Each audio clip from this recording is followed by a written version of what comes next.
May 16th, the year 2167. The world is a graveyard, with the demon race having finally conquered every last inch of human territory. The human world has completely fallen into ruin. Smoke and fire rise from the remains of cities that once thrived. Si Chen, the SSS-Rank Lightning Assassin, is the last one left standing. He leans against a crumbling pillar, gasping for air as blood drips from his wounds. It all started 7 years ago when several demon kings suddenly descended upon the world. They were forces of nature that no military could stop. Demon King Lanyue led the charge with overwhelming power. He and his kin swiftly trampled over the realm of man. Lanyue looks down at the battered hero with pure contempt. He mocks the title of humanity's last hope, calling the entire race nothing but pathetic, fragile trash. The Demon King raises a hand, glowing with a dark, lethal energy. He tells Si Chen it's time to fulfill his only remaining purpose, to die. A sphere of concentrated red power crackles between the demon's claws. The air itself seems to scream from the pressure. Lanyue demands that the assassin become his food and his power. He's ready to swallow the last spark of human resistance. An explosion of red and white light tears through the darkness. The two forces clash in a violent display of energy. Si Chen refuses to be consumed. He grits his teeth, forcing his exhausted body to channel every last drop of mana he has left. He thinks of the faces he'll never see again. His sister, his comrades, his master, all of them were slaughtered by these beasts. The memory of their deaths fuels his final stand. He doesn't care if it's the last thing he does. A blinding light begins to emanate from his chest. He vows to take the Demon King down to hell with him. He screams the name of his suicide move as he ignites his soul. Lightning arches across the sky, turning the night into day. He activates his SSS ultimate skill, Terminus Arc. A massive, devastating sphere of lightning erupts from his position. Lanyue is caught in the epicenter, his expression shifting to pure shock. The demon finds himself paralyzed, unable to escape the blinding surge. Si Chen's body begins to fragment, glowing with an intense white heat. He stares forward with a calm, empty expression as he starts to dissolve. Fragments of his life flash before him like shattered glass. He sees his sister, bloodied and broken in the rain. He remembers the silhouette of his master. It's a lonely, fatting image in the void of his mind. Then a happier memory appears.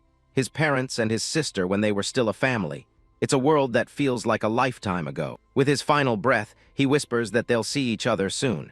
He regrets that he wasn't strong enough to protect them. His form continues to break apart into the light. He wishes he could have just been a little bit stronger. The Demon King rages, cursing the inferior human as the explosion reaches its peak. The blinding light consumes everything. In the white void, Si Chen's thoughts linger on the past. If only he could go back and find that demon lair sooner. If only he could have stopped the very first Demon King before the world burned. The weight of his failure is the last thing he feels. Then everything goes silent. He reflects on how he lost everything so early in the war. Shards of his broken infinity necklace float in the darkness. The light of his sacrifice slowly fades away. A single beam of light illuminates a bed in a dark, quiet room. It's a jarring contrast to the battlefield. Si Chen's eyes snap open. He's lying down, a small bandage across the bridge of his nose. He stares blankly at the ceiling, his hands resting on his stomach. He's completely still, as if he's afraid to move. He sits up, his eyes wide with disbelief. He touches his chest, feeling the steady beat of a heart that should have stopped. He looks around the small, sterile room. He's alone, and the sounds of a busy world drift in from the hallway. He slowly walks toward the window, leaning against the frame. He's still wearing a simple collared shirt and bandages on his arms. Outside, students are walking across a sunlit campus. The sign on the building clearly reads, School Infirmary Hospital. He's stunned to see the world intact. All these people are alive, and there's no sign of the demon invasion. He catches his reflection in the mirror, touching the bandage on his nose. It takes him a long time to accept what he's seeing. The realization hits him like a physical blow. He hasn't just survived. He's returned 10 years into the past, back to his university days. Suddenly, a high-pitched digital sound rings in his head. His eyes dart toward the corner of his vision. A system window flickers into existence before him. It announces that the integration for the power of gluttony is complete. A phone on a nearby table displays the date. May 16th, 2157. It's exactly 10 years before the day he died. He stands by the bedside, staring at the phone. He's back before it all began, and this time, things will be different. Si Chen is visibly shaken as the realization hits him. He's back 3 years before the descent of Demon Kings changed everything. 3 years from now, in 2160, the first Demon King named Wrath will descend. It will be the beginning of the end for humanity. It was Wrath who opened the gates of hell, allowing the other demon kings to follow him into the human world one by one. That moment was the starting point of the apocalypse. Si Chen remembers the total destruction and the reason he lost everything in his previous life. The memory is a dark shadow over his current surroundings. He looks at his hands, open and trembling with a mix of shock and hope. He is finally back in a time where he can make a difference. A fierce determination burns in his eyes. If he can defeat Wrath, the first one to appear, he can prevent the gates from ever opening and change the future for everyone. A digital notification floats in front of him, announcing that the integration for the power of gluttony is now finished. The white lines of the interface hum with energy. Si Chen stares at the floating window, wondering about this power of gluttony interface. It's been following his every movement ever since he opened his eyes. He reaches out, his palm hovering beneath the glowing digital shards of the interface as he tries to make sense of the situation. His eyes widen as the interface expands, revealing a complex set of windows and data points. He's startled by the sheer amount of information suddenly presented to him. The system displays his stats. Level 1 with all attributes like strength, speed, and spirit balanced at 100. He wonders if these represent his current potential in this new life. He stares intently at the game-like data, his expression unreadable. He's never encountered anything like this system in all his years of fighting demons. In the past, he only relied on his awakened power to survive. He knows that in this world, only 1 in 10,000 people are lucky enough to become an Awakener. The school he's currently attending is the National Awakener University, which only recruits those with the potential to awaken. It's an elite institution with high stakes. He remembers his original timeline, where he failed to awaken during his university years. He spent 4 years at the very bottom of the food chain, constantly bullied and beat. He ponders his situation with a skeptical look, wondering if this strange system is the reason he woke up in the infirmary this time around. Something else catches his attention within the interface as he scans the data. A familiar term flashes before his eyes. It's an archive file for a Lightning Assassin class. The screen lists powerful abilities like Lightning God and Lightning Blade, which use electricity to paralyze and destroy. He recognizes it immediately as his class from his previous life. He wonders if this is more than just a coincidence. A surge of power begins to flow through his body, much more than he should have at this age. He questions if his past strength was somehow inherited along with his memories. He wonders if he has awakened early this time. A second-class card, the Devourer, appears in the glowing interface. Si Chen decides to test the limits of this new power. The interface displays a switching class message as it begins to process his request. He snaps his fingers to finalize the command.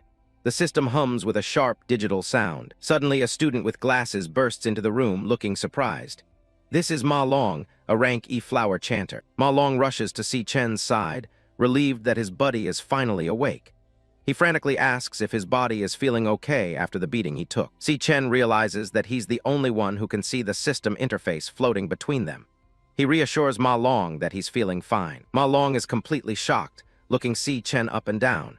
He can't believe that all the injuries from yesterday's beating have already vanished. Ma Long is Si Chen's university roommate. He's always been an anxious type, especially given his low rank. Si Chen reflects on his roommate's past fate.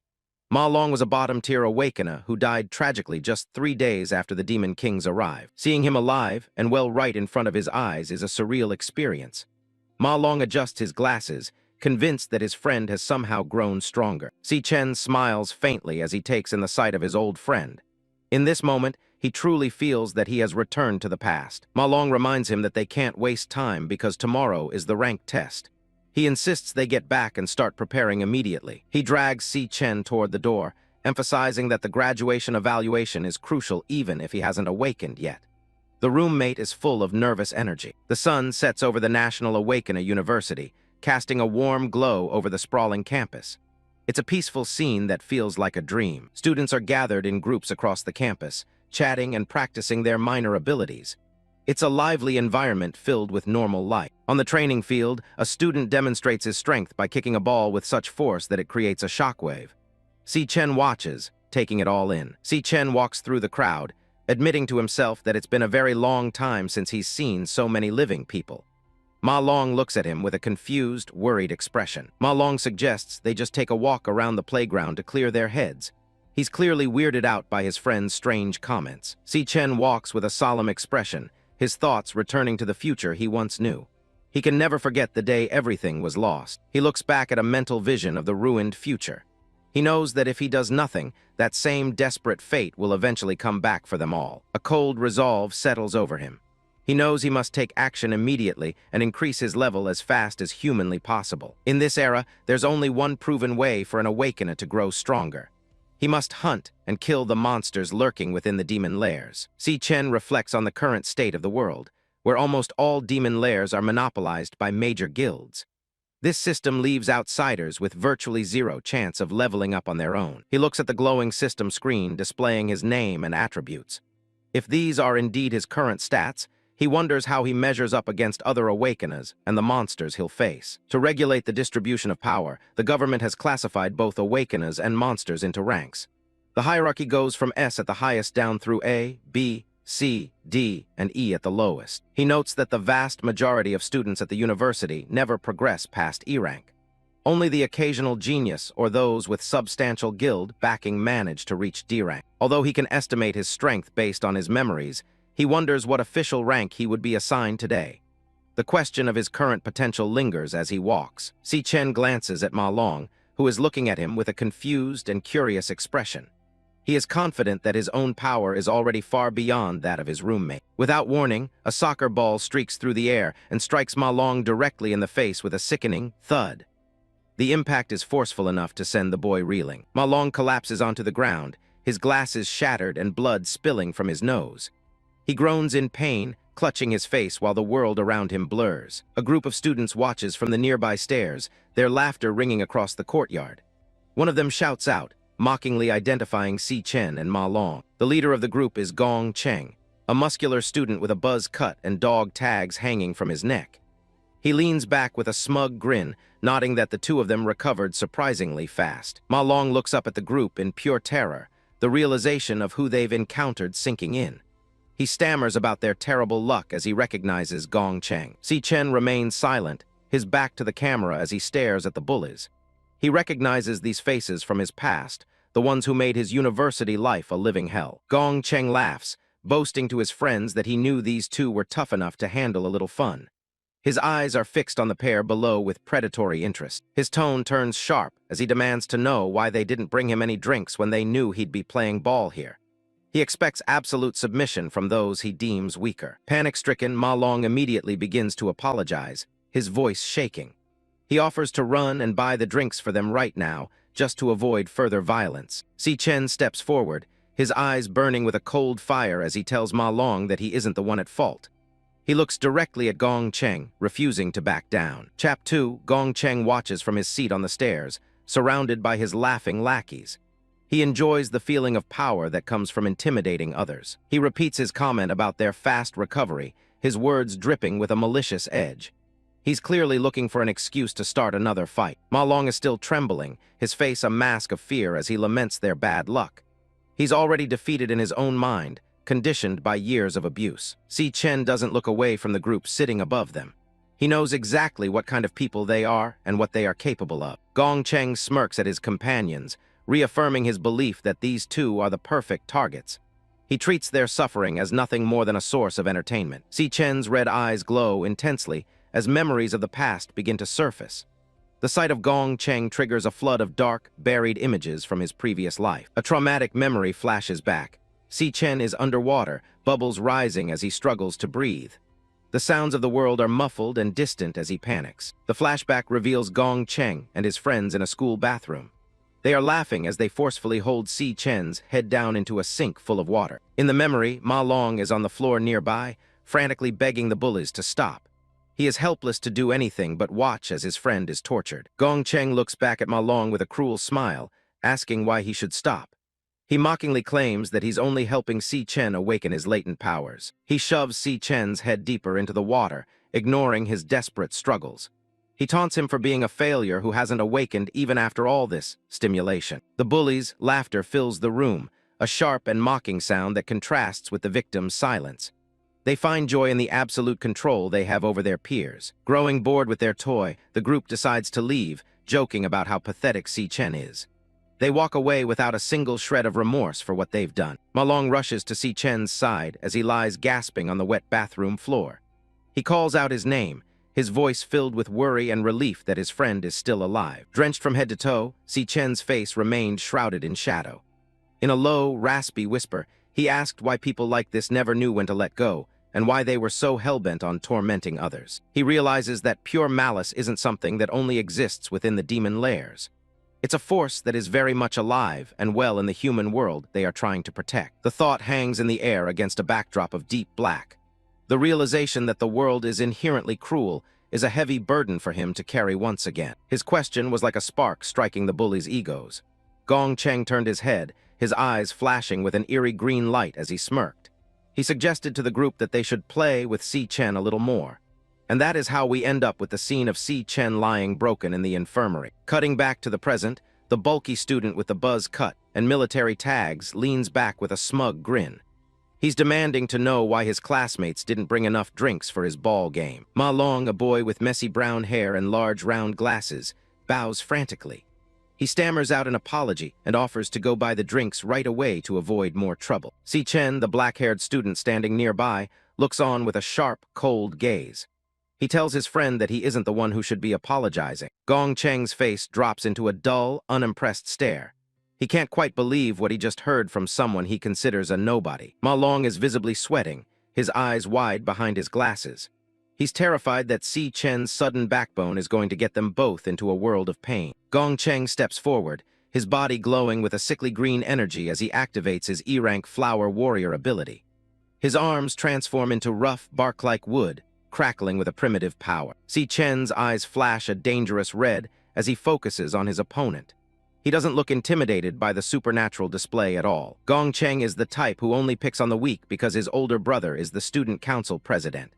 He stands tall, showing off his transformed limbs to the gathering crowd of students. Despite his big talk, Gong Cheng's own abilities aren't actually that impressive compared to a true warrior. He starts walking towards Si Chen, ready to make a brutal example of him. The surrounding students start whispering, anticipating the usual beatdown.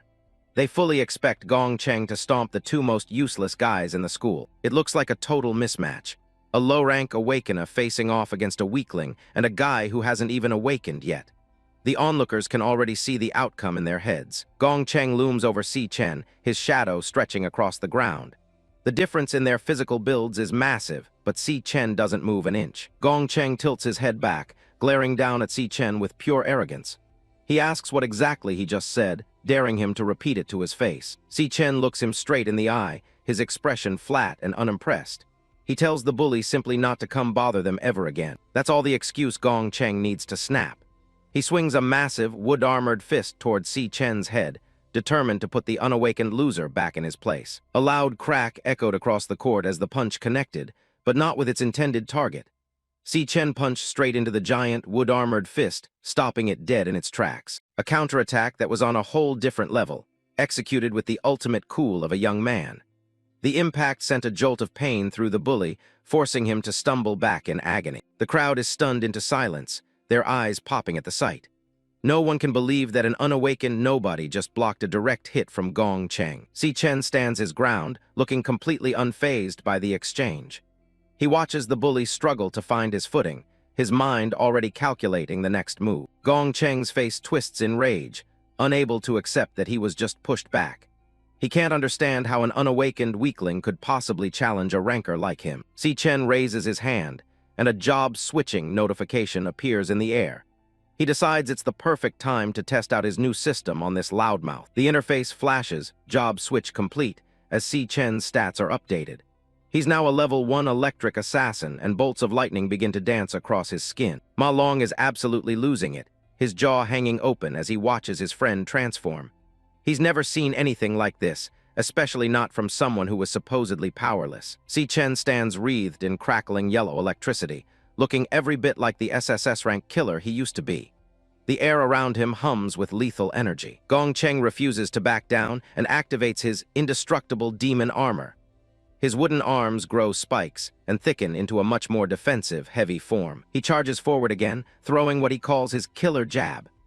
The sheer size of the armored fist dwarfs Si Chen as it closes in for a finishing blow. Si Chen doesn't even flinch, leaning into the attack with a blur of motion. He weaves through the punch with the ease of a veteran fighter who has seen much worse. With a crackle of lightning, Si Chen's fist connects squarely with Gong Cheng's jaw. The force of the blow shatters the bully's defense in an instant. Gong Cheng is sent spiraling through the air, blood spraying from his mouth as the impact carries him away. He crashes hard into the pavement, tumbling like a rag doll. The spectators are completely speechless, their faces frozen in pure disbelief. They just saw the school's notorious bully get handled in a single move. Ma Long can only stare in shock, his mind racing to make sense of what just happened. His friend isn't just different, he's a completely different monster. Si Chen stood calmly in the middle of the courtyard, his silhouette glowing with the fading remnants of his lightning. The entire campus was in an absolute frenzy over the sudden turn of events unfolding right before their eyes. Gong Cheng grovels on the ground, clutching his broken face while spitting out insults. He tries to claim it was just a sneak attack, refusing to admit he was outclassed. Desperate and humiliated, Gong Cheng screams at his buddies to stop standing around and help him. He wants Si Chen dead for making him look pathetic. One of his lackeys looks on with a trembling jaw, unable to move a muscle. The sheer pressure coming off Si Chen is enough to keep anyone from stepping forward. Si Chen looms like a dark god, his eyes glowing with an intense, golden light. He looks ready to tear through anyone else foolish enough to challenge him. Gong Cheng ignores his fear and lunges again, screaming that he'll kill Si Chen. He puts everything he has into one final, desperate strike with his remaining strength. Si Chen catches the massive, armored arm with ease once again. The lightning crackling from his fingers begins to eat away at the wood-like armor like it's nothing. With a sudden surge of power, Si Chen crushes the armored forearm, the sound of breaking wood and bone filling the air. Gong Cheng's scream of agony echoes across the campus. Si Chen stares him down with cold, glowing eyes, telling him plainly that he's just too weak. To a former SSS rank, this guy isn't even a challenge. He delivers a final, lightning-charged punch that explodes against Gong Cheng's chest. The shockwave of electricity and force is absolutely devastating. Gong Cheng is blasted backward, his body smoking as he's sent flying once and for all. Si Chen watches him fall, the fight over before it ever really began. Gong Cheng is left embedded in the bleachers, his body nearly collapsing into the crater made by the impact. He slumps against the cracked concrete, blood streaming down his face as he coughs and gasps for air. Si Chen stands in the center of the yard, looking completely bored as the other students watch from a distance. Ma Long can only kneel nearby, stunned by the sudden display of power. Ma Long's brain is struggling to process what he just saw, his eyes wide and sweat pouring down his face. Si Chen stares at the blood on his knuckles, his expression as cold as ice. Ma Long can't help but wonder when his friend became such a monster. Si Chen scans his system window, nodding his level and flat stats of 100 across the board. He's starting to piece together how his old abilities have translated to this new life. Crackling yellow lightning begins to dance around Si Chen as he tests his electric assassin state. He realizes he can tap into this power whenever he needs to. Even at level 1, his basic physical stats are enough to handle a low ranker like Gong Cheng. It's clear that his current grade is far beyond an E, though the system won't confirm it yet. But there's a catch that Si Chen hasn't figured out yet. He narrows his eyes, focusing on a problem that doesn't show up in his status window. He looks back at the beaten Gong Cheng, confused as to why his stats haven't budged after the victory. Lightning sparks in the palm of his hand as he contemplates the lack of progress.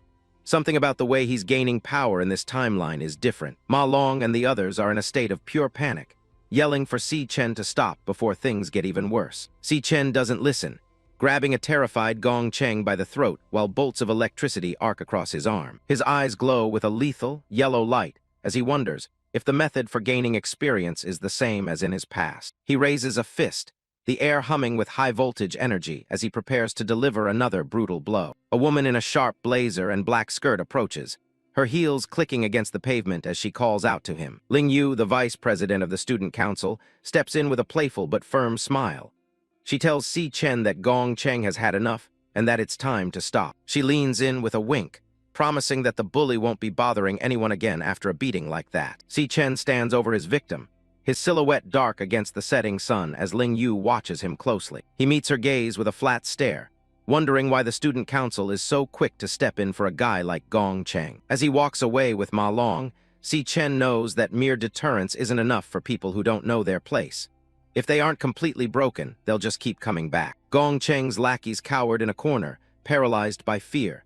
They didn't even dare to look Si Chen in the eye, whispering to each other about how terrifying his expression was. Ma Long hurries after him, still trying to wrap his head around the fact that the school's biggest loser just became its most dangerous student. Lingyu stays behind, her purple eyes fixed on Si Chen's back with a look of genuine curiosity. Later that night, the campus of the men's dormitory falls into a quiet, uneasy calm. Inside their room, Ma Long is practically vibrating with excitement, shouting about how Si Chen has finally awakened. He tells their other roommates that the school gangs are going to think twice before messing with them now. Xiang Zhuo, a roommate with an undercut and a bad attitude, listens with a look of pure boredom. He pokes Ma Long in the head, mocking the idea of an awakener needing to do basic cardio in the rain. Across the room, Xiang Yu doesn't even look up from his computer, convinced that Ma Long has finally lost his mind. Xiang Zhu reminds them that they're all in this bottom-tier dorm for a reason. In his eyes, they are the 4 biggest failures in the entire school. He conjures a small orb of red magic in his hand, his face twisting into a sneer as he tries to assert dominance. He claims that awakening more than one class is impossible, labeling Ma Long and the others as nothing more than useless support types. Xiang Zhu boasts that he is the only one in the room with a real combat class, a nucleus mage. He admires his own muscles, convinced that he's been getting stronger and might actually make it into a decent club soon. But on this side, Xiang Yu reminded everyone that the final rank test is tomorrow, and that's when their true worth will be put on display. Elsewhere, a massive portal burns with a fierce, yellow flame at the entrance of the E-rank training demon lair. A man in a white lab coat steps through the shimmering gate, his presence commanding respect from the guards. Gong Ting, the student council president, walks out of the training zone with a stoic expression. Ling Yu follows close behind, her eyes scanning the area. Gong Ting orders the training session to end for the day, his voice calm and authoritative as the other students bow. He stops and looks over his shoulder, sensing someone waiting in the shadows. He finds Gong Cheng leaned against the wall, his head and arms covered in heavy bandages as he waits for his older brother. Gong Cheng, his face a mess of bandages and medical tape, is absolutely fuming as he shouts at his older brother. He can't stand the humiliation and demands that Gong Ting take care of the guy who did this to him. Gong Ting remains perfectly stoic, his eyes fixed on some distant point while his brother rants about how he was bullied in front of everyone. After a long silence, Gong Ting's yellow eyes narrow as he gives a simple, cold response, promising to handle the situation personally. The sharp blade of a steak knife glides effortlessly through a thick, rare piece of meat, the juice pooling on the white porcelain plate. Gong Ting and Ling Yu are seated at a long, candlelit dining table in a room that screams old-school wealth. Ling Yu leans back, casually asking what his plan is for dealing with the newcomer who beat his brother. Gong Ting doesn't answer immediately, his gaze shifting to the side as he considers whether this Si Chen is truly as powerful as the reports suggest. Ling Yu sits elegantly in an ornate red chair, nodding that Gong Ting has already scouted every high-ranking student in the school for his club. She points out that with fewer than 10 D ranks in the entire student body, he's practically monopolized the top talent. She leans in slightly, her purple eyes glinting in the candlelight as she mentions that most students don't have the same access to high-level demon lairs that he does. In her view, those at the bottom have no real path for improvement, forever trapped in their mediocre ranks while the elite continue to grow stronger. Far from the luxury of the dining hall, Si Chen is out on the school's running track, his silhouette a lonely figure moving through the heavy night rain. He's pushing himself to the limit, carrying 100 kilograms of weight while grinding out a 20-kilometer run despite the downpour. His mind is focused on the science of awakening, knowing that physical strength is the foundation upon which extreme class powers are built. He believes that without a strong enough vessel, no one can truly harness their full potential. Rainwater streams down Si Chen's face, but his expression never wavers from its cold, intense focus.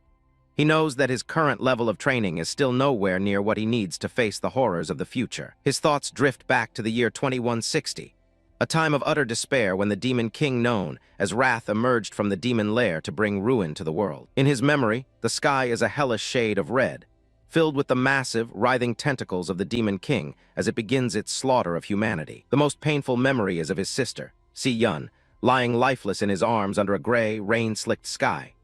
The text on the screen is a stark reminder that she was murdered by the Demon King's own hands. The silhouette of Wrath looms over a pile of corpses, the gate of hell forced open behind him to let the other Demon Kings spill into the mortal realm. Back in the present, Si Chen's eyes burn with a dark, vengeful light.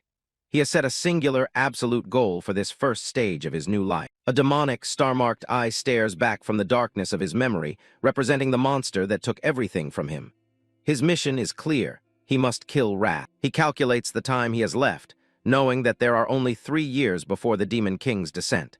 He has to grow faster than the monster if he wants to change history. Suddenly, the vibration of a phone breaks his concentration, and he looks down to see a name on the screen that shouldn't be there. The caller ID shows a picture of a smiling Si Chen, her hair in pigtails, with the text "incoming call" flashing brightly against the dark, rainy background. Si Chen puts in his earpiece, his hand trembling slightly as he answers the call from the sister he thought he'd lost forever. Si Chen's voice is energetic and loud, immediately complaining about how many times he called her today. Si Chen stands motionless in the middle of the track, listening to her voice like it's a miracle. She excitedly tells him about a competition she's entered, hoping that winning the prize money will finally solve their problems with the rent. Si Chen closes his eyes, his internal monologue revealing how many times he prayed to the heavens in his past life for a chance to start over and save her. Si Chen notices the silence and asks if it's raining on his end, her playful voice a sharp contrast to the cold reality of the stormy night. A small, sad smile touches Si Chen's lips as tears begin to mix with the rain on his cheeks. He manages to choke out that it's nothing, trying to keep his voice steady. He admits to himself that he just needed to hear her voice again, the simple sound of her breathing enough to validate everything he's gone through. Si Chen remains oblivious to his turmoil, promising to see him as soon as her competition is over, and telling him to wait for her good news. As the call ends, Si Chen looks up at the rainy sky, finally accepting that his life has truly begun again. He turns and starts running again with renewed vigor, shouting to himself that he has 3 more laps to go. The determination in his heart is absolute. He will become stronger than anyone at any cost to protect the sister he has been given back. 8 hours have passed since his return to the past, and Si Chen finally makes it back to the quiet, dark dormitory where his roommates are fast asleep. He stands under a hot shower, the steam filling the small bathroom as he tries to get used to the feel of his younger, less battle-hardened body. After drying off, he wraps himself in a dark robe and begins to contemplate the biggest obstacle in his path to power. He sits on the edge of his bed, well aware that leveling up in this era is controlled by the powerful guilds who monopolize the demon lairs. Lying back on his pillow, he stares at the ceiling, wondering how a low-rank student like him can even get close to the monsters he needs to hunt for experience. As he drifts into a light sleep, his thoughts turn to the one ability that could bypass all the rules of this world: the power of gluttony. The screen fades to black as a digital interface begins to manifest in the void of his mind, the words "system booting" appearing in red. A loading bar slowly fills up,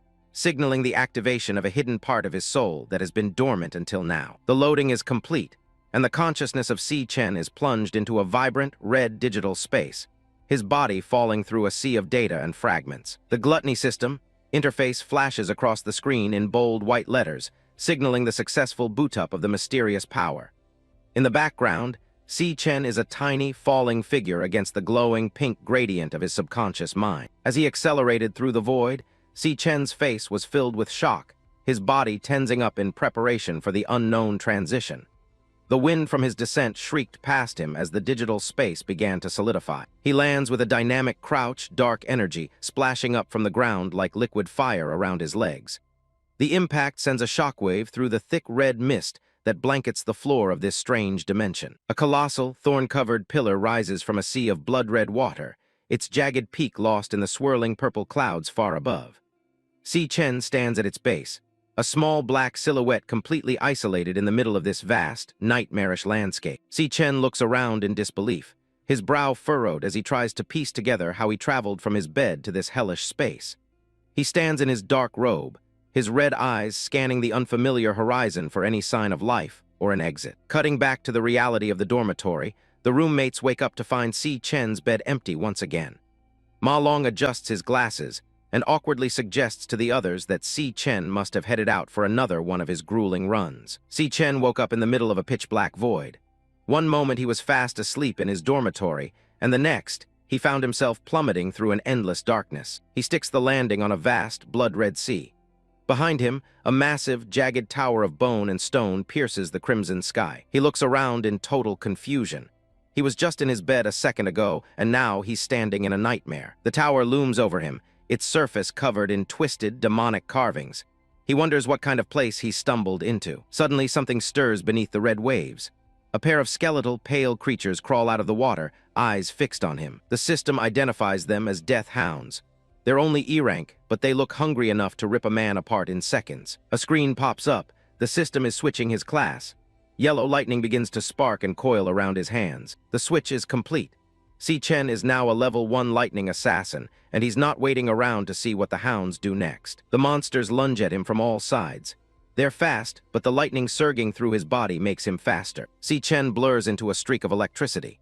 He cuts through the air, leaving nothing but a yellow trail and a dead hound behind him. A fist connects with a hound's skull, shattering it into pieces.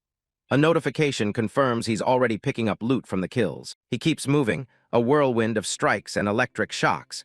Even with his low level, these monsters can't even touch his clothes. One more strike and the last hound falls. For Si Chen, dealing with E-rank fodder like this is basically child's play. He watches the blood drip from his hands. The smell, the texture, it's too vivid to be a dream. A golden light washes over him as he levels up. He realizes that this place isn't just real, it's a literal goldmine for experience points. His stats jump by 5 points across the board. The feeling of power returning to his body is intoxicating. A grin spreads across his face. He's basically found a secret dungeon that he can farm all by himself. The ground trembles as a massive shadow falls over him. It's an E-rank boss, the Death Forest King. The beast lets out a roar that sends a blast of energy forward. Si Chen doesn't flinch.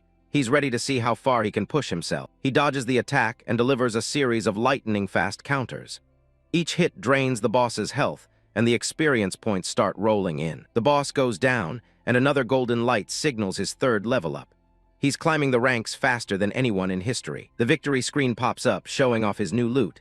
He's got fangs, crystals, and a whole lot of progress. He checks his status window again. Level 3 in just a few minutes. At this rate, he'll be a monster in no time. He stands over the massive corpse of the boss. Suddenly, a bright red tag appears over the body. Devourable. Si Chen stares at the notification, his eyes narrowing. He's never seen a prompt like this before. He wonders if this is a unique part of the system he's awakened. He reaches out his hand, and a strange, pulsing energy begins to glow. His eyes flare with a sinister red light. He thinks back to the legend of the power of gluttony. A violent vortex of dark energy erupts from his palm. It latches onto the boss's corpse and begins to tear it apart from the inside. The entire monster is sucked into the vortex, condensing down into a single point of light in his fist. The process is finished, and a blue hologram card appears in front of him. It's the Death Forest King, condensed into a usable form. He realizes he can actually take the powers of his enemies and turn them into his own classes. His eyes widen as he reads the card's description. The ability it gives him is beyond anything a normal human should have. A vision of Demon King Lanyue flashes through his mind. This power feels identical to the one that destroyed the world in his past life. He compares his own aura to the memory of the Demon Kings. It's a perfect match. He realizes the truth. He's stolen the Demon King's ultimate power for himself. In this world, every hunter is born with a single class that they can never change. It's an absolute law of nature. But now, Si Chen holds 2 separate classes in his hands at the same time. He's already broken the rules. He looks out at the horizon, where hordes of other monsters are waiting. He realizes that if he can devour them, he can have everything. A cold determination fills his gaze.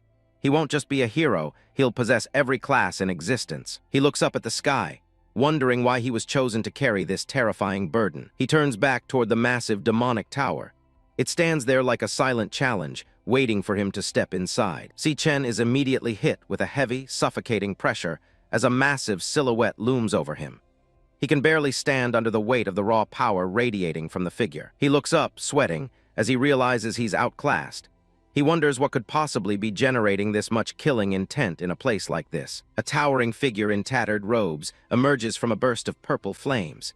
It tells him that it's been waiting a long time for his arrival. The system identifies the entity as Purgatory Rakshasa. The name itself is glitched, a chaotic mess of data that hints at its true, terrifying nature. A massive shockwave tears through the air as the two clash. The government's ranking system flashes in his mind. This thing is a world-class threat. Si Chen is sent tumbling back as the Rakshasa attacks with blinding speed. He barely manages to get a hand down to steady himself as blood spatters the ground. He clenches his teeth, lightning sparking around his fist. In his past life, he almost died just to reach S-rank, and right now, he's barely at a D-rank level. The Purgatory Rakshasa stands calmly in the Red Sea, dual purple blades at its side. The gap between them is a literal abyss. Its stats are completely crushing his own. Si Chen grips his lightning-imbued daggers, looking around the hellish landscape. He's never heard of an S-rank boss lurking in a place like this before. He wipes the blood from his mouth, staring up at the hooded monster. The most disturbing part isn't its power, it's how the thing actually knows his name. They've already traded dozens of blows in a matter of seconds. Si Chen realizes with a sinking feeling that the Rakshasa has had plenty of chances to end him already. The Rakshasa swings its massive blade, sending Si Chen flying back once more. It's a clean hit that knocks the wind right out of him. He struggles to push himself up from the red water, gasping for air. Every one of the boss's strikes has avoided his vitals, as if it's just trying to break his will. The Purgatory Rakshasa looks down at him, its glowing blue eyes filled with a cold, mocking light. It asks if he's still planning to struggle against the inevitable. Si Chen glares back, his shirt torn and his body covered in bruises. He understands now. This thing doesn't just want to kill him, it wants him to submit. The monster offers him a choice to stay and guard the demonic tower together. It calls this a rare opportunity, as if being a prisoner is some kind of honor. He doesn't hesitate for a second. No matter the cost, he's never going to spend the rest of his life rotting away in this hellhole. He stands tall, a single vertical line of purple energy crackling between them. He's choosing the hard way, even if it means certain death. The Rakshasa's patience finally snaps as a wave of dark, blood-like energy erupts from its form. Si Chen braces himself for the inevitable fallout. It raises its blade, the purple glow intensifying. It warns him that he's only alive because he's the only one capable of being here. Massive skeletal remains start to rise from the Red Sea as purple wisps of soul energy dance around them. Si Chen stands his ground, dwarfed by the carnage. The boss starts to glow with an even more violent aura as its stats skyrocket.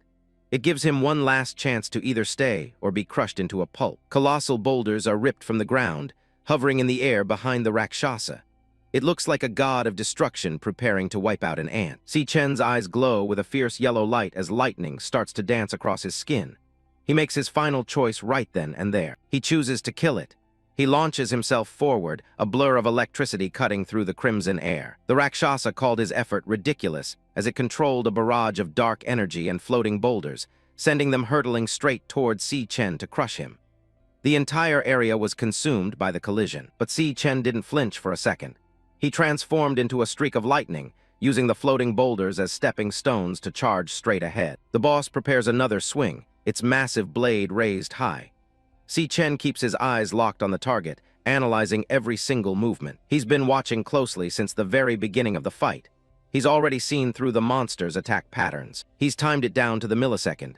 Before every swing, the Rakshasa has a brief 4/10 of a second wind-up. He predicts the exact path of the blade and dodges by a hair's breadth. The massive weapon misses him completely, crashing into the ground behind him. More importantly, he's spotted a second flaw, a 2/10 of a second recovery lag after every strike. That's all the opening he needs. The Purgatory Rakshasa is momentarily defenseless. Si Chen leans in, lightning gathering in his palm for a final, desperate strike. He unleashes his lightning blade, a focused burst of electricity aimed straight for the boss's heart. He knows a D-rank can't kill an S-rank, but that's not his goal. The strike connects, and a paralyzed status icon flashes over the boss. This full power burst should be enough to hold it in place for just a few precious seconds. Si Chen activates his ultimate movement skill, Lightning God. It infuses his entire body with electricity, boosting his movement speed by 10 times. These few seconds of paralysis are his only chance to escape. He turns into a bolt of pure lightning, streaking across the Red Sea. He's been scanning the area during the entire battle. He heads straight for the only light source in this dark dimension. He reaches out a hand, his fingers almost touching the glowing exit portal. This is it, he's finally out of here. But just as he's about to pass through, the light source completely vanishes. He's left suspended in midair, a look of pure shock on his face. The Rakshasa looms behind him as the purple energy flares up again. It tells him that the exit was just an illusion it left behind. The monster's terrifying form towers over him once more, its eyes glowing with newfound interest. It's impressed that he could find the flaws in its attacks so quickly. Purgatory Rakshasa stands tall, its form wreathed in violet soul fire. It looks down at the human, acknowledging that he is the one who can finally bring hope to this void. The boss's voice resonates through the empty space, repeating the conviction that Si Chen is the hope it has been waiting for. Si Chen stares back, a cold sweat breaking on his brow. He recognizes this monstrous appearance. He saw it once before on Demon King Lanyue himself. Rakshasa observes that even under the crushing pressure of despair, the boy can calmly analyze his situation to find a path forward. Chap 5, Si Chen's gaze narrows as the realization hits him fully. The Purgatory Rakshasa's form is identical to one of the shapes the Demon King once took. A blinding explosion of golden light and lightning flashes through his mind, a fragment of a memory from a different era. He remembers the final battle of his previous life, where he faced a nightmarish creature with glowing red eyes and frozen armor. During that war, the enemy switched between several high-rank classes effortlessly, including a massive white ice dragon that filled the sky. Another form emerges in his memory, a hulking, golem-like beast wreathed in fire and smoke that laid waste to everything around it. He recalls a terrifying green entity made of twisted vines and toxic energy that strangled the life out of the battlefield. At the center of it all was a figure of absolute power, glowing so brightly that the world seemed to dissolve into pure energy. He remembers every single one of those many forms with perfect, painful clarity. They were the apex of destruction. Purgatory Rakshasa stands before him now, its skeletal armor and horned helm radiating the exact same aura as Lanyue's transformations. The similarity is too perfect to be a coincidence. This being bore this exact appearance in the past life. He pieces it together. This creature must have been devoured by Lanyue's gluttony, and now that power is part of Si Chen's own body. He looks at the boss, his voice barely a whisper as he begins to ask the impossible question. A wide shot reveals the massive tower reflecting in the blood-red sea. Si Chen realizes with a start that this entire hellish landscape exists inside him. Rakshasa's grin widens, its blue eyes gleaming with approval. It praises his razor-sharp mind and declares him worthy of the inheritance. Si Chen is stunned by the weight of the boss's words, wondering what it means to be worthy of everything here. A golden, clawed key with a ruby gem manifests in the air, identified by the system as the SSS-Rank Key of the Void. It is the only way to open the tower's gates. The Rakshasa explains that the tower houses the strongest of the countless demons Lanyue once devoured. They have all been sealed away, waiting for a master. Si Chen holds the glowing key as the system confirms he has obtained it. Rakshasa tells him to devour the prisoners and use them as fuel to grow stronger. Wounded and exhausted, Si Chen looks up and asks the creature why it's helping him after they just tried to kill each other. The boss explains that even among demons, there is a line between good and evil. The Demon Kings slaughtered its entire kin just to satisfy their own bottomless greed. Purgatory Rakshasa flares with a violent purple aura, its voice filled with a centuries-old hatred. It has waited an eternity for a chance at revenge. The boss looks at him with solemn eyes, stating that that guy was right. Si Chen is the only hope for success. Si Chen is left confused, wondering who this mysterious, that guy, could possibly be. What person could have predicted his arrival here? The Rakshasa points toward the towering structure, telling him that all the answers he seeks are hidden inside. He must find them himself. The monster's head begins to crumble into glowing fragments of light. It urges him to take its power and use it to make their enemies pay. Si Chen watches in shock as the powerful being begins to dissolve before his very eyes, offering itself up to him. Rakshasa's face is a mask of determination as it fades, commanding him to become unstoppable from this moment forward. It tells him to open the gates and devour everything within the demonic tower, leaving nothing behind. A final warning comes from the glowing eyes of the boss. The demons inside are the most cunning and vicious entities in existence, far worse than anything he's faced. The Rakshasa's voice echoes, urging him to endure the coming trials and conquer every single foe that stands in his way. Si Chen's eyes burn with a fierce red light as he absorbs the command. He is being told to stand at the very peak of this world. A vision of shadowy, monstrous figures fills the red void. His ultimate goal is clear. He must devour every single one of the Demon Kings. The Rakshasa's head disappears completely, turning into a cloud of glowing soul remnants that drift into the dark sky. The last of the boss's essence scatters, leaving behind only the echo of its final words about the price of resolve. Si Chen stands alone in the center of the vast, red sea, watching the last purple spark vanish. Only a man with his resolve is worthy of such power. He reaches out and catches the flickering purple flame in his palm. A system loading bar appears as the devouring process begins. A notification flashes. Devouring level up. Si Chen reaches level 10, standing tall as a golden aura erupts around him. He has secured his victory and obtained Rakshasa's underworld bone. He looks down at his hand, his eyes filled with a new, somber purpose. He quietly vows to carry the Rakshasa, will forward with him. A system message flashes. Devouring complete. A detailed stat card for Purgatory Rakshasa appears, showing its class as Star Warrior and listing impressive stats for strength, speed, and spirit amidst a backdrop of vibrant pink and purple energy. New skills like Bone Grip Ruin and Triple Gravity Strike materialize in floating text boxes above Si Chen's open hand.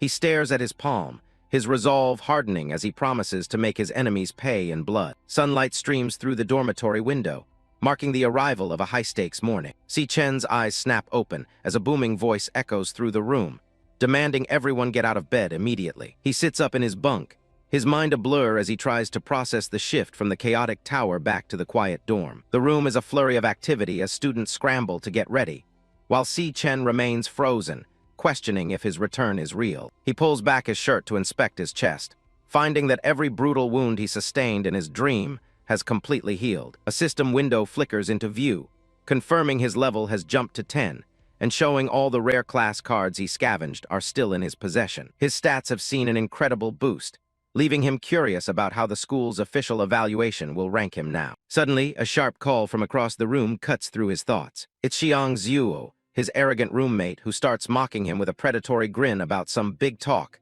he supposedly gave last night. Ma Long watches from the side, looking visibly nervous as the tension between the roommates begins to spike. Xiang Zuo leans in with a wide-eyed, crazed expression, challenging Si Chen to try and take his spot as the top dog of the dormitory. Si Chen just stares back with a cold, unwavering gaze, his eyes flashing with a hidden power. Later, on the way to the ceremony, Xiang Zuo casually munches on a snack while leading the group down the steps. He reminds the others that even though they're all E ranks, the hierarchy between them is set in stone. He brags about his mid-E rank status, looking down on low tiers like they're beneath his notice. A mental comparison chart illustrates the massive gulf in power between each tier, fueling his ego. He scoffs at the possibility of Si Chen improving and runs off with a cocky laugh to find a spot for the test. Ma Long leans in, encouraging Si Chen to aim for D rank and really give their roommate a shock. Si Chen remains calm, his focus directed ahead as they approach the center of campus. They join the massive crowd of students flowing toward the main evaluation grounds. Xiang Zuo looks back,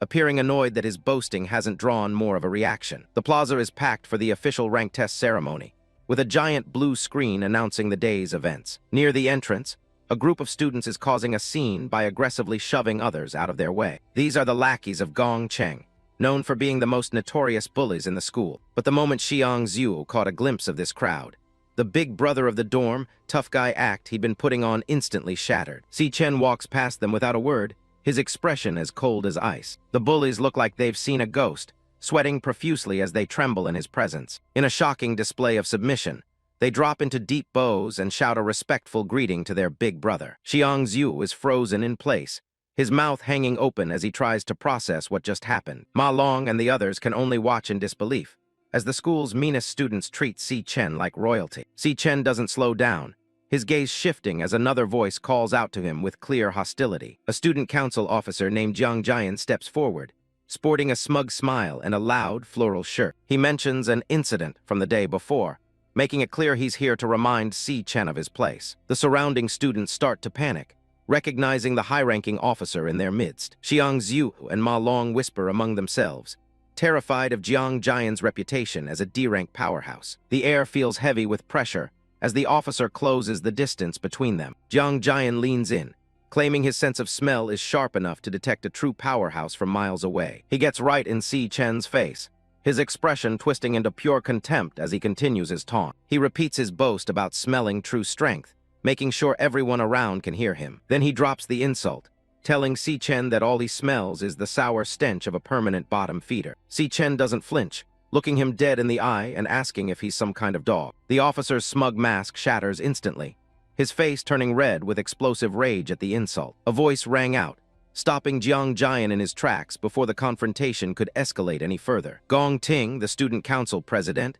steps in with a calm but authoritative presence, stating that he's already looked into the matter. He makes it clear that Gong Cheng was the one at fault, and it's only fair that those who do wrong face the consequences. Gong Ting remains stoic, his amber eyes reflecting a sense of order that silences the surrounding crowd. Si Chen watches the president walk away, his expression unreadable as he prepares for his own turn on the stage. An announcer's voice booms over the plaza, officially kicking off the grading test and calling students to the stage in order. Jiang Jian scoffs as he follows Gong Ting, dismissing Si Chen as a non-threat while they head off to prepare for their own evaluations. High above the plaza, a mysterious figure watches the proceedings with keen interest. Standing in a private observation room, Lingyu sips her tea while the principal, Yuan Long, wonders if she's found anyone worth nodding. Lingyu smiles to herself, sensing that this year's test might turn out to be more interesting than anyone expected. An hour passes and the screen lights up with the next candidate's profile, Xiang Zuo. Inside the testing chamber,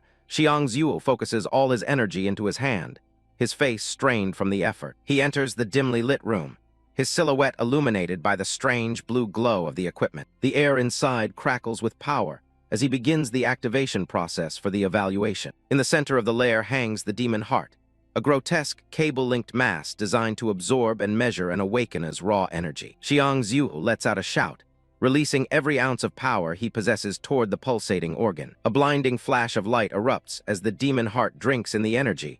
The cables hum with the sudden influx. The heart glows intensely, processing the input and transmitting the data back to the external monitoring equipment. Overhead, the complex machinery whirs as it converts the raw power into a numerical rank. The large screen displays the first set of results. Xiang Zuo has officially placed as an E-grade mid-tier. The examiners watch the monitor closely, noticing that the second set of data, the potential measurement, is still being calculated. In the crowd, Ma Long leans forward with bated breath, knowing that the potential score is the real game changer. Potential represents the absolute highest rank an awakener can hope to achieve in their lifetime. Those with high potential are immediately flagged for state attention and special training programs. The screen finalizes the report. Xiang Zuo is an E-grade mid-tier with a maximum potential of C. He walks out of the gate looking utterly defeated, realizing his hard work over the last 2 years hasn't moved the needle at all. Without skipping a beat, the announcer calls for the next student to step up for their turn. Ma Long rushes over to console his dejected roommate, telling him not to beat himself up too much. He points out that none of them have managed to reach the coveted D grade yet, so they're all in the same boat. A summary of the group's results shows they're all stuck in the E-rank ghetto, with low to mid-tiers and mediocre potential. But the somber mood is shattered when a female student's evaluation concludes with a startling result. She emerges from the gate as the crowd erupts. She's reached D-grade low-tier with a B-rank potential. The plaza is buzzing with excitement as students realize the first high-tier talent of the year has finally appeared. A short time later, Jiang Jian struts out of the testing portal, basking in the spotlight with an arrogant flourish. The roommates watch in envy, as his result confirms he's a D-grade low-tier with an impressive A-rank potential. High above, the examiners are stunned by the sheer number of high-potential students showing up in this year's batch. They agree that the upcoming graduation combat assessment is going to be a bloodbath worth watching. A hush falls over the crowd as the next name is called, and a pair of polished boots steps onto the testing stage. Gong Ting steps into the light, adjusting his collar with a calm confidence that matches his elite reputation. The excitement reaches a fever pitch as students whisper about him being the chosen one and the heir to a powerful guild. Si Chen watches from the crowd, his eyes sharp as he observes the man who is currently considered the school's strongest. Everyone is waiting with held breath to see if the genius president can break the school's historical records today. The demon heart, a grotesque biological eye suspended by cables, pulses with a low, rhythmic thrum. Its single eye snaps open, revealing a pale blue iris as it begins to analyze the energy flowing through the system. Gong Ting stands before the heart, his silhouette cast in the cold, flickering light of the testing chamber. Gong Ting stares at his own hand, thinking that he must hold back some of his power to create the biggest sensation later. His golden eyes flash with a sharp light, his ambition to be #1 in school history clear in his gaze. The screen begins to process his results, with the grade and potential columns flickering as they calculate his massive output. The unknown examiner, an older man with a gray mustache, looks on with a sweat-beaded brow as he notices the changing color on the display. The results finalize on the screen.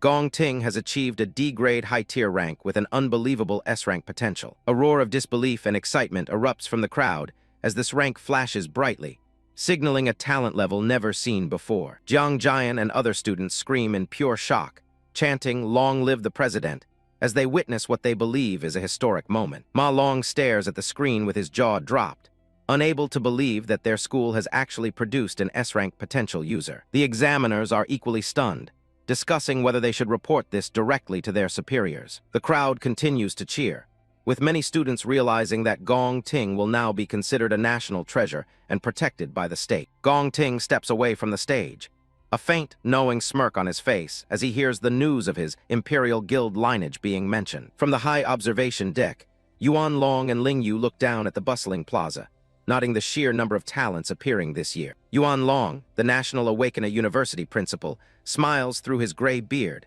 asking Ling Yu if she'd already known about Gong Ting's potential. Ling Yu responds with a cryptic smile, admitting that while she knew about him, she didn't come here just to see the president. She leans closer to the glass, her gaze fixed on someone else who she finds far more intriguing than the genius president. She watches Si Chen, who stands quietly in the crowd, wondering just how much of a sensation his performance will cause. The announcer's voice echoes once more, calling out the final student for the grading test, Si Chen. Jiang Jian leans in with a smug grin, taunting Si Chen before the test. He tells him he'd better bring some actual honor back to their dorm for once. The taunts keep coming, with Jiang Jian demanding that Si Chen doesn't embarrass them all with another pathetic low E-rank result. He breaks out into a loud, mocking laugh. He's already picturing Si Chen becoming the biggest laughingstock in the whole university. Si Chen stands stoically while his roommates, Xiang Zhu, Xiang Yu, and Ma Long, hang their heads. The surrounding students whisper about them being a bunch of weaklings and a disgrace to the graduation assessment. As Si Chen stepped up to perform the evaluation, Ma Long finally snaps, his face flushed as he shouts back at the bullies. He's certain that Si Chen is about to blow everyone's eyes wide open with his real strength. Ignoring the noise, Si Chen steps into the glowing portal of the testing booth. His name appears on the massive digital scoreboard, waiting for the results to register. Outside, a few students linger, watching the booth with a mix of boredom and faint curiosity. They aren't expecting much from someone with Si Chen's reputation. Deep inside the machine, the testing chamber is a mess of wires and cables, all feeding into a central core. It's a dark, technological abyss that few get to see from the inside. The demon heart core pulses with a strange, organic light, its single eye scanning the new occupant of the booth. It looks more like a living creature than a piece of machinery. Si Chen's eyes glow a piercing red as he prepares for the evaluation. In this era, joining a high-rank guild is the only way for an awakener to secure any kind of future. The graduation combat assessment is the only chance for most students to prove their worth to the guilds. It's a brutal competition where only those at the top get recruited. The test is designed to simulate combat against the nightmares they'll eventually face for real. Only the strongest silhouettes will survive the scrutiny of the recruiters. Candidates are allowed to form squads of up to 10 members. The top-placing squad gets the ultimate reward. Every single member is directly recruited by the nation's elite Imperial Guild. For these students, the test isn't just about a rank. It's about life or death for their careers. The Imperial Guild is the peak of the nation's power structure. Jiang Jian laughs with another student, completely unconcerned with the stakes. He's already bragging about his friend Yan Lin's D-rank like it's a major accomplishment. Gong Ting, the student council president, stands confidently as his 10-man squad assembles. With 9 D-ranks and his brother Gong Cheng on the team, they look absolutely untouchable. To Gong Ting, this day is about more than just himself. It's about scouting the perfect teammates to ensure they crush the upcoming graduation assessment. His teammates crowd around him, showering him with praise and calling him the guaranteed MVP. In this environment, the strongest team inevitably rises to the top. Meanwhile, the weakest team stands off to the side, looking like they've already given up. It's the cold law of survival. The strong huddle together while the weak are cast out and eliminated. Ma Long pushes up his glasses, sweating as he checks the time. He's starting to worry about how long Si Chen has been inside that booth without any movement or data appearing. The scoreboard remains a blank blue void, showing nothing for Si Chen's name. The lack of movement is starting to draw confused murmurs from the remaining students. The rest of the crowd starts to disperse, assuming the test is over. They joke that Si Chen's power must be so pathetic the machine can't even register a rank. Jiang Jian urges Gong Ting to forget about the trash, left inside, and head out for some karaoke. He's convinced there's no point in waiting for someone like Si Chen. Gong Ting closes his eyes and agrees, finally losing interest.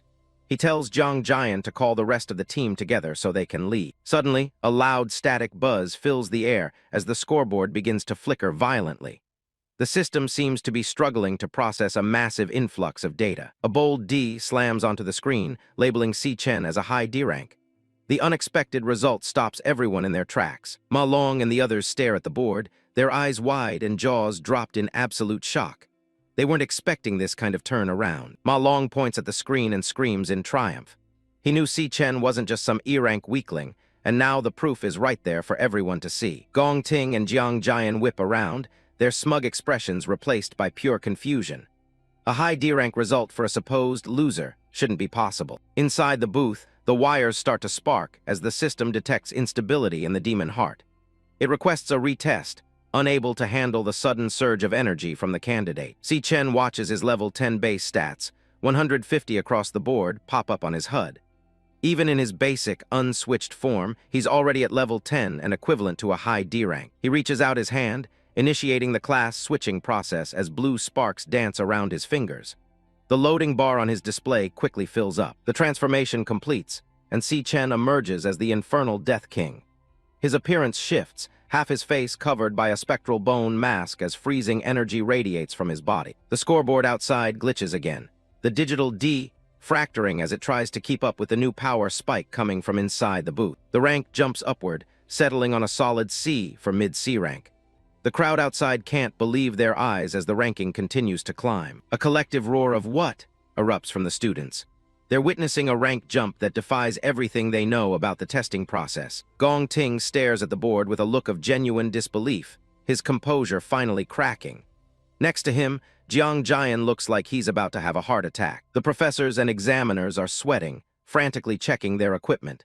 They've never seen a rank fluctuate this wildly and think the system might be malfunctioning. The demon heart core pulses a deep purple, its eye wide and bulging under the extreme strain. The system screams another warning about instability and potential deviation in the results. Si Chen isn't done yet, nodding that if his weakest class is already a C rank, his other two should be off the charts. He initiates another switch, his silhouette wreathed in dark, jagged energy. The switch is finalized, revealing the Purgatory Rakshasa class. Si Chen's eyes burn a cold blue as he prepares to show the machine the full extent of his true power. A detailed stat card for the Rakshasa blade appears, showing maxed-out potential and terrifying skills like bone grip ruin and gravity manipulation. The machine is about to be pushed past its limits. The central eye of the demon heart pulses violently, veins bulging across its surface as it struggles to contain the energy. It looks like it's about to burst under the pressure of Si Chen's power. A massive swirl of purple energy erupts from the core, spinning into a chaotic vortex that fills the entire testing booth. The machine's containment systems are clearly failing. Dark clouds and lightning crackle around the core as it continues to malfunction. The power output is so high it's creating a literal void right in the middle of the school hall. Outside, the students can only stare upward in terror as the sky within the building seems to darken. Someone screams out, wondering what on earth is happening to the equipment. Ma Long and his roommates are frozen in place, their eyes wide as they witness the celestial level phenomenon. It's a sight none of them ever expected to see during a simple school evaluation. Ma Long shouts in excitement, convinced that their dorm has finally produced a god-tier monster. Meanwhile, the scoreboard behind them begins to glitch and tear as the ranking system fails. The scoreboard flickers through several ranks before a massive, golden, slams into view. The glitching screen can barely hold the image of the rank S potential. The head examiner loses his mind, screaming into his headset about another S-rank potential appearing. The staff behind him look just as terrified by the data. Gong Ting stares at the display, his usual calm completely shattered. He's never seen the machine react like this to a student before. Red warning boxes pop up over the scoreboard as the system tries to calculate the rank. It's clear that the energy level has already bypassed the machine's upper limits. The rank display breaks apart into a mess of pixels as the system error messages become more frequent. The power surge is completely off the charts. A final notification appears. The potential value is undetectable. The machine has officially exceeded its maximum load and can no longer process the test. Jiang Jian let out a horrified scream as the system entered a state of total collapse. His eyes were practically bulging out of his head from the sheer panic. With a deafening roar, the testing booth explodes in a pillar of fire and smoke. The blast sends shockwaves through the hall, throwing everyone back. The examiners scramble through the smoke, shouting for everyone to get back while they try to find Si Chen. They're terrified that the student might have been caught in the explosion. Lightning continued to arc across the space around the destroyed machinery. The head examiner rushed headlong into the wreckage to search for Si Chen, hoping that the student was still all right. The head examiner stares into the center of the machine, his face pale as he realizes what's happened. He can't believe his eyes as he checks the condition of the core. The demon heart has become a shriveled, gray husk, completely drained of life and energy. It looks more like a piece of burnt coal than a high-tech core. While the examiners are preoccupied with the wreckage, Si Chen quietly walks out from the smoke. He looks entirely unharmed, his expression as calm as ever. He glances back, thinking to himself that he might have pushed a bit too hard and accidentally choked the machine to death. But he doesn't seem to regret it one bit. A system message confirms that the devouring is complete. He's obtained the exquisite demon heart, a ranka item that lets him perceive the power ranks of everything within a 100-meter radius. The school hall is still a mess of sparks and debris as the staff try to regain control. Si Chen stands in the middle of it all, hidden by the shadows. He activates the newly acquired item, and his left eye begins to glow with a brilliant teal light. He's ready to test out his new vision on the crowd. Green hexagons appear over the heads of the students, labeling almost everyone as high E-rank. Si Chen notes how convenient it is to finally see the true strength of those around him. He scans the room, his glowing eyes shifting from person to person. He's looking for anyone who might actually be a threat in the upcoming assessment. His gaze lands on Gong Ting, and a pink hexagon reveals his real strength, mid-C rank. Si Chen scoffs, thinking that even the student council president's hidden power is mediocre at best. The examiners announce that due to the sudden death of the demon heart, all testing must be suspended for the day. They tell the remaining students to return tomorrow when a new device is ready. The staff begins ushering everyone out of the building. They explain that Si Chen's earlier rank jump was likely just a system error caused by the machine's impending failure. Ma Long and the other roommates swarm Si Chen, chibe style, as they celebrate his survival. Si Chen just looks tired and tells them he wants to go back to the dorm. Jiang Jian watches them from behind, his face tight with anger. He's convinced that there's no way a loser like Si Chen could have actually reached C rank or S rank potential. Jiang Jian stomps over and starts screaming in Si Chen's face. He demands to know where his sense of responsibility is and how he plans to compensate them for the wasted time. Si Chen's hand begins to crackle with electricity as he listens to the shouting. He's clearly losing his patience with the bully's constant nagging. He looks at Jiang Jian with cold, glowing eyes, seriously considering if he should just cripple the guy right then and there. The tension between them is thick enough to cut. Suddenly, Gong Ting's voice cuts through the noise, telling Jiang Jian to stand down. He warns his teammate not to be so disrespectful to someone who is clearly a valuable peer. Jiang Jian is taken aback as Gong Ting walks right past him. The rest of the students watch in silence as the president approaches the loser he was just mocking. Gong Ting smiles warmly and extends his hand towards Si Chen. He invites him to join his squad so they can tackle the graduation combat assessment together. Gong Ting continues his pitch, promising that with Si Chen on the team, the highest score in school history will belong to them. He seems very confident in his choice. The surrounding students are in absolute shock. They can't believe the student council president is personally inviting Si Chen to join his elite team after such a bizarre test. Jiang Jian is fuming, realizing that if Si Chen joins the squad, one of the current members, likely himself, will have to be kicked out. He looks like he's about to explode from the unfairness of it all. Jiang Jian clenches his teeth, knowing that joining Gong Ting's team basically guarantees a first-place finish in the assessment. He can't stand the thought of Si Chen taking that spot from him. Si Chen stares back at Gong Ting with an unreadable expression.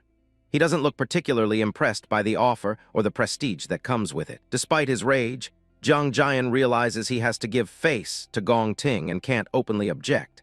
He reluctantly backs off, even though he's clearly planning something in the back of his mind. Jiang Jian forces a pained smile, his face twitching as he tries to hide his growing irritation. He welcomes Si Chen to the team with a hollow laugh, though his eyes tell a completely different story. Si Chen doesn't even slow down, throwing a blunt refusal over his shoulder without looking back. Gong Ting and the others watch in silence as he makes it clear he has no intention of joining them. Jiang Jian's expression snaps into one of pure, unadulterated shock. He can't believe a student like Si Chen just walked away from an invitation from the student council president. Gong Ting's eyes narrow, the golden light in them sharpening as he watches Si Chen's retreating figure. He remains perfectly still, absorbing the weight of the public rejection. Jiang Jian erupts, pointing a finger at Si Chen and yelling about the prestige of their #1 ranked team. Si Chen continues to walk away, stating simply that the team's strength has absolutely nothing to do with him. Si Chen's profile is cast in shadow, one eye glowing with a faint, dangerous red light. He tells them they are far too noisy and orders them not to bother him from this point on. Jiang Jian is literally steaming with rage, his face turning a deep shade of red as he clenches his teeth. He watches Si Chen leave, his body trembling with the urge to strike back. The surrounding students are abuzz with whispers, shocked by the sheer audacity of someone refusing Gong Ting. They look at each other in disbelief, wondering where Si Chen found the guts to pull such a move. Si Chen walks away with a steady, confident stride, ignoring the eyes of the crowd. The onlookers assume he must be aiming for the first-place spot entirely on his own, emboldened by his recent test results. Ma Long and his roommates can't help but laugh at the situation, finding the arrogant team's defeat hilarious. They mock the way the elites were acting so high and mighty just moments ago. Gong Ting maintains his composure, telling his team it's okay, and that Si Chen clearly has his own way of doing things. He looks over his shoulder at Jiang Jian, who is still reeling from the embarrassment. A high-angle shot shows the students dispersing across the school grounds under the bright afternoon sun. The tension of the evaluation has finally broken, but the rivalry is only just beginning. An elderly examiner with a prominent scar across his eye sighs, disappointed that the school's two top prospects won't be teaming up. He had been looking forward to seeing a new history-making record set this year. Lanyue stood beside him, a cryptic smile playing on her lips as she watched the drama unfold. She seemed to find the entire conflict far more interesting than a simple partnership would have been. A close-up reveals Lanyue's sharp, calculating gaze as she analyzes the situation. She knows that for someone with a background like Gong Ting's, this public refusal is nothing short of a declaration of war. Gong Ting's face is a mask of cool indifference, but his sharp features suggest a mind that is always working. He knows he isn't someone who can be easily dismissed or dealt with. Jiang Jian continues to grumble in the background, insisting that Si Chen only got lucky because of a machine error. He refuses to believe that the loser has actually reached C-grade level strength. Gong Ting's eyes flash with a cold, predatory light as he considers the competition. He is determined to maintain his first-place position, no matter how small the chance of someone surpassing him might be. Jiang Jian leans in close, his face distorted by a wicked grin as he whispers to Gong Ting. He offers to hunt Si Chen down and teach him a lesson on the president's behalf, citing their combat experience in demon lairs. Gong Ting looks at him with a tired, disdainful expression, asking if Jiang Jian truly thinks he is such a petty person.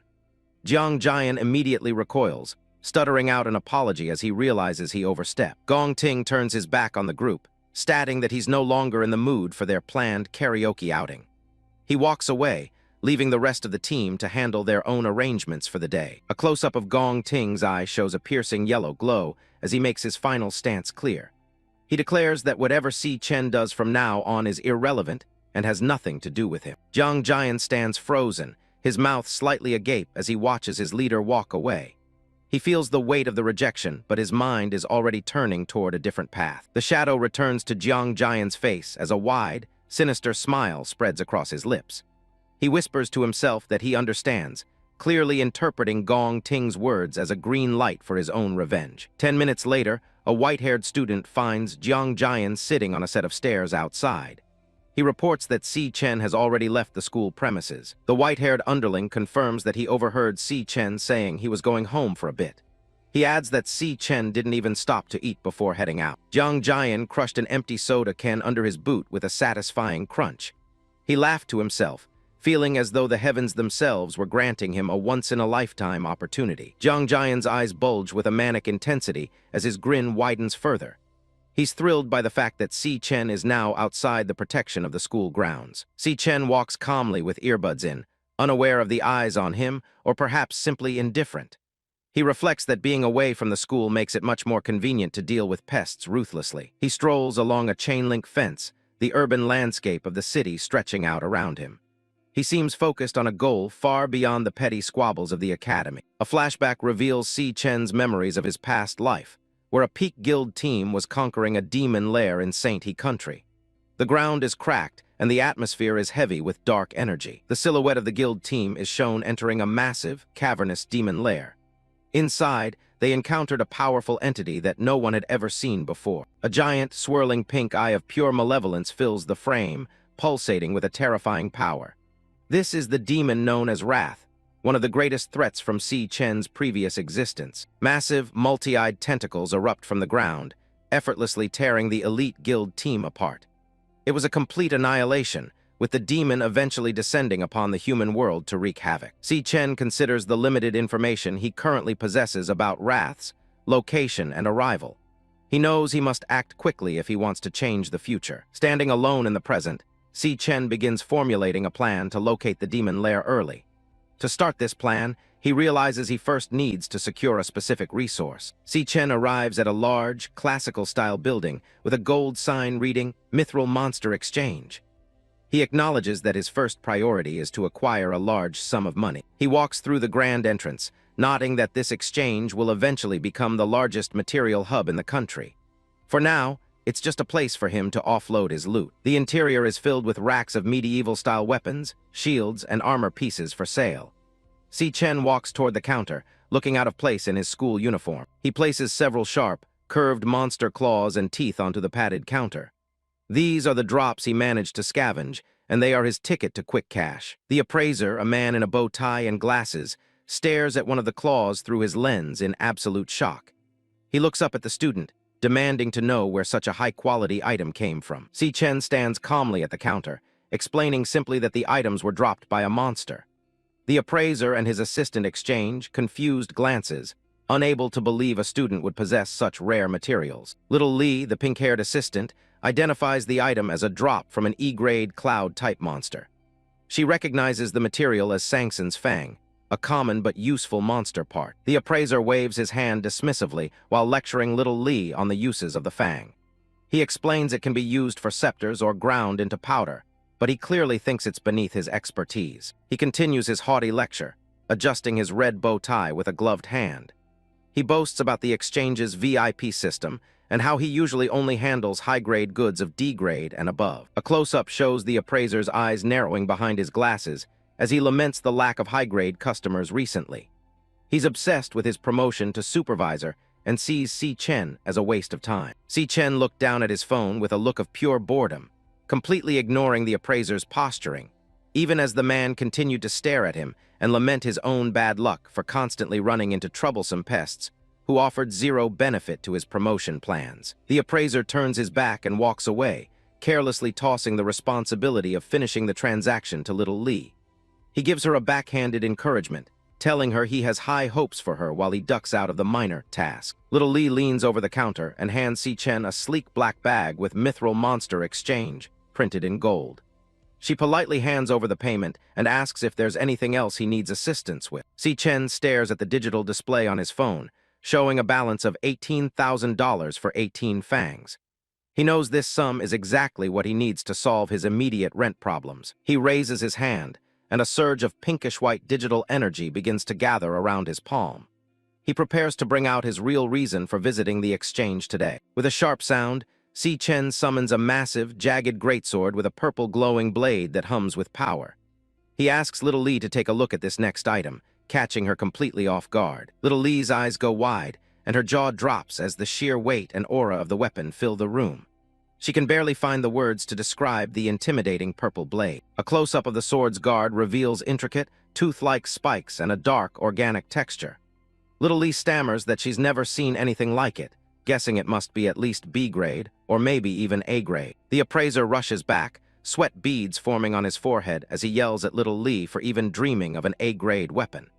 He insists that such rare items are worth millions, and that he hasn't seen one in all his years of working there. A tall man with short blue hair and glasses appears from behind, interrupting the appraiser with a calm, authoritative voice. He agrees that the weapon isn't B-grade or A-grade, but for a very different reason. The appraiser lets out a loud, mocking laugh, feeling vindicated by the newcomer's arrival.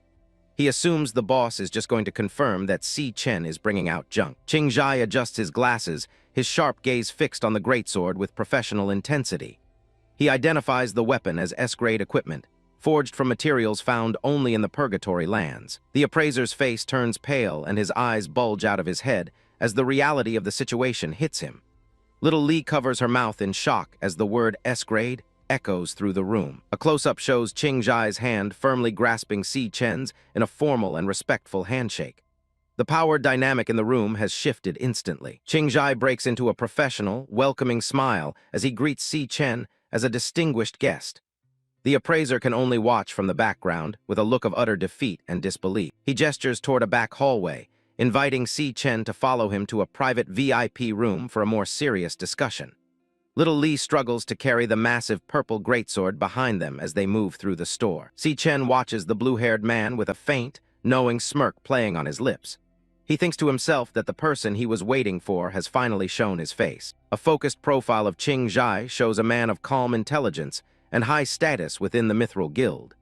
He is the key to the next stage of Si Chen's plan to prepare for the coming apocalypse. Steam rises from a freshly poured cup of tea. Inside the luxurious private lounge of the Mithril Exchange, Qing Zhai sits across from the young man. He leans forward, eyeing the massive, jagged sword on the table as he asks for the price. Si Chen doesn't blink, stating a price of exactly 1 million. The manager freezes, staring at him in utter disbelief. He points at the weapon, explaining that even a rank gear goes for millions, while an S-rank like this could fetch tens of millions on the open market. Si Chen clarifies his intent. He's not selling, he's using the blade as collateral for a 1-month loan. Qing Zhai adjusts his glasses, wondering if this is the kind of logic a typical university student would have. He realizes the kid has no intention of parting with the sword permanently, and likely plans to wield it himself later. Si Chen calmly takes a sip of his tea, while the manager tries to figure out if he's a runaway rich kid or a genius hiding his true power. Either way, it's clear to him that the person sitting on his couch is anything but ordinary. Si Chen sets his cup down, offering to pay a 10% interest rate if the loan carries into a second month. Sensing a massive opportunity, Qing Zhai dismisses his assistant, Zio Li, to discuss terms in private. He sits back, his gaze sharpening as he begins to piece the puzzle together. He calls out Si Chen's school as the National Awakener University, nodding that the seniors are right on the verge of graduation. He mentions the annual examination scheduled for exactly 1 month from now, where the first-place prize is a cool million. Everything lines up perfectly with the repayment date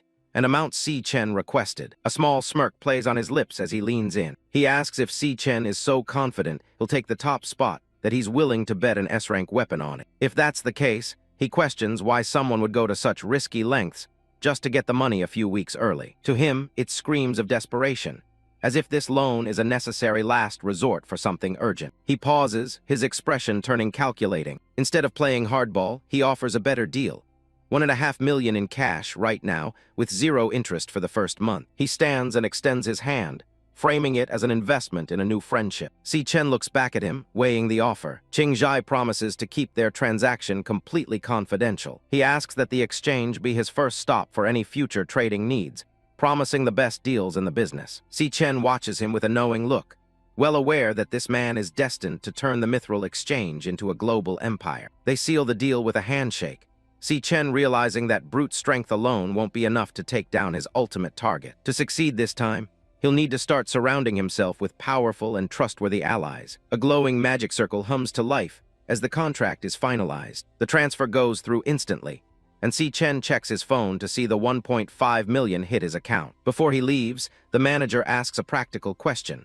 What will he use for the exam if his primary weapon is locked in their vault? He offers to let him borrow some high-rank equipment from their current stock, even if they're out of S-rank items. Si Chen waves him off with a simple "no need" and raises his hand. To the manager's horror, Si Chen summons another S-rank sword, identical to the one he just handed over. The staff members are left speechless, their faces twisting in shock as they realize the desperate kid is actually carrying around multiple S-rank treasures. Si Chen heads for the exit, leaving the employees bowing in deep respect while they process what just happened. Qing Zhai is practically glowing with excitement, promoting Zio Li to supervisor on the spot for her part in bringing in such a high-profile client. Outside, Si Chen looks out at the city, his mind already on the next phase. With his immediate financial needs met, he decides there's something else he needs to take care of. He flags down a taxi and heads across town. He arrives at the long-distance bus terminal, ready to reunite with his family. Si Chen stands alone, his gaze heavy with the weight of memories from a life he once lost. He remembers a time when things weren't this easy, and his family was constantly pushed to the brink. In that past life, his graduation meant nothing because he hadn't awakened any powers, leaving him rejected by every guild he applied to. He spent his days racing against the clock as a delivery driver, sweating through odd jobs just to scrape together enough for the monthly rent. Money was a constant source of stress, with his bank account balance often dipping into the low triple digits. He and Si Yun lived out of boxes in a cramped room, barely surviving. While he spiraled into despair over their lack of funds, his sister would always try to stay positive, claiming she had found tutoring work to help out. She was brilliant enough to get an acceptance letter from the International Central Art Institute, a dream come true for any aspiring artist. But instead of celebrating, she stared at the paper with a hollow expression before beginning to tear it into pieces. The scraps of her future fluttered to the floor as she lied, saying the school was too far away and she'd rather stay close to her brother. She was so terrified of becoming a financial burden that she simply threw away her lifelong dream to keep the family afloat. Back in the present, Si Chen checks his phone outside the bus terminal, wondering why his sister is taking so long to arrive. A familiar voice cuts through the crowd, calling out to him from across the pavement. Si Yun comes running toward him, her sneakers slapping against the asphalt as she navigates the traffic. She immediately starts lecturing him for waiting at the entrance instead of the exit. Si Chen stands frozen, his heart racing. From his perspective, it has been 7 agonizing years since he last saw her alive and well. Si Yun stops in front of him with her bright yellow suitcase, completely unaware of the turmoil inside her brother, as she asks him to help with her bags. When he doesn't move, she waves a hand in front of his face, teasing him for standing there like a complete dummy. Without a word, Si Chen pulls her into a sudden bone-crushing hug, burying his face in her shoulder. His sister is caught completely off guard, her eyes widening in confusion at the uncharacteristic show of affection. For Si Chen, the feel of her presence is the greatest relief he's ever known, and a small, genuine smile finally breaks across his face. He holds on tight, silent as he cherishes a moment he thought would never happen again. The sentimentality is short-lived as Si Yun starts to panic, struggling against his grip and accusing him of trying to choke her to death. She playfully pokes his side to get him to back off, joking that he must have been rejected by a girl to be acting this weird lately. Then she tossed the luggage to him to fulfill his duties as an older brother and urged them both to head home quickly. They start walking away from the station together, Si Yun chattering away about how crazy the ride to her exam was. Si Chen listens to her voice, his expression softening as they navigate the busy streets. Looking at her happy face, he makes a silent, unwavering vow. This time around, he will never let her suffer or sacrifice her dreams ever again. Meanwhile, in a narrow, dimly lit alleyway, a group of shadowy figures waits in silence. One man stands at the center, watching the path from above. The leader, wearing a loud Hawaiian shirt, confirms that this is the exact route Si Chen takes to get home every day. He orders his thugs to take their positions, telling them to jump the kid the moment he shows his face. A wicked, jagged grin spreads across his face as he takes a drag from his cigarette. He's determined to make sure Si Chen learns exactly what happens to those who dare to mess with him. A group of thugs is huddling in a dark alley, planning a surprise. One of them looks a bit nervous, worried that things might get a little out of hand. Jiang Jian, the guy in the loud floral shirt, isn't worried at all. He's itching to teach Si Chen a lesson for acting like he's actually worth something. He can't stop thinking about the time Si Chen looked him dead in the eye and told him to stop being so loud and to stay away.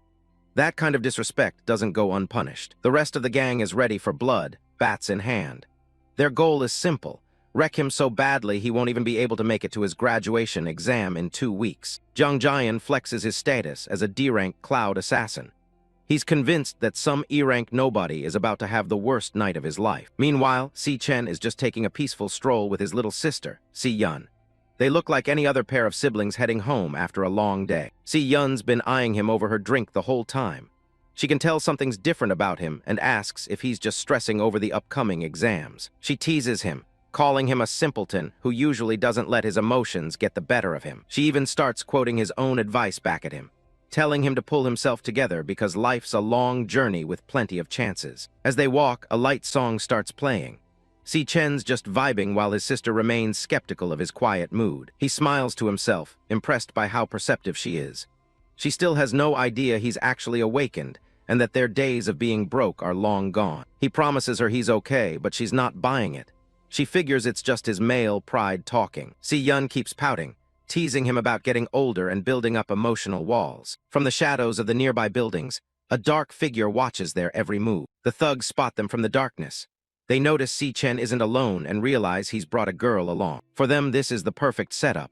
A secluded alley with 0 cameras, it's their lucky day. Si Chen stops in his tracks. He catches a familiar scent and realizes it's the guys from the student council. He's surprised they have the nerve to actually show up here. He senses them lurking just ahead. The gang steps out, fully intending to surround the two of them. Si Chen doesn't miss a beat.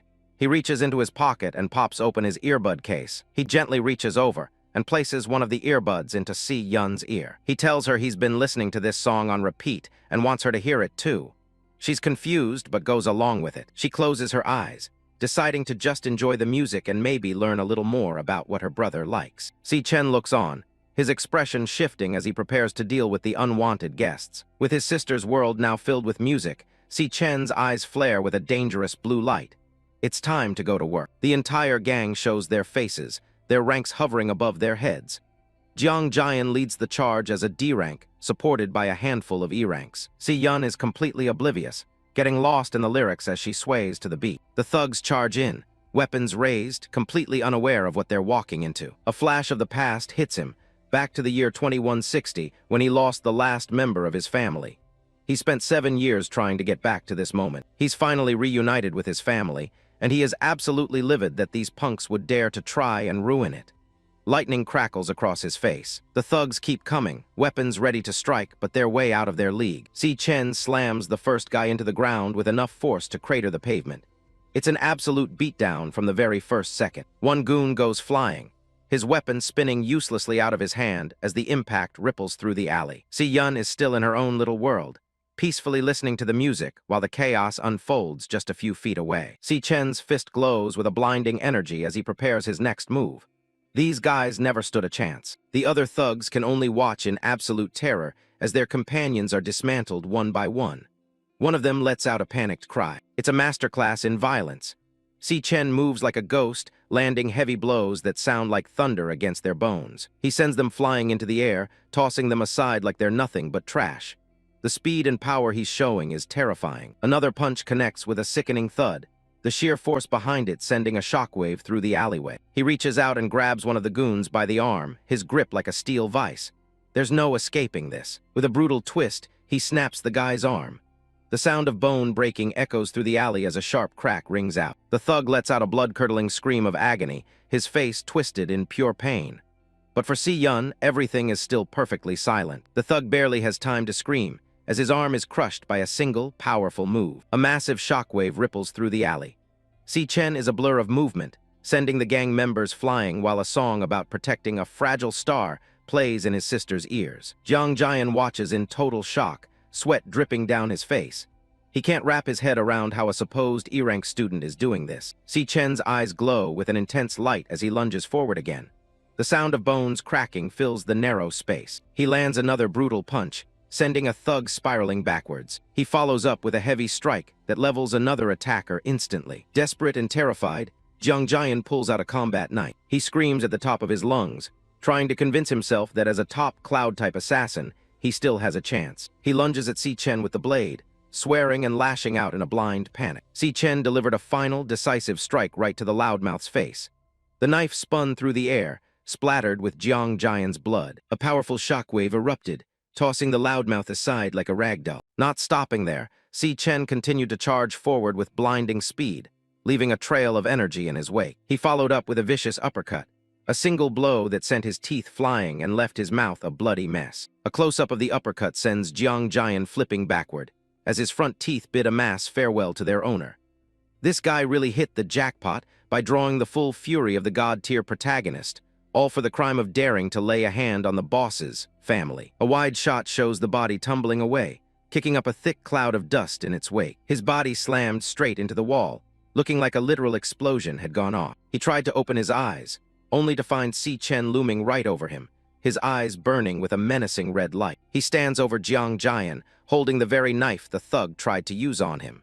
He reminds him that he was warned to never bother him again. His gaze is cold, as he asks what part of that warning was so hard to understand. Chap 11, he looms in the darkness, a silhouette of pure intimidation. He repeats the question, letting the silence between them grow heavy. The intensity in his eyes doesn't waver for a second. Jiang Jian lies in a pool of his own blood, his ribs shattered and his legs completely numb. He grovels and apologizes, finally realizing that Si Chen's D-rank assessment was nothing but a lie. Si Chen presses the blade against Jiang Jian's neck and tells him to shut up unless he wants to die. Jiang Jian looks at those eyes and knows they aren't lying.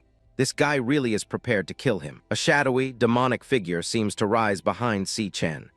Jiang Jian can't help but wonder what kind of life a student could have led to develop such intense killing intent. Si Chen leans in close, making sure Jiang Jian catches every word he's about to say. He looks over at the scattered bodies in the alley.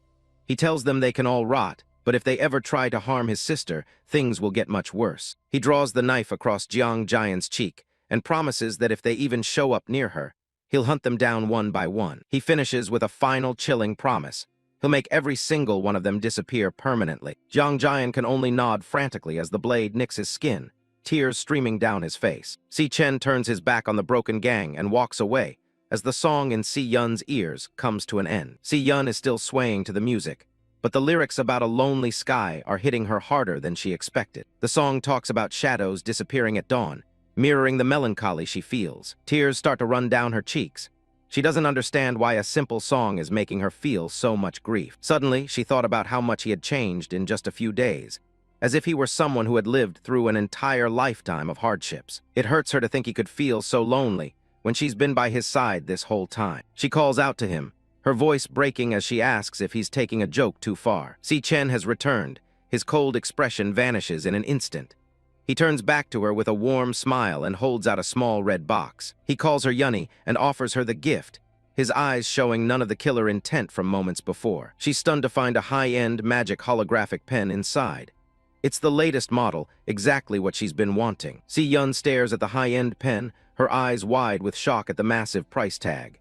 Si Chen leans back comfortably, a faint smile playing on his lips as he watches her stunned reaction. She clutches the pen, her gaze dropping as a mix of emotions crosses her face.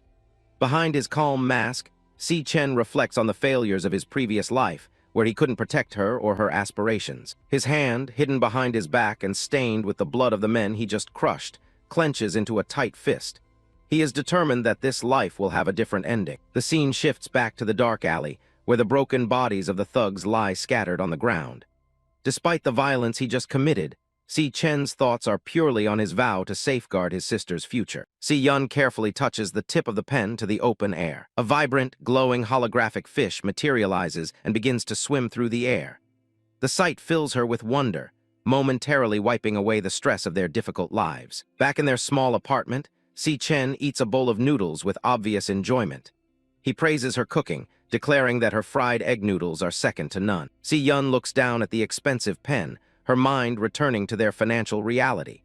She's still worried about how they'll manage the basic costs of living after such a big purchase. Si Chen matter-of-factly informs her that he's already paid the entire year's rent.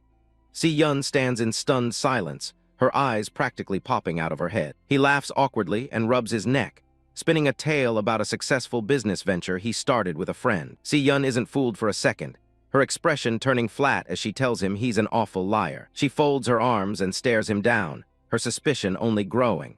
She finds the whole situation incredibly fishy and dislikes that he's hiding things from her. She studies his face, looking for any hint of what he's really been up to. However, seeing the pure, happy smile on his face makes her soften. She realizes it's been a very long time since she's seen him look this genuinely at peace. She places a gentle hand on his shoulder, the tension between them easing. She tells him that no matter what happens, he needs to make sure he doesn't push himself too hard. Si Chen meets her gaze with a calm, steady gaze and a simple acknowledgement. The setting changes to a massive, dimly lit aquarium where various fish glide through the water. A report notes that Jiang Jian has suffered catastrophic injuries, with over 60% of his bones fractured. A lone figure stands before the towering glass wall, silhouetted against the blue light. The man observes that the extent of the damage is so severe that medical professionals won't be able to fully heal him within a month. Gong Ting watches the fish, his face cold as he thinks about Jiang Jian's stupid decision to challenge someone as dangerous as Si Chen. A woman in a green dress sits nearby, listening as Gong Ting concludes that Jiang Jian will be forced to miss the graduation exam. He speaks with total indifference, stating that his team will be better off without any deadweights dragging them down. The sound of footsteps signals the arrival of another person in the quiet room. Gong Xuan, the National Awakener University's Director of Career Services, enters the scene. He's already well acquainted with the trouble Si Chen seems to cause. Fish drift through the coral as the director reveals he's confirmed the results of the latest internal ranking assessment. Gong Xuan leans closer to the glass, his eyes sharp behind his glasses. He informs Gong Ting that Si Chen is officially a C rank, making him the only student in the entire school with a higher rank. Gong Ting's expression hardens, a spark of intense rivalry flaring in his eyes at the news. Gong Xuan mentions that the Alliance's vice chairman will be attending the graduation examination to personally inspect the students. He warns Gong Ting to make sure no one else takes the spotlight away from him. He turns his gaze toward the woman sitting quietly in the back of the room. He asked Lingyu if she would be willing to fill the vacancy in Gong Ting's squad left by the injured Jiang Jian.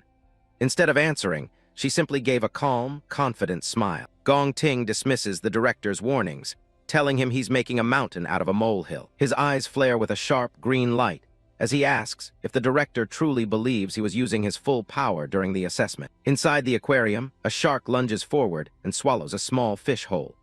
Gong Ting promises that when the combat examination arrives, everyone will finally see who the strongest truly is. He stares ahead, his predatory gaze fixed on some distant goal. The clock strikes 11:00 p.m. at the men's dormitory. Si Chen is in the middle of a hot shower, steam rising from his skin after completing a grueling 100-kilometer run with weights. He stands under the spray, his mind focused and clear. Now that his immediate financial needs are met, he's ready to move forward with the next phase of his plan after graduation. His target is set on the 1 million yuan prize money offered at the upcoming graduation examination. It's the only way he can fulfill his side of the bargain and repay the debt he owes to the mysterious Qing Zhai. He lies back on his bed, exhausted but determined, noting that there's less than a month remaining before the exam begins. He closes his eyes and prepares for sleep, knowing he still needs to gain a few more levels before he's truly ready. A system interface flickers into life in the darkness. The loading bar reaches completion, and a message appears announcing that the Gluttony System has been initiated. Under a blood-red sky, a gargantuan, twisted tower of black stone reaches toward the clouds. A solitary figure stands at its base, dwarfed by the scale of the structure as a powerful wind whistles through the jagged landscape. Si Chen begins his ascent up the weathered stone steps, a tiny figure moving toward the base of the colossal, dark monolith. The scale of the structure is overwhelming, its jagged peak disappearing into the blood-red clouds above. Recalling what happened during the assessment, he confirmed that even his weakest class, Gravehound King, was ranked at mid-tier C rank. However, the system is unable to display the official rank for his strongest class, Abyssal Fiend. A bright red warning box appears, stating that the potential rank value far exceeds the maximum system bounds. While the Abyssal Fiend is at least S rank, Si Chen is aware that he currently lacks the strength to utilize its full potential. He remains uncertain about the true ceiling of this class's power. 2 more class cards sit next to his active ones, but they are completely obscured by shadow and question marks. Their names and ranks remain a total mystery for now. A glowing golden key with a large red gem, identified as the SSS-Rank Time Rift Key, floats above his hand. It is the only tool capable of unlocking the ancient gates of the Tower of Darkness. He releases the key, letting it hang in the air as it begins to resonate with the massive gateway. He is ready to put his abilities to the test. The space between the pillars erupts into a violent, swirling vortex of purple energy that shakes the entire landscape. He stares into the rift, questioning what kind of world awaits him on the other side. The violet light consumes him completely, as he is pulled into the heart of the tower with a sharp rush of wind. Si Chen's eyes burn with a brilliant red light as he takes in the sight of his new surroundings. He stares forward in shock, his breath hitching as he recognizes the place he has been transported to. We open in a desolate realm known as the Fallen Star Wastes, where a lone figure stands beneath a vast, purple galaxy. Suddenly, Si Chen is jolted by a strange sensation, his eyes widening in confusion. An immense force slams down on him, forcing him to his knees with a pained grunt. His eyes glow red as he fights against the crushing weight, realizing the gravity here is insanely exaggerated. A system note confirms the surface gravity is 10 times that of Earth's. He quickly assesses the situation. The door I came in through has vanished. It seems I must eliminate this floor's boss to open it again. Forced to sit and catch his breath, Si Chen calculates his chances. In this environment, I can unleash 30% of my strength at most. I need to adapt to this place as quickly as possible. Just as he thinks this, a colossal glowing foot descends from the sky, shaking the very ground he sits on. The boss of this floor reveals itself, a B-rank star warrior known as the Phantom Lion. Realizing he's outmatched, Si Chen activates a system command. Loading, switching class. As he pants for breath, golden lightning begins to crackle violently around his hand. A notification declares the process finished. The class switch is complete, designating him as a level 10 lightning assassin. Now overflowing with power, Si Chen's stats have been boosted significantly. He glares at the beast and says, "So the enemy of this floor is you." Holding a newly formed lightning dagger, Si Chen prepares to face the pouncing phantom lion. The beast lunges with ferocious speed, but Si Chen, enhanced by his new class, narrowly dodges the attack. He grits his teeth trying to counterattack, but the intense gravity is still a major issue. My body feels so heavy. He pushes through the pressure, thinking, I must end this quickly. He thrusts his dagger at the lion's chest, but the attack misses its vital point, failing to paralyze the beast. His eyes widen in disbelief. I missed. While the lion lands gracefully, Si Chen realizes the flaw in his plan. The high gravity has severely impacted my speed and attack precision. The assassin class has lost all its advantages. The phantom lion roars, completely unfazed by the environment. Si Chen watches in frustration, thinking, but this guy is moving with ease. As the monster's cosmic energy flares for another attack, Si Chen understands the massive power gap. Is this the monster's strength level inside the Purgatory Magic Tower? It was clear his current class wasn't going to cut it. Realizing his mistake, Si Chen doesn't hesitate. He initiates another class switch, and the system confirms, class switch complete. Surrounded by a new, violent aura of pink and blue energy, his eyes glow with power. He declares, then I'll switch to Purgatory Rakshasa. His level remains 10, but his class is now something far more sinister. The Purgatory Rakshasa class card appears. A demonic horned star warrior with immense strength and stamina, a stark contrast to the speedy assassin. This class comes with two powerful skills, Myriad Bones to Void, which absorbs power from corpses, and Triphase Gravity Calamity. His stats are completely reallocated, with his strength tripled and his stamina quadrupled. With this new power, Si Chen understands the path to victory. Different classes have different core advantages. Close quarters combat must rely on the warrior class with its high strength and stamina bonus. He leaps high into the air, activating his new ability. Gravity stacking to the max, increased downward impact force to the limit. He throws a punch, now infused with raw, destructive energy. As his fist plunged downward, the impact force amplified exponentially, surging from 200% to 400%, and finally reaching a staggering 600%. He roars, unleashing the full might of his new class. In this environment that already has high gravity, the power of my punch is amplified by a full 60 times. The phantom lion, once so confident, can only look up in sheer terror as the overwhelming force descends upon it. With a roar fueled by all his might, Si Chen screams, "You!" as the beast is utterly wiped out, crushed into the earth by a focused beam of gravitational energy. Si Chen's voice echoes across the wasteland. Don't even think about stopping me. The system confirms the skill that delivered the final blow, Triphase Gravity Calamity in super heavy mode. The immense power takes its toll, leaving Si Chen panting, his hand trembling from the sheer exertion. He lies beside a cavernous crater, the only thing remaining of the phantom lion. A notification pops up, confirming he has obtained a phantom lion bone. The kill grants him 12,000 experience points, instantly pushing him to the next level. He is now level 11. Lying on the ground to recover, Si Chen pants, the intensity of the battle having pushed him to his limits. The system provides an explanation of his abilities. Every star on the card represents a multiplier of the stats. The more stars, the higher the strength after class change. It then compares his two classes. The Purgatory Rakshasa has 11 stars, while the Lightning Assassin only has 9. This means the overall amplification from the Rakshasa is far higher, making it a superior rank. Si Chen reflects on his performance. But just dealing with a B-rank monster took everything I had.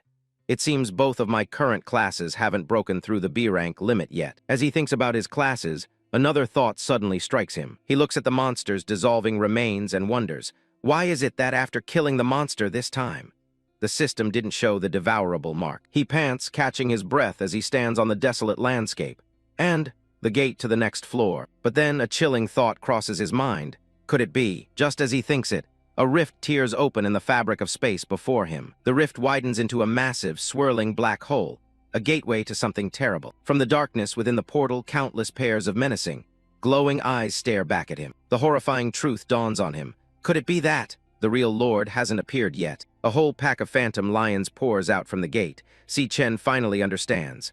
The one I just killed with all my might was just a small mob. Before he can even recover from the shock, one of the beasts is already upon him, its claws swiping at his face. He is completely overwhelmed, torn to shreds by the relentless assault of the phantom pack. As he's being ripped apart, he thinks, Only at this moment did I understand the true meaning of the purgatory Rakshasa's words. He remembers the warning given to him. Once the door opens, what welcomes you will be endless pain. The memory continues as a lion roars in his face.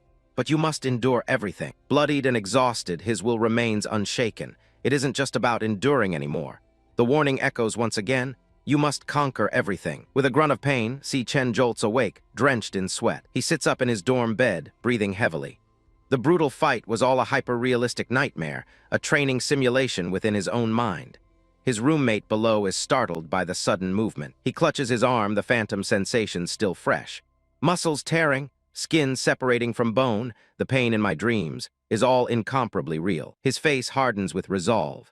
To become stronger, there are no shortcuts. This lonely and arduous road of purgatory has only just begun. The scene shifts. It is May 20th, 2157. We are at the National Awakener University's Grand Auditorium for the Graduation Combat Assessment Team Formation Ceremony. On stage, seated at the main table, Director Gong Xuan casually sips his drink, a smug look on his face as his plan unfolds. A nervous buzz fills the auditorium as students whisper amongst themselves. The word has spread that not only are the higher-ups of the Guild Alliance watching live, but the rules for this year's assessment have suddenly been changed. Another student chimes in, no wonder the rules for this year's assessment have changed.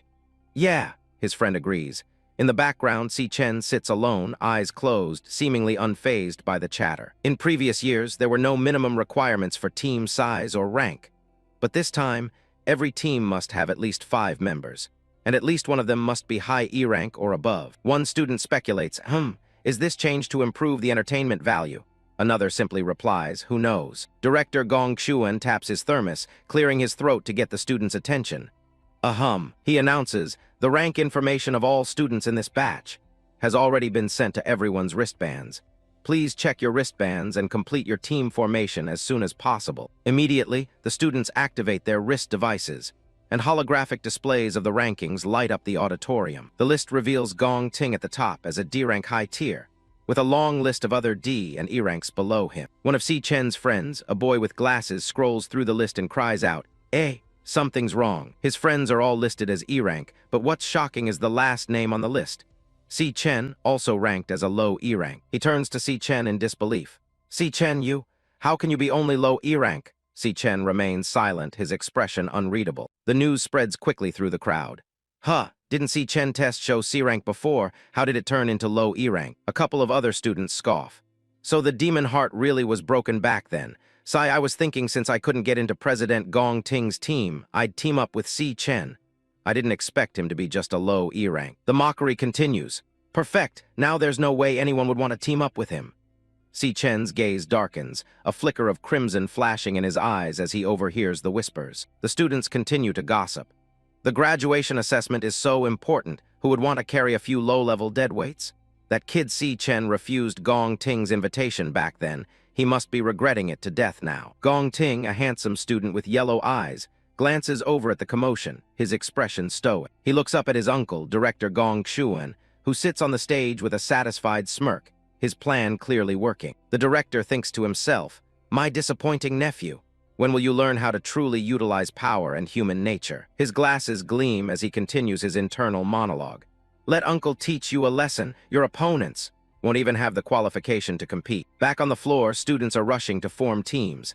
The name President Gong Ting echoes as people clamor to join the top student. A crowd gathers around Gong Ting, begging him, please let me join your team. Pick me, pick me. The crowd grows more desperate, with students shouting their qualifications. President, I've been in the student council for 3 years. I definitely won't drag you down. A female student pleads, President, my healer class will surely be a great help to the team. While another simply begs, President, let me be your dog. One of Gong Ting's current teammates tries to control the crowd, yelling, hey, too loud, get back all of you. We can only add one more person at most. Half an hour passes. All across the auditorium, teams are finalized as students sync their wristbands, signified by a glowing, team-formed notification. Groups of students congratulate each other, wishing their new teammates luck on the assessment.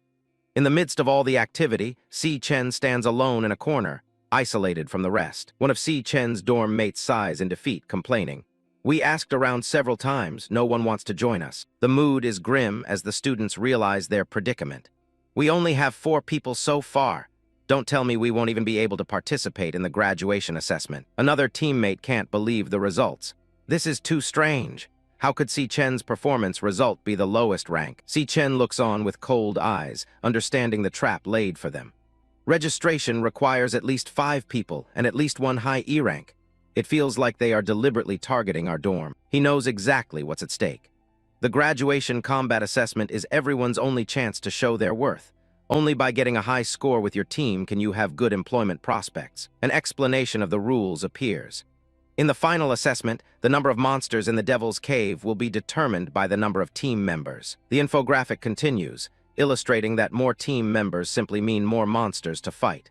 It's not that the more people you have, the easier it is to get a high score. For Si Chen's group, the situation is dire. So even if they can't squeeze into a strong team like Gong Ting's, no one is willing to group up with low-ranked people. The truth of their situation is displayed for all to see. The 3 lowest E ranks in the entire school, Ma Long, Xiang Yu, and Si Chen, are all in their dorm. If this continues, they're doomed. Suddenly a voice cuts through the tension, calling out, "Hey, Xiang Zuo." The 4th roommate looks up, surprised. Another team tries to recruit him. "We're only missing 1 person. Come join our team." Surely you don't want to group up with those 3 low E-rank trash from your dorm? Otherwise, you might not even qualify for the graduation assessment. As Si Chen watches, his thoughts darken. If this goes on, we 3 low E-ranks are very likely to be abandoned by everyone. His thoughts drift to the image of the 3 of them being cast aside as low ranks. He finishes his thought, realizing that their mid-E-rank roommate would be dragged down with them, losing their chance to compete. But Xiang Zuo gives the other team a simple answer. Sorry. He turns his back on them and faces his friends, declaring, "Our dorm agreed long ago to team up together. I won't abandon my roommates." The recruiters are furious. Suit yourself. We only asked you to fill the numbers anyway. Rejecting us, you really don't know what's good for you. But Xiang Zhu retorts, "Don't look down on people." Meanwhile, the clock is ticking, and the team roster fills up with check marks, leaving fewer and fewer spots available. One of the teammates points to the screen in a panic. Almost everyone has finished forming teams. There are barely any high E ranks left now. We're clearly just missing 1 person, but no one is willing to come. As his teammate panics, Si Chen remains silent, but a cold determination flashes in his eyes. His thoughts drift to the man pulling the strings, the director of the employment office, Gong Xuan. Si Chen notes that he shares the same surname as his rival, Gong Ting, confirming he's from the powerful Gong family. Si Chen mentally lays out the director's scheme, changing the rules and tampering with his rank to isolate him. He scoffs internally. Does he think I'm a threat to Gong Ting? People with power really do whatever they want. But Si Chen's resolve only hardens. I am definitely participating in this graduation assessment. As a switching class notification appears before him, he thinks, since you are targeting me so blatantly. The class switch completes, and golden lightning erupts around Si Chen. With a dangerous glint in his eyes, he finishes his thought. Then there's no need for me to be polite either. He has a plan. After all, assessments aren't the only way to prove one's strength. The sudden surge of energy from Si Chen startles the proctors overseeing the assembly. His own teammates are caught completely off guard. One of them shouts in a panic, "Hey, brother, what are you doing?" The narrator explains that Awaken schools have a special tradition to facilitate students' mastery. The other students are in shock, wondering what Si Chen is planning. The rule is simple and absolute. In any setting, students can initiate a 1v1 challenge. Si Chen's actions are a clear provocation, but it's the most direct way to show his true power. While many would refuse such a sudden challenge, he knows his target, the prideful Gong Ting, definitely won't. Si Chen stares down his rival, Gong Ting, his plan laid out in his mind. As long as I defeat him, people who want high scores will surely come to team up. But just as he's about to make his move, a new voice calls out from the auditorium entrance. Si Chen, is your team still missing people? A mysterious student walks down the aisle, their voice laced with amusement. I also want to participate in the school's graduation assessment this year, Tilda. The figure is revealed to be a striking young woman with short blonde hair. She confidently states, I reached D rank back in middle school. Joining your team shouldn't drag you down, right? Si Chen's teammates are absolutely stunned. One thinks to himself, holy crap, when did Si Chen hook up with Ling Yu? Another simply cheers, awesome. The shockwave from Ling Yu's announcement hits Gong Ting's group hard.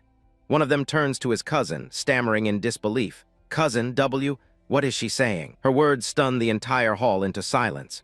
Even director Gong Xuan, the architect of Si Chen's problems, is left completely speechless as his scheme derails in an instant. Ling Yu confidently walks through the stunned crowd. the sound of her heels echoing in the silent auditorium. The students break into whispers, unable to believe what they are seeing. Vice President Lanyue wants to team up with Si Chen's bunch of noobs. The murmurs continue as she approaches Si Chen's group. Her background has always been mysterious. I heard she's a super genius girl from the Saint He Kingdom. Gong Xuan, furious at this interference, decides to step in.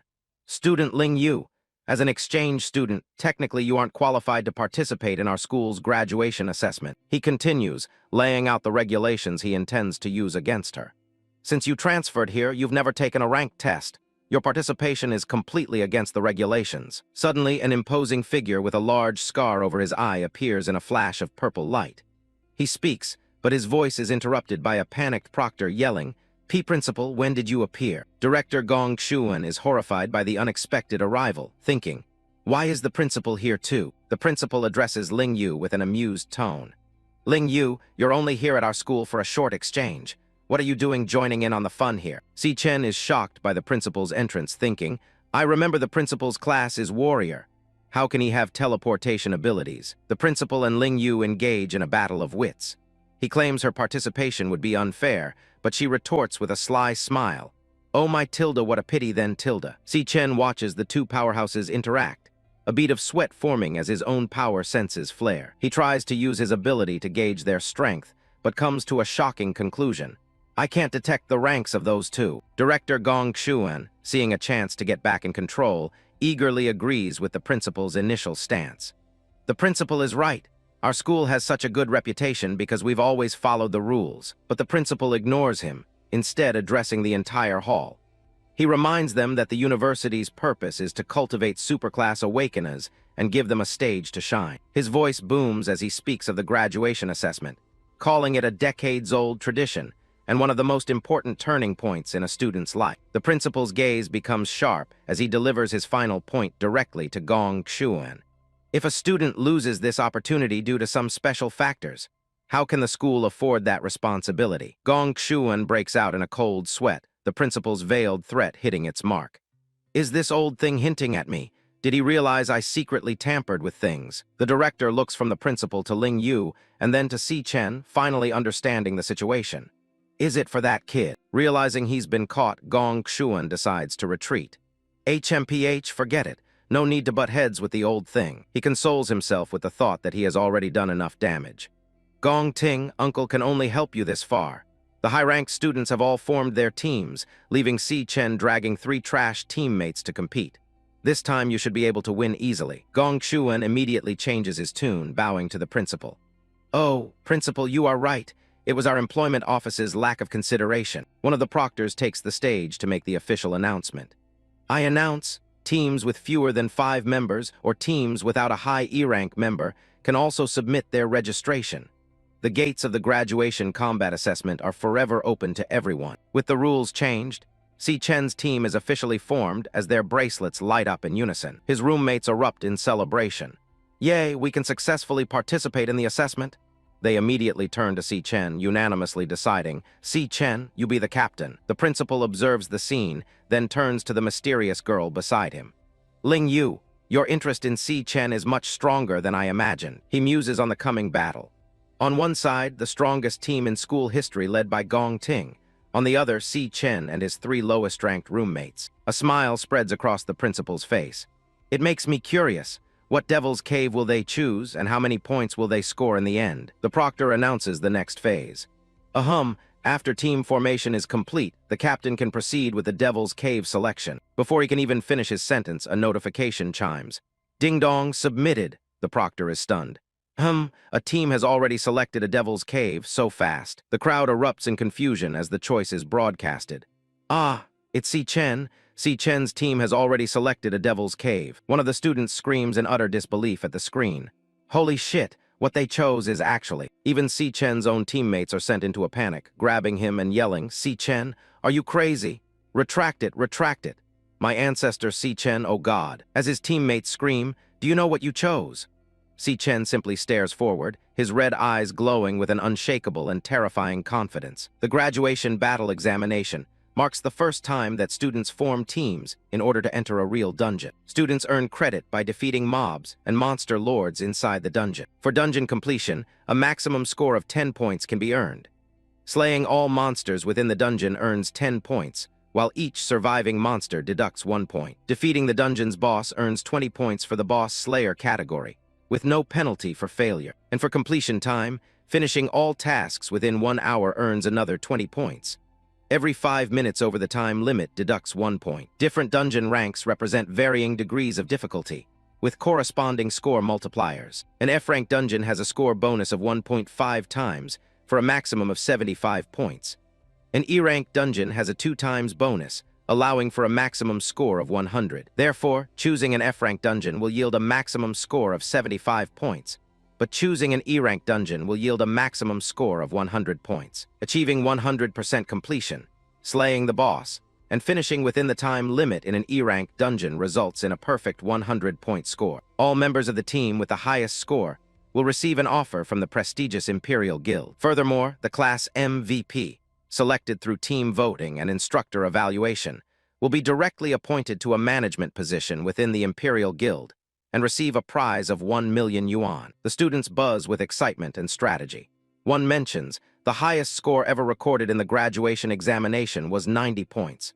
It was set by a genius former student who is now the leader of Imperial Guild. Another student adds, the E-rank dungeon is pretty tough. You'll need to have at least 3 D ranks on your team to stand a chance. All eyes are on one particular group as a student remarks. Gong Ting's team just might be able to challenge the school's all-time high record score. Suddenly a chime echoes through the hall. Dying submitted. A student with glasses looks up in shock, exclaiming, a team already picked out their dungeon. That was fast. He stares at his screen in disbelief, his eyes widening. Holy crap, it was Si Chen's team. His jaw drops as he sees the selection. He actually chose that one? A D-rank dungeon. The screen confirms it. Si Chen has selected a D-rank dungeon, now awaiting team confirmation. The news sends a wave of shock through the classroom. No one's ever beat a D-rank dungeon before. Did that dude fuck up and press the wrong button? One of Si Chen's teammates rushes over to him, pointing frantically at the screen. Si Chen, have you lost your mind? Do you have any idea what you've just picked? Elsewhere, another teammate completely melts down, clutching his head in despair. You psycho, how did I wind up on the same team with a psycho like you? The notification appears on his wrist device. The captain has selected D-rank dungeon. Do you agree to join? He thinks to himself in a panic. Is it too late to quit the team? A curly-haired student confronts Si Chen, his voice trembling with fear. Dude, have you fully thought this through? This is a D-rank dungeon we're talking about. A D-ranking means. Si Chen doesn't even flinch. He simply replies, I've thought this through. Just then, another submission alert rings out, and to everyone's surprise, a second team locks in a D-rank dungeon. The screen shows a portrait of Gong Ting. A confirmation message appears. Selected D-rank dungeon, all team members have confirmed. The rivalry has officially begun. A confirmation message appears. Dying, all team members have accepted. Team Gong Ting has submitted successfully. The other students are in an uproar. Holy shit, another D-rank, another team chose the D-rank dungeon. Oh my god. But Gong Ting's team is completely unfazed. Leaning back in his chair, he smirks and says, this year's going to be entertaining. A blonde girl on his team scoffs at Si Chen's group. Tilda, what's with that team trying to act all tough? They're not even thinking about their own abilities, Tilda. She continues, looking over at Si Chen's team huddled in the distance. They know they're gonna be dead last anyway, so they're just doing this for attention. She laughs mockingly. It's a D-rank dungeon. There's no way his teammates will even agree to join. They should just switch teams already while they still have the chance to quit. The team that was just barely put together is already gonna fall apart. Too bad, so. Back in Si Chen's group, the student with the curly hair and glasses stares intently at his leader, a silent resolve forming on his face. He thinks to himself, Si Chen's expression. He's completely determined. When did he start having such a powerful aura around him? You used to completely lean on me for the entirety of our time at school. He reflects on their shared past, his gaze unwavering. With a grunt of determination, he slams the confirm button on his wrist.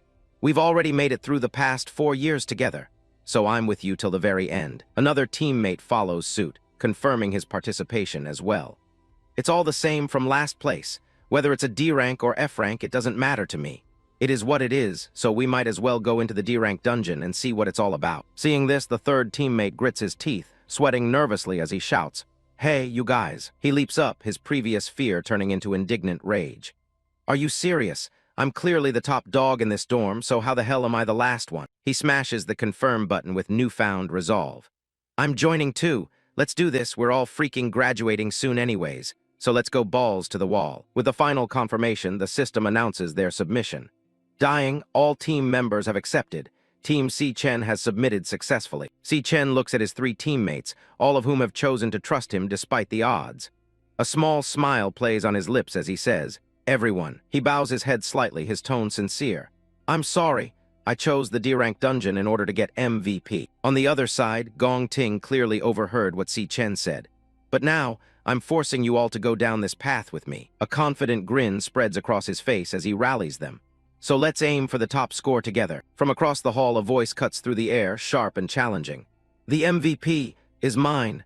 It's Gong Ting staring directly at Si Chen. Si Chen turns, his expression unreadable as his teammate looks on in surprise. Gong Ting's eyes glow with golden light, his aura flaring as he makes his declaration. "Si Chen, there can only be one strongest student in the entire school." Watching from the sidelines, Lingyu smiles faintly. "This is the first time I've seen that kind of expression on Gong Ting." As the 2 rivals face off, another student murmurs, "The battle between those 2 is finally out in the open." Observing the bold declarations, an older man with a gray beard smiles. "The youth of today truly are incredible and fearless." Lingyu shares her doubts. "But Si Chen choosing a D-rank dungeon? That's a bit overconfident of him. Even if he's a C-rank, it would still be impossible for him to solo a D-rank dungeon." She explains, the bonus multiplier for D-rank dungeons is 3x, and so the maximum score possible is 150 points.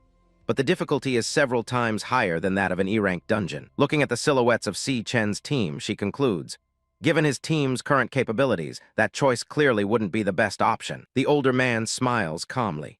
"Yes, there's only a little over a month left until the battle examination begins." His thoughts drift to the other students training in advanced simulators.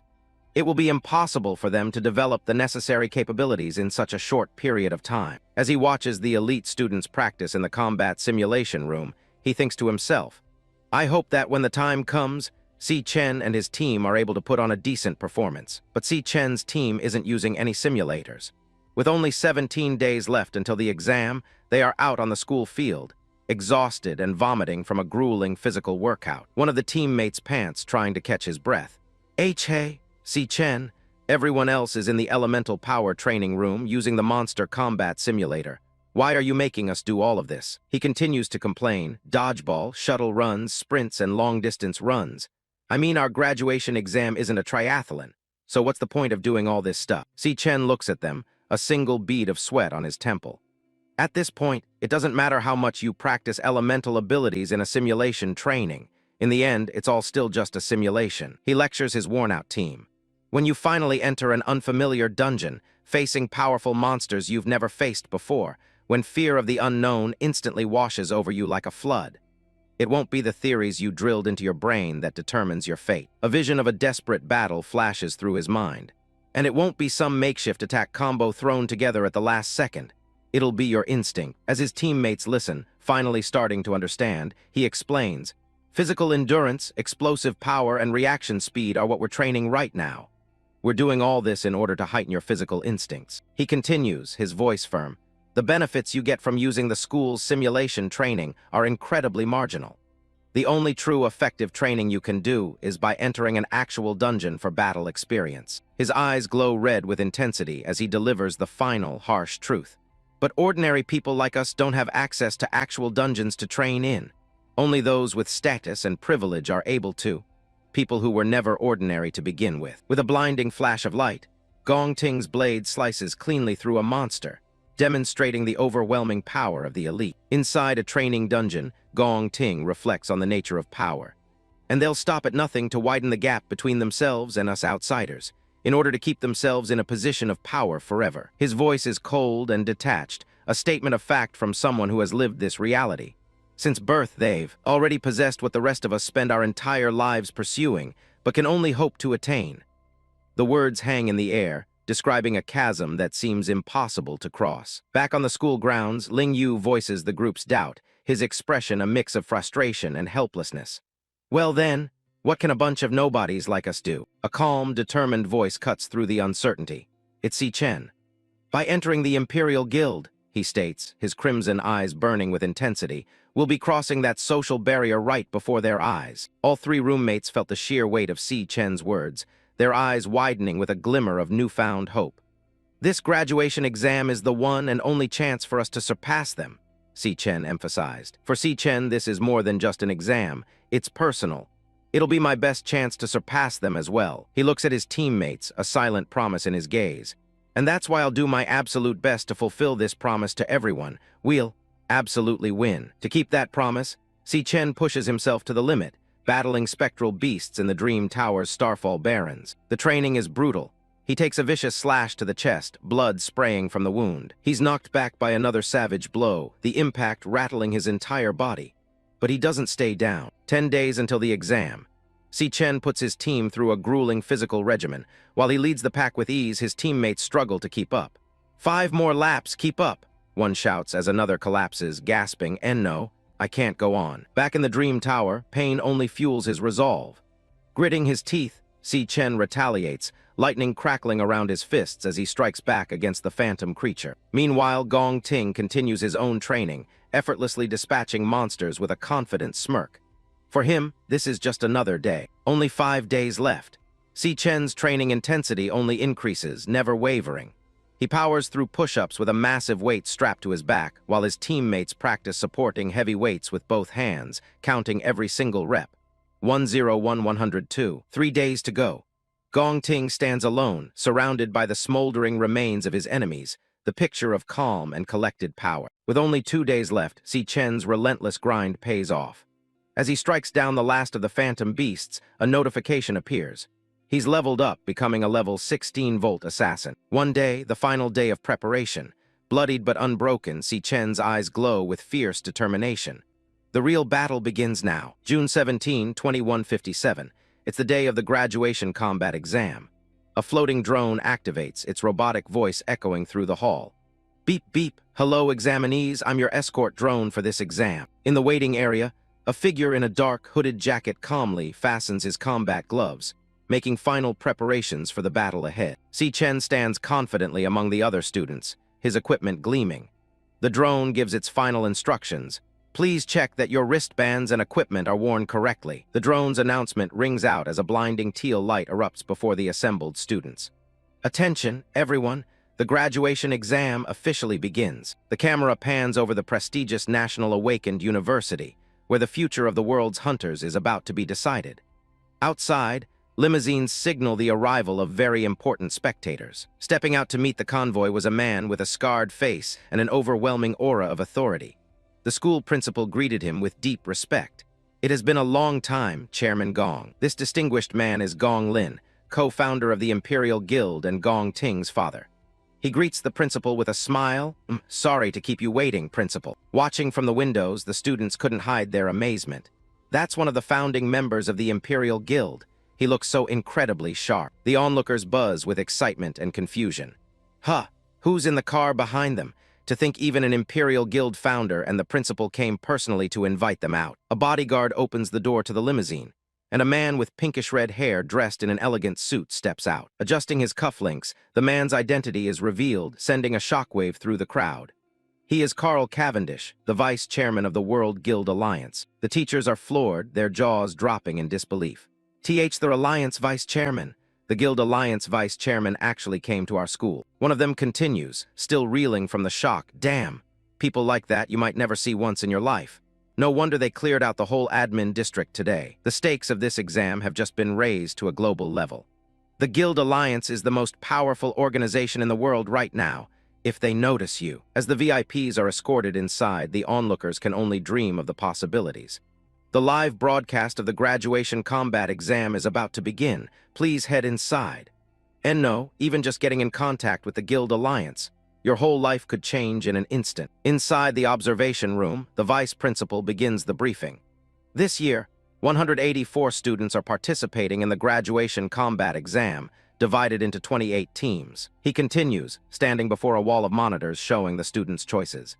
23 teams chose F-rank layers, 3 teams chose E-rank layers, and 2 teams chose D-rank lairs. A woman with her hair in a bun and sharp glasses speaks up, her tone laced with surprise. Some teams actually chose D-rank lairs.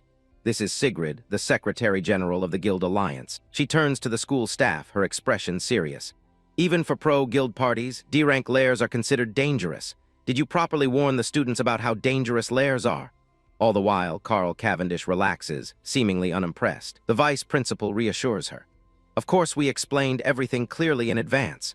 Since they rarely get real combat, the vast majority of students are lowly rank E. They can barely handle normal mobs in F-rank lairs. To illustrate his point, a scene from an F-rank lair plays out, showing a student taking on a Thornjaw salamander, a basic F-rank Volt warrior. But they struggle quite a bit against the lair lords.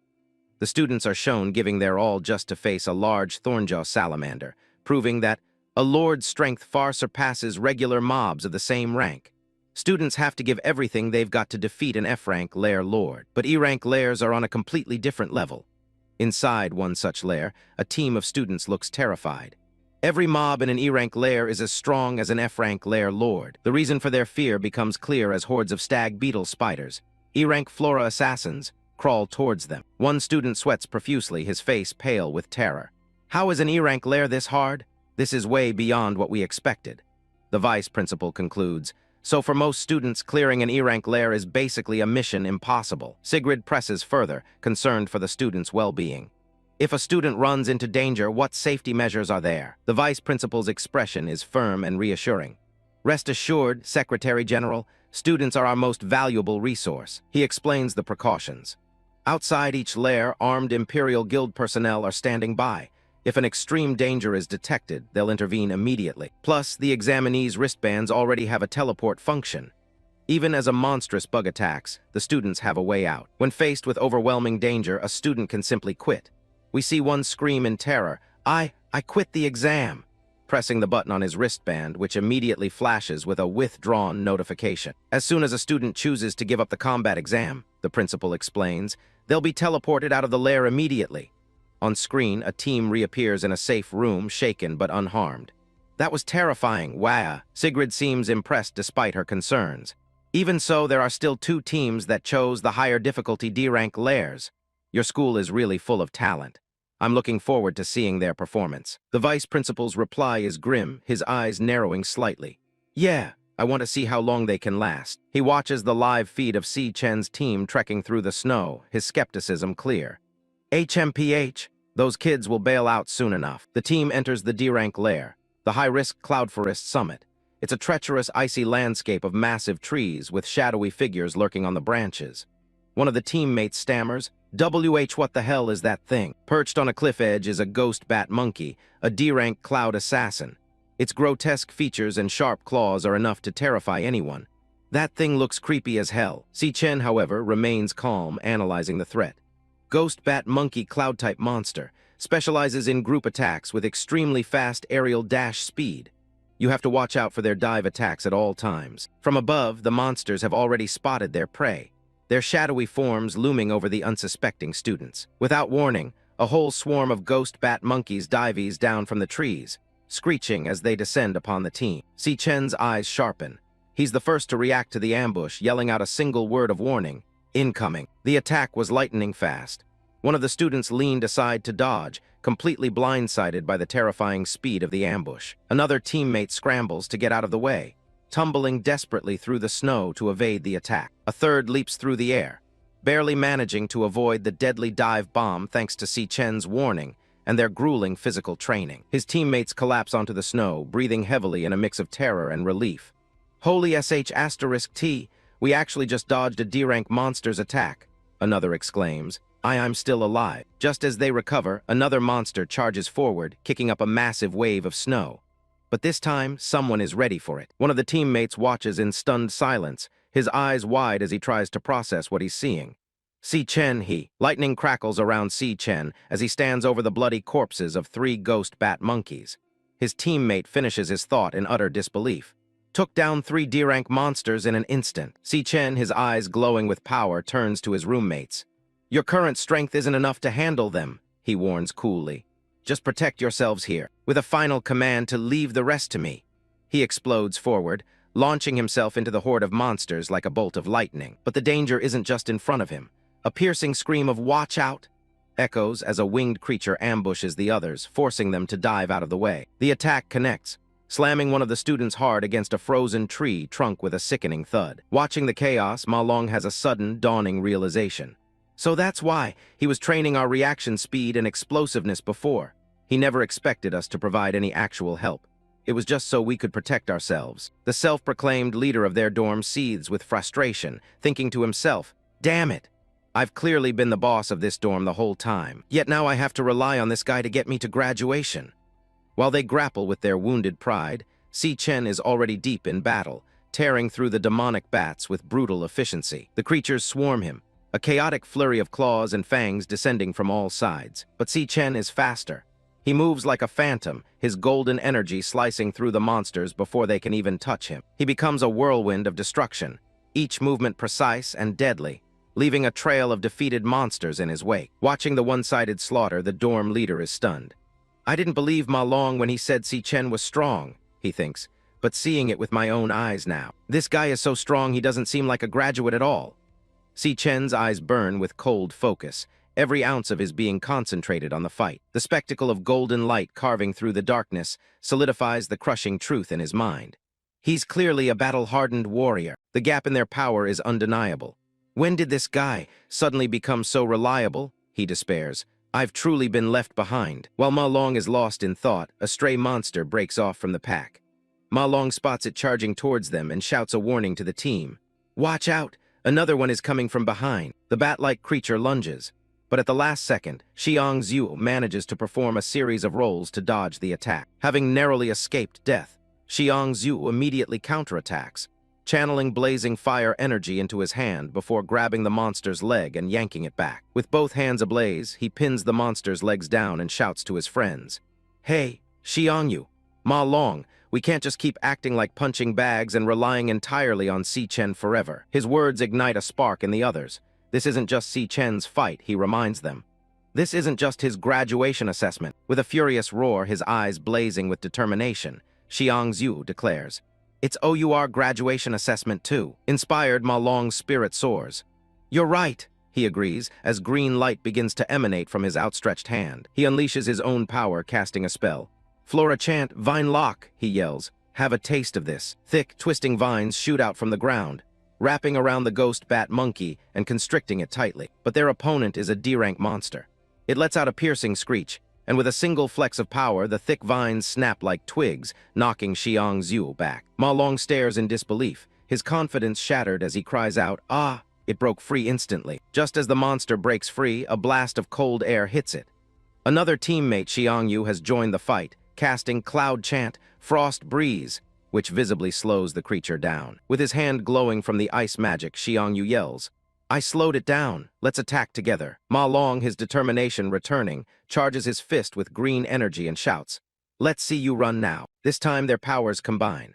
Combo skill, Frost Breeze plus Vine Lock. The icy winds and reinforced vines wrap around the monster, completely immobilizing it. Together they scream, "Xiang Zhu, now." Hearing the call, Xiang Zhu, already prepared, yells, "Got it!" as he forms a swirling ball of fire in his hand. He leaps into the air and unleashes his ultimate move with a cry of "Taste this."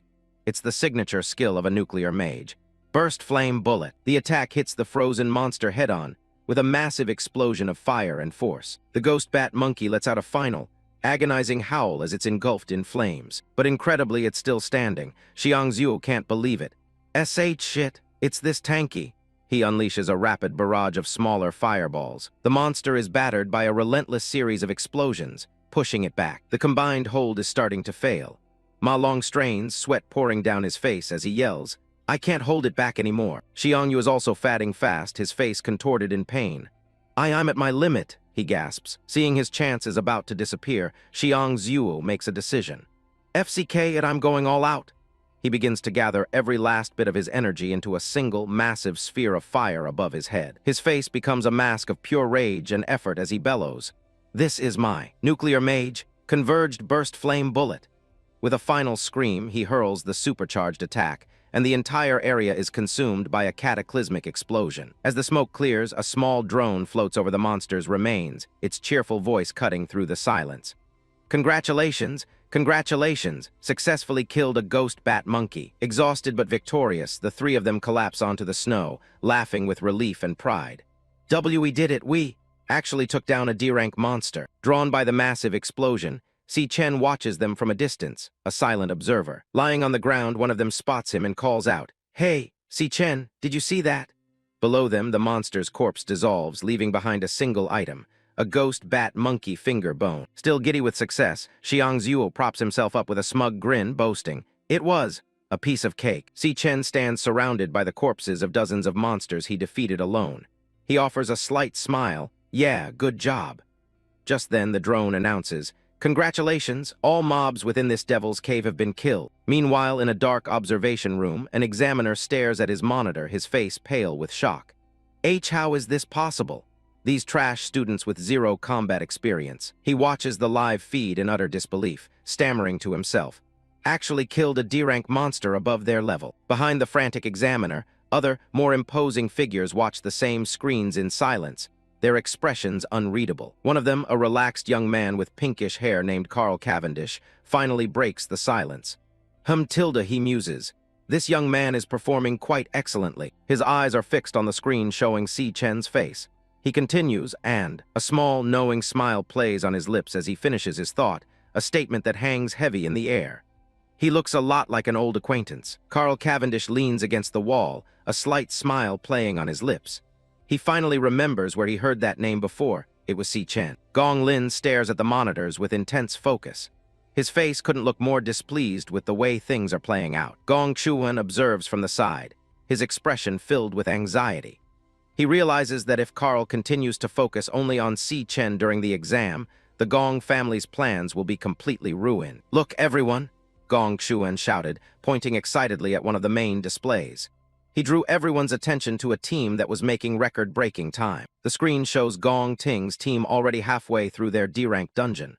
Their combat efficiency is staggering, leaving a trail of defeated monsters in their wake. A female examiner adjusts her glasses, impressed by what she's seeing.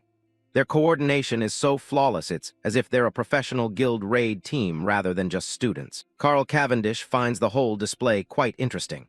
He notes that this year's graduating class is proving to be much more impressive than previous ones. Gong Chuan smiles with smug satisfaction, having successfully drawn every eye to the Gong Ting team's battle. He knows that the real show hasn't even begun yet. Inside the Gloomven Grotto, the team faces off against a swarm of noxious toadstools. These D-rank monsters are known for their toxic spores and aggressive nature. The team's flower chanter strikes a pose and unleashes her withering hymn. The sound waves ripple through the air, instantly debuffing the monster's strength, stamina, and speed. "Gather 'em!" The Star Mage received the command and immediately clapped his hands together. A surge of energy began to coalesce, pulling the weakened toadstools into a tight cluster. He followed up with astral fusion, dragging a swarm of monsters and pinning them to a single spot amidst pink and purple light. The team's coordination was perfectly timed to maximize the damage. In a flash of steel, the team leader draws his sword. He moves with a grace and speed that far exceeds his peers. Gong Ting unleashes his searing fracture skill, sending a wave of fire and force through the monster group. The impact is devastating, clearing the remaining enemies in a single blow. As a C-rank flame soldier, Gong Ting stands tall, his eyes glowing with power. He looks every bit the prodigy the Gong family claims him to be. The team laughs as they stand over the charred remains of their enemies. They note that these monsters are exactly like the ones they fought during their specialized training. One of the members smirks, realizing just how much easier life is when you have the right connections. It's clear to them that the exam was rigged in the Gong family's favor from the start. "At this rate, we'll become champions in no time," one of them shouts confidently. They turn their sights toward the boss room, eager to finish their record-breaking run. Far away from the cheers, Si Chen's group battles the freezing winds of the Cloudwood summit. The air is thick with snow as they trudge up the steep mountainside. Si Chen leads the way, his gaze steady despite the blinding blizzard. He remains completely unbothered by the harsh conditions, his mind focused on the goal ahead. The group has reached the peak of the Cloudwood summit, a notorious high-risk area within the D-rank dungeon. The atmosphere here is noticeably more heavy and dangerous. The teammates can't believe they actually made it to the top. They look out over the snowy expanse, catching their breath after the grueling climb. Their relief is cut short when they spot the Frostwraith ape nearby. The D-rank Cloud Soldier is busy tearing into a fresh kill, its massive fangs stained with blood. "Is that the Monster Lord?" The Glass's teammate stammers, his face pale with fear. The sheer size and ferocity of the beast are enough to make anyone second-guess their choices. The Frostwraith ape looks up from its meal, its glowing red eyes locking onto the newcomers. It snarls, blood dripping from its mouth as it prepares to defend its territory. "Holy Shi'ai, it's looking at us!" The Glass's teammate screams, his eyes wide behind his spectacles. He panics as the monster stands to its full, intimidating height. The ape roars and charges with surprising speed, its heavy footsteps shaking the ground. While his teammates scramble away in terror, Si Chen remains perfectly still, waiting for the right moment. Just as the beast reaches him, Si Chen delivers a powerful kick straight to its jaw. Lightning crackles around his leg, the impact sending a spray of blood and broken teeth into the air. The force of the blow sends the massive ape flying backward. It crashes into the snow, the sound of the impact echoing across the summit. Si Chen doesn't give it a chance to recover. He leaps into the air, lightning arcing across his body as he prepares his next move. He brings his foot down with crushing force, catching the monster right in the face. The shockwave from the strike shatters the ground beneath them. With a final, lightning-fast flourish, he slices the beast apart. It all happens so quickly that the ape is dead before its body even hits the ground again. The Glass's teammate is frozen in shock, unable to believe what he just witnessed. He can't wrap his head around how Si Chen killed a Lord-level monster so easily. A system message appears, confirming the kill and the gain of 200 experience points. They've also acquired 1 Frostwraith ape fur, a standard loot drop. Si Chen stands over the remains of the monster, his expression unreadable. His teammates slowly approach, still shaken by the sudden burst of violence. He finds it strange that killing a lord of a D-rank dungeon would provide such low experience and poor loot. His red eyes narrow as he begins to suspect something is off. Si Chen scans the area, his instincts telling him that the fight isn't over. He doesn't let his guard down even as his teammates celebrate the victory. "Hey, you guys, check this out!" One of the teammates shouts from across the clearing. They've found something hidden within a hollowed-out tree trunk. Inside the hollow is a massive cluster of shimmering mid-tier mana crystals. The sheer volume of wealth stashed here is enough to make anyone's head spin. The group is over the moon, already dreaming of how they'll spend the money from selling the crystals. They laugh and cheer, thinking they've just hit the ultimate jackpot. "Hold on," Si Chen warns, his voice sharp and cold. He senses a sudden shift in the mana around them, and it isn't coming from the crystals. But it was already too late. His teammate's hand had already touched the crystal, triggering a deadly trap. The real threat has finally revealed itself. The team doesn't even have time to react as a sudden, freezing gale sweeps across the summit. The blizzard is so thick it practically swallows them whole. Si Chen stares into the whiteout, his red eyes narrowing as the temperature drops to impossible levels. He looks completely unfazed, even as the ice begins to form around him. With a deafening roar of magic, the Arctic nova erupts. In an instant, the entire summit is transformed into a forest of jagged, glowing ice shards. Everything falls silent as the blizzard clears, leaving the entire team frozen solid. They stand like statues in the middle of the frozen wasteland, their progress brought to a dead stop. Back in the observation room, the screen showing Team Si Chen suddenly cuts to static. A bright red, no signal warning blinks across the center of the display. Gong Chuan pulls at his mustache, a smug look crossing his face. He remarks that they fell right into the trap, nodding that high-level monsters can be surprisingly intelligent. He turns to Carl Cavendish, suggesting that the students' lives are now in clear danger. He believes it's time for the guild rescue team to step in and end the exam before someone gets killed. The massive wall of monitors shows dozens of other teams in action, but all eyes are on the blacked-out screen at the center.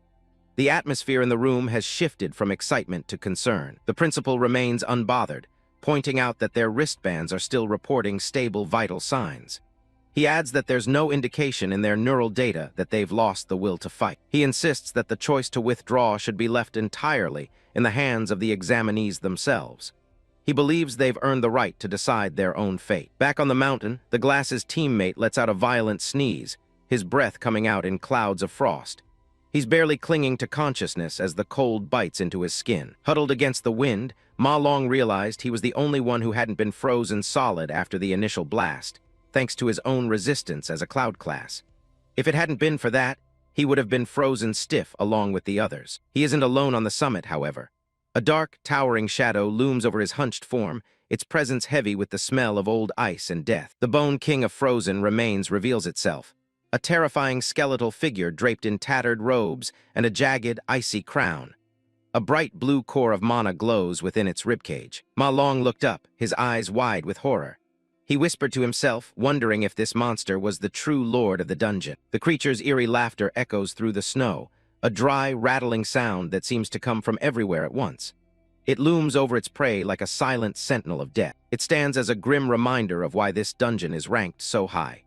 The Bone King's presence alone is enough to drain the last bits of warmth from the air. The teammate's mind races, remembering a description from the monster compendium about a sinister cloud mage that loves to toy with its victims. He realizes they're in far more trouble than they thought. This is no ordinary boss. It's the rare rank C Lord-class monster, the Bone King of frozen remains. Its name is whispered in legends as a bringer of eternal winters. Its hollow hockets glow with an intense blue light as it fixes its gaze on the only student still capable of moving. The creature looks as ancient as the mountain itself. Terrified, the teammate scrambles away, his boots slipping on the frozen ground. He knows he can't possibly handle a monster of this rank alone. He barely makes it a few yards before the summit itself seems to turn against him. He keeps running, his breath coming in ragged, desperate gasps. An ice crystal shard hurtled forward, tearing clean through his lower leg in a spray of blood. The sound of bone shattering was drowned out by the howling wind. He hits the ground hard, a pained scream escaping his lips. He looks back at the monster, realizing he's been pinned to the spot like an insect. The skeletal lord hovers closer, its hand glowing with a malevolent blue energy. It looks down at the boy with what can only be described as a mocking amusement. The teammate's wristband blinks a warning red, reporting a through-and-through wound. The system calmly asks if he wishes to abandon the exam and be rescued. He let out a defiant roar of refusal, his eyes suddenly becoming sharp and unusually clear. He knew he had to thaw out Si Chen before it was too late for both of them. Channeling every ounce of mana he has left, he activates the source of purification on the ice block holding Si Chen. He prays that it will be enough to break the spell. The Bone King responded instantly, sending another ice spike that pierced through the teammate's arm. He screamed in agony, his vision blurring from the pain. He collapses into the snow, his strength failing him as the system coldly reports that the purification attempt has failed. It seems like the end for the entire team. The monster hovers over its broken prey, its skeletal jaw rattling in what sounds like a victory laugh. It looks like it's savoring the moment of their total defeat. It gathers its magic once more, forming dozens of smaller ice bone spikes around its body. The creature is preparing to finish the job once and for all. Slumped in the snow, his heart rate spiking and his body covered in wounds, the teammate looks like a ghost of himself. The freezing wind threatens to carry away his last bit of hope. The wristband's question repeats, a robotic invitation to give up and escape the suffering. It's a tempting offer for someone who has already given everything. Abandon it? His eyes flared with a desperate, fierce fire behind his cracked glasses. He gritted his teeth, his expression twisting into one of pure, unadulterated stubbornness. He thinks back on every time he let fear win, every time he ran away and left himself behind. He's tired of being the one who always gets left in the dust. He remembers the bullying, the laughter, and the years of being treated as nothing more than a burden. The memories burn hotter than the freezing cold around him. He thinks of all the times he was too weak to stand up for himself or those he cared about. He refuses to let this be another one of those moments. He remembers his team and the promise they made to change their fates together. They fought too hard to make it this far just to fail now. I absolutely won't just give up like this, he screams, his voice cracking with the strain. His resolve is harder than the ice that's trying to kill him. With a final, agonizing effort, he lunges forward and slams his hand against Si Chen's icy prison. He ignores the spikes in his body as he pours the last of his mana into the skill. Source of purification, he bellows as a blinding blue light erupts from his palm. The sheer power of his will begins to shake the entire summit. Behind Ma Long, the Bone King raised its hand, commanding a volley of ice crystals that hurtled forward with ear-piercing shrieks. Beneath his palm, the thick ice holding Si Chen captive begins to hum and crackle with a sudden surge of internal power. The glowing blue light of the purification spell fights back against the monster's freezing curse. With the ice shards closing in, just inches away from making him log out of life, Ma Long grit his teeth and poured every last drop of mana into his palms to shatter the ice sealing Si Chen. Ma Long's eyes clamped shut as he let out a guttural scream, his glasses fogged over by the extreme cold and sheer exhaustion. He was determined to push past everything to break the weakling jinx. giving his all for his ideals and his friends in this very moment. Deep within the darkness of the broken ice, Si Chen's eyes snap open, burning with a fierce and predatory golden light.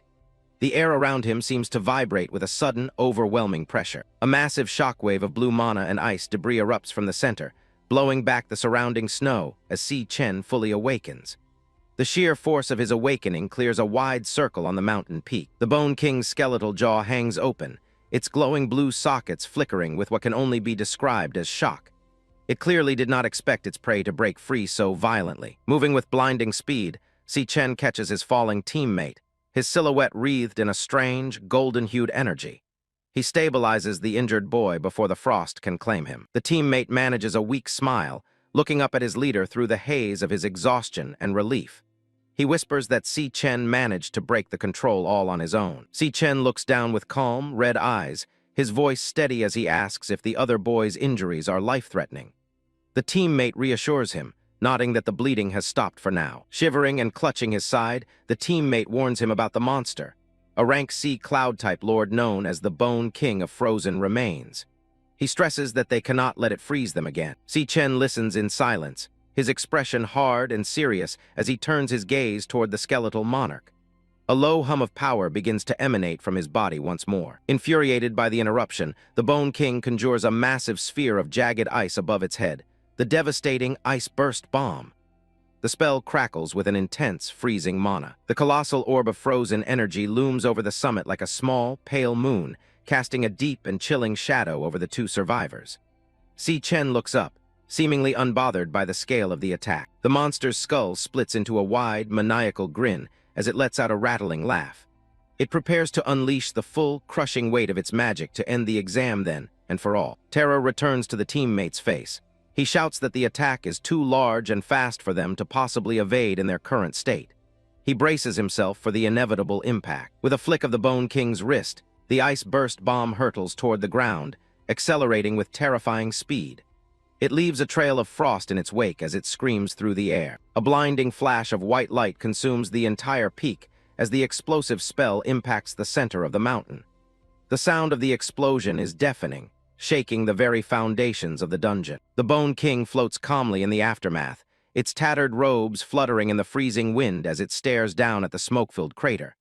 It waits for the dust to settle, certain of its victory. Suddenly, the creature's glowing blue sockets flare. It senses a presence within the wreckage that should have been extinguished.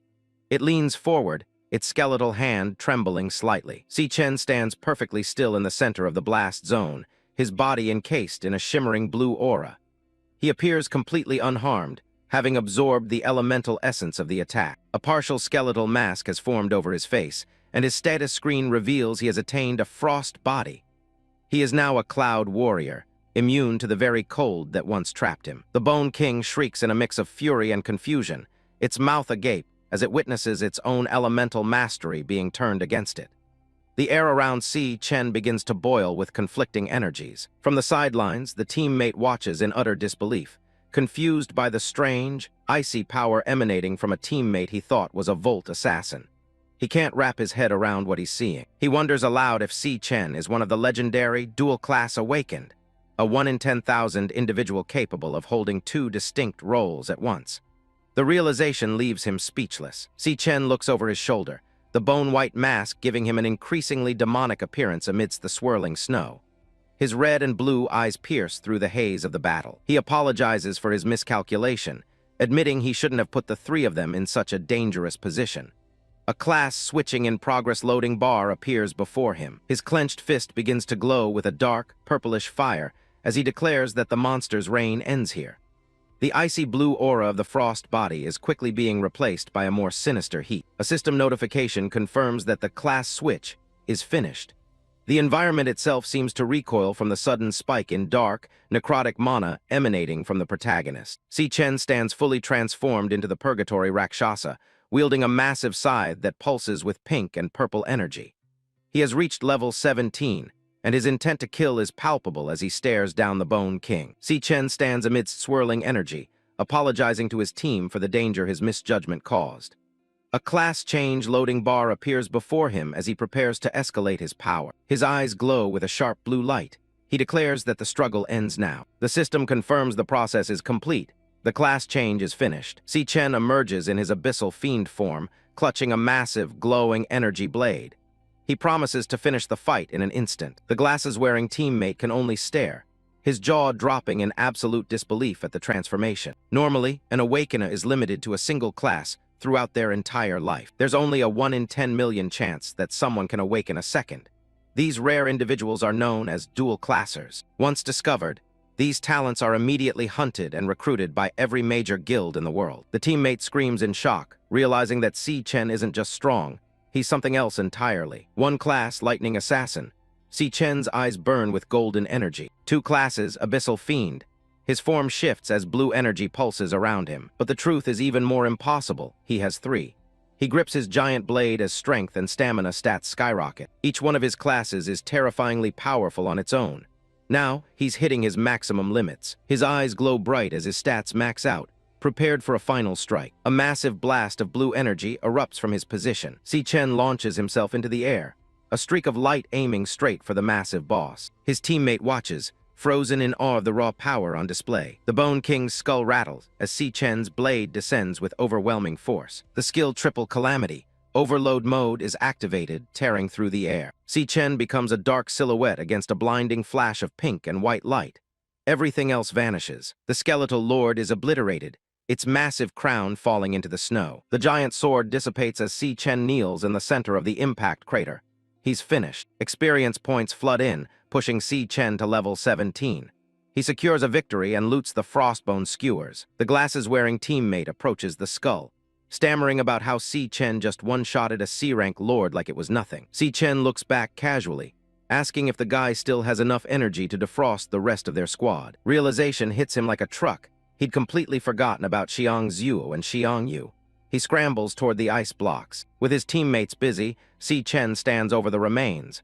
The system prompt for devour flickers into existence. He reaches out a hand, his red eyes glowing as a strange light begins to hum from his palm. Wisps of spectral energy are sucked into him as the devouring process loads. A final crackle of lightning surges around his fist as he clenches it tight. The process is a success.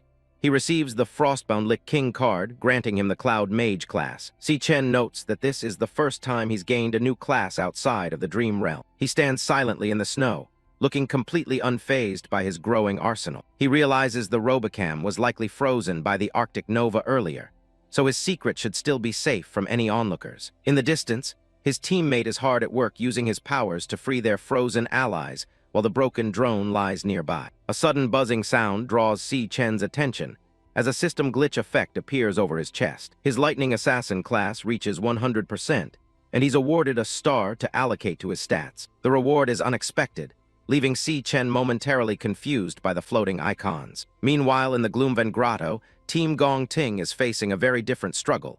Someone takes a heavy hit. They're up against a giant man-eater, a D-rank flower mage boss that's proving to be more than they expected. One of the team members struggles to maintain his magical chains, shouting that he can't hold the monster back much longer. An archer teammate fires off a lightning arrow, gritting his teeth as he complains about how tanky the creature is. The archer on Gong Ting's team fires a bolt of lightning at the massive plant monster, but it barely leaves a scratch on its thick hide. The flower mage lashes out with a giant vine, slamming into the ground with enough force to send the team scattering. One teammate is pinned down, gasping that they never faced anything this powerful during their training sessions. He looks up in desperation, declaring that Gong Ting is the only one who can save them now. The massive beast looms over the cavern as Gong Ting stands his ground, gathering a massive amount of energy. Magic circles manifest around him, his stats surging as stamina, strength, and elemental power hit their peak. His eyes glow a menacing red.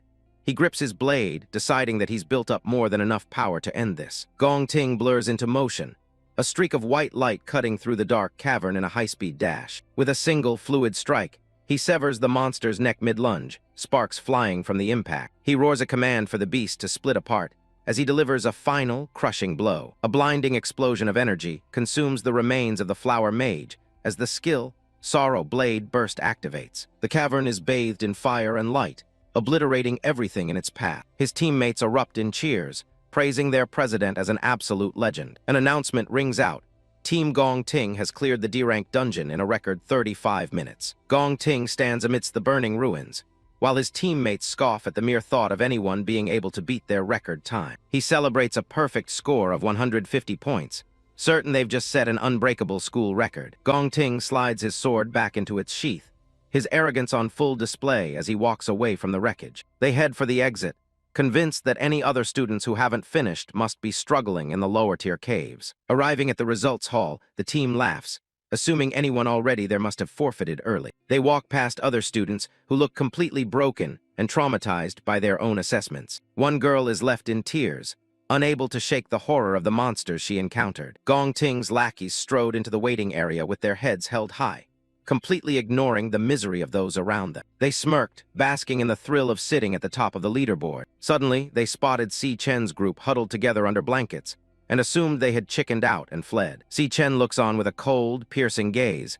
completely unimpressed by the spectacle. Gong Cheng stepped forward to mock them, asking why they couldn't even finish the assessment after acting so tough. Gong Ting calls out to his brother, telling him to back off and come back to the group. Gong Ting knew that letting this younger brother keep his mouth shut was the only way to save face, especially now that he'd spotted a group of high-profile guests entering the hall. A man in a gray suit begins to clap, his eyes fixed on the gathered students. Carl Cavendish steps forward, praising the truly outstanding performance he witnessed today. The crowd parts as the high-ranking officials walk down the center of the hall, their presence commanding silence. The students whisper in awe, recognizing the man at the pinnacle of world power walking among them. Gong Cheng's excitement builds as the officials walk directly toward their group, expecting praise. Carl doesn't even spare a glance at the two brothers as he continues past them. He stops right in front of Si Chen, his eyes locking onto the young man. The vice chairman announces the real record, a D-rank cave cleared in a staggering 21 minutes. He smiles at Si Chen,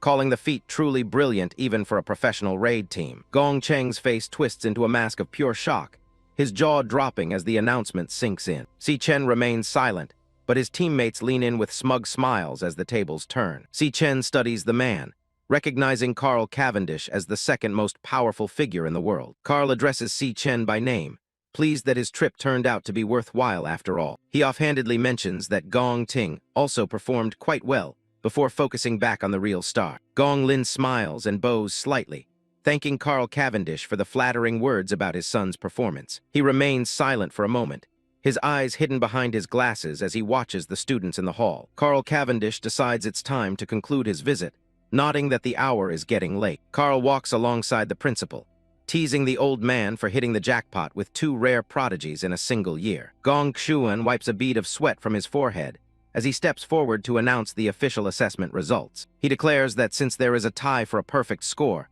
both teams are the championship winners and eligible for the Empire Guild. Si Chen's teammates go wild with excitement, jumping and cheering at the realization that they've actually made it. Gong Ting's team celebrates their guaranteed future at the top, though Gong Ting himself remains brooding and silent in the foreground. Gong Xuan adds that the captains will receive management positions and split the $1 million MVP prize money equally. A tense visual silence falls over the hall as the two rivals lock eyes from across the room. Si Chen suddenly realized that with the Gong family's shitty decision, the prize money would be split in half. He crunched his numbers, worrying that he wouldn't be able to pay off his debt to Than Kai with only half the reward. Gong Tin spoke up first to break the tension, as even an arrogant man like him couldn't stomach this result. He stepped forward and declared that there could only be one true champion. He stares intensely at Si Chen, demanding a one-on-one tiebreaker match to settle the score once and for all. Gong Xuan and the other students look on in absolute shock at the sudden, bold challenge. The high-ranking officials, including Carl Cavendish and the principal, stop in their tracks to watch the drama unfold. Gong Xuan tries to intervene, arguing that the assessment is officially over and the tie is a perfect result. Over here, Si Chen spoke up, cutting through Gong Xuan's whispering with a direct question about the winner's reward. He looks back with a flat, unreadable expression, asking if the winner of the duel gets to keep the entire million. Gong Xuan is left speechless by Si Chen's blunt and immediate focus on the money. Gong Ting smirks, telling Si Chen that if he has the skill to beat him, then he can take every cent of the prize. Carl Cavendish looks on with a fascinated smile, finding the escalation of the rivalry to be highly entertaining. The two students stand alone in the center of the hall, the rest of the world fading into the background as they prepare to fight. Si Chen accepts the terms, staring down Gong Ting and asking exactly how they are going to settle this. Inside a luxurious office, Qingzhai sits back on a plush green sofa, He admits he only expected Si Chen to take first place, not to completely shatter every record with a perfect score. Leaning forward with a calculating smile, the businessman tells the boy he made a very wise decision. He offers to waive the entire 1.5 million debt, considering it an angel investment in Si Chen's potential. Si Chen sits across from him, looking down silently at the cup of tea in his hands. He looks up with a cold, unwavering gaze, flatly refusing the offer. He insists that a debt is a debt, and he will pay back every cent. The room is quiet as Si Chen states he came here to settle two specific things. First, he asks for a 1-week extension on the repayment deadline. He explains that because the graduation assessment ended in a tie, he's short 500,000 credits. He reveals his plan to face Gong Ting in a one-on-one tiebreaker match a week from now. The duel is set to take place in a dangerous wild devil's cave outside the school. Qingzhai's calm facade slips, his eyes wide with disbelief. He can't believe two mere students are daring to enter a place as lethal as a wild devil's cave. Si Chen remains perfectly composed, telling him not to worry. Once he wins the match in a week, he'll have the rest of the money ready. He even offers to hand over all the materials he harvests from the cave as interest for the week's extension. Qingzhai is deeply impressed. Nodding, the boy shows no fear and cares only about his business interests. He finds Si Chen's lack of hesitation truly extraordinary. Si Chen sets his glass down firmly. He mentions there is one more thing, something even more important than the debt. His expression sharpens, his red eyes fixed on the man across from him. Qingzhai watches him carefully, waiting for the demand. Si Chen speaks with a cold authority that doesn't match his age. A bead of sweat rolls down Qingzhai's face as the weight of the boy's request sinks in. Si Chen continues his proposition, giving the businessman no room to argue. Qingzhai stands up suddenly, his eyes wide with shock. He's left completely speechless by the audacity of what he's just heard. The scene shifts to the afternoon of June 17th at Kingshui Middle School. Si Yun walks out of the school gates, stretching her arms and cheering with relief. Final exams are finally over, and summer vacation has officially begun. She checks her phone as she walks, a small, hopeful smile appearing on her face. A realization hits her, and her expression softens as she stops in her tracks. Her phone's wallpaper shows a happy photo of her and Si Chen together. She remembers that today is the day of her brother's graduation assessment. She thinks back to 4 years ago.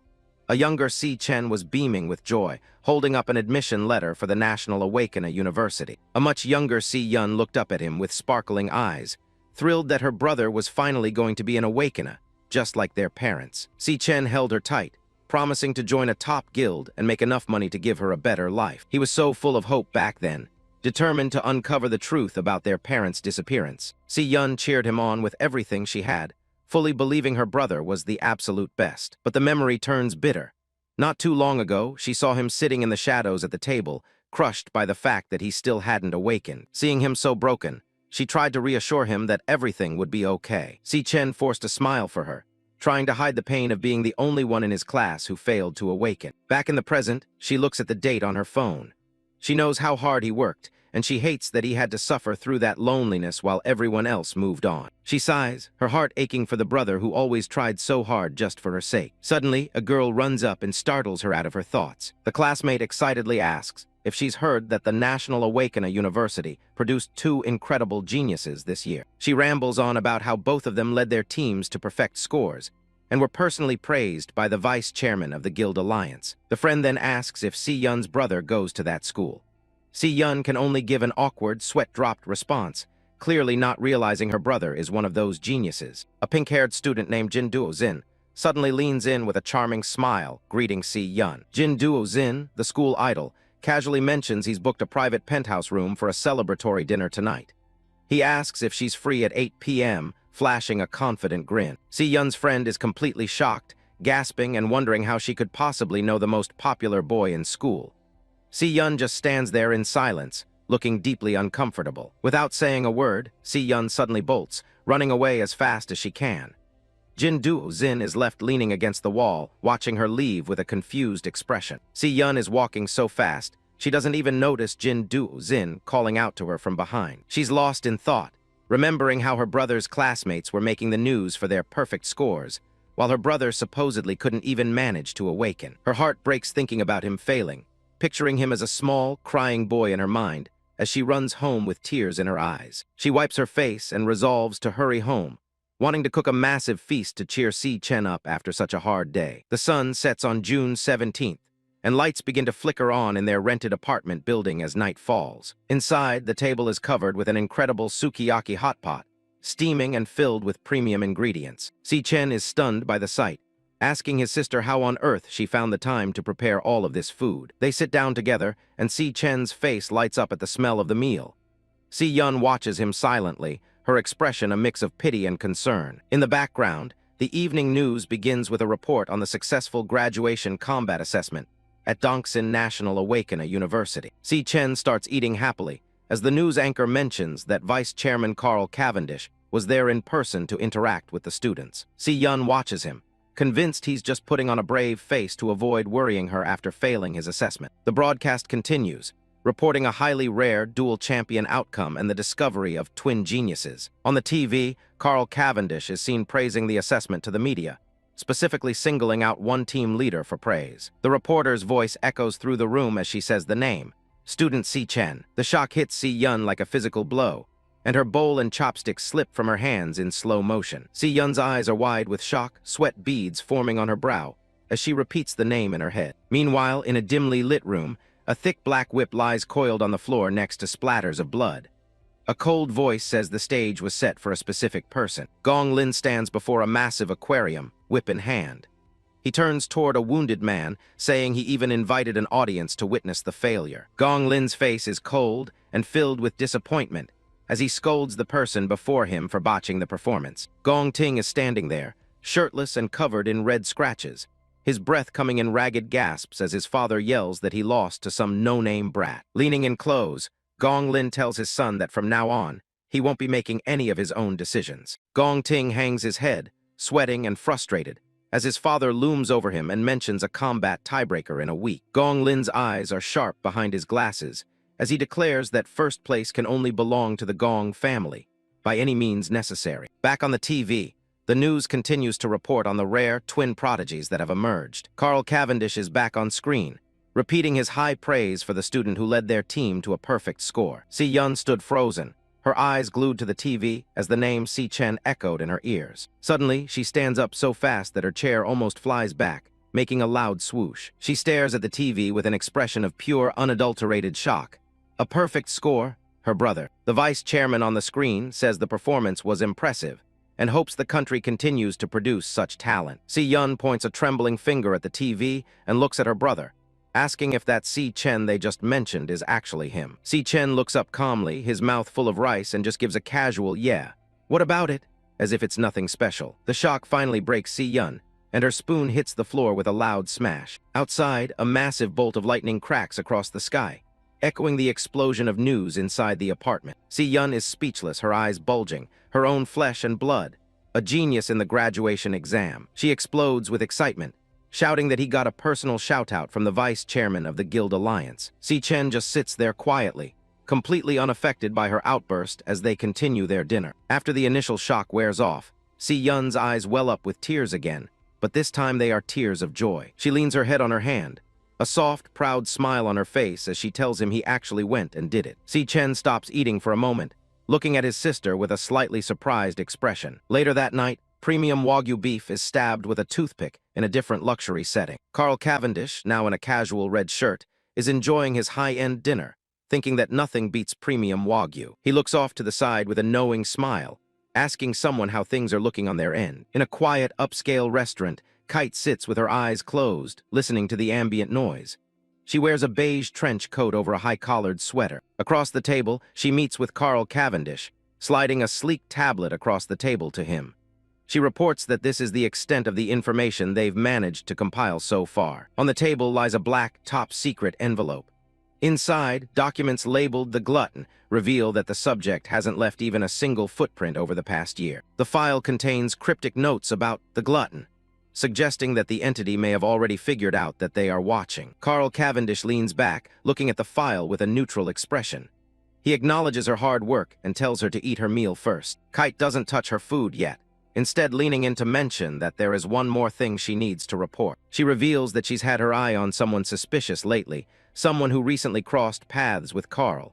Carl raises an eyebrow, his interest piqued. Kite explains that the speed at which this individual's abilities are increasing is completely off the charts, far beyond what should be possible. Meanwhile, deep within the mental realm of Dreadspire, a massive, twisted tower pulses with an eerie red glow against the dark sky. Si Chen stands in the desolate white wasteland of the tower's first floor. He's been grinding here for 2 weeks, reaching level 17 and nearly wiping out every monster on the level. His status window displays his growth, showing massive boosts to his strength and speed. He has now fully adapted to the punishing 10x gravity environment. A system notification announces a class proficiency increase. His Lightning Assassin class has earned its first star, indicating a new level of mastery. Standing before his array of class cards, Si Chen realizes that none of them have reached their hit ceiling yet. He decides to allocate the newly earned star directly into his most critical attribute for an assassin: speed. The speed stat on his status screen flares with golden light as it jumps to 740. At this level, his speed should be sitting at an A-rank assassin level. Si Chen surveys the field as 4 starry purple panthers, the stellar lionesses, prowl the white slopes around him. The monsters growl and bare their teeth, their fur shimmering like a galaxy under the dark sky. Watching from a higher ridge is the Lion King Overlord, a massive beast with a glowing purple mane. Si Chen admits he still can't land a single hit on this floor's boss. 2 of the lionesses suddenly lunge at him from different angles, their jaws wide as they leap through the air. Si Chen remains calm, his eyes glowing with intensity as he activates his specialized skill, Flash God. With a burst of yellow lightning, he blurs across the battlefield, leaving a jagged trail behind as he weaves between the attacking beasts. He closes the distance in an instant, charging his hand with lightning to strike the Lion King Overlord directly. Just as his blow is about to land, the massive lion blinks out of existence with a sharp swish. The Overlord reappears instantly on a distant ridge, standing beside whichever lioness is currently farthest from Si Chen. The monsters are constantly shifting their positions to adapt on the fly, but their core formation never changes. Si Chen stops to analyze the battlefield. 2 lionesses are always assigned to keep him busy at close range, while 2 others wait on standby. Through it all, the Lion King Overlord maintains the maximum possible distance, refusing to engage him directly and watching from afar. Si Chen narrows his eyes, frustrated by the Overlord's strategy of letting everyone else do the dirty work. He stares at the majestic purple beast, wondering what kind of class or ability it truly possesses to be so elusive. Another lioness charges at him from the side, its form a blur of starry purple energy and bared teeth. Si Chen doesn't look away, instead thrusting his lightning-charged hand out to meet the beast's lunging attack. His fist connects with the monster's face with a heavy thud, sending a shockwave of electricity through its body. But his slash still sliced through nothing but empty space. He realized they were using that same old trick again to toy with him. Just as Si Chen was about to launch his counterattack, the lioness vanished into a dark portal, disappearing from his sight in a split second. She instantly pops back up right beside the Lion King Overlord on the high ground, safe from his reach. The moment Si Chen stops moving, another lioness charges in to bait him into swinging his lightning blade again. Electricity crackles violently around Si Chen's body as he gathers more power, his hair standing on end from the intensity. He launches into a series of lightning-fast slashes, his trails weaving a complex web of purple and yellow energy across the white terrain. From an overhead view, the battlefield is a mess of portals and moving shadows.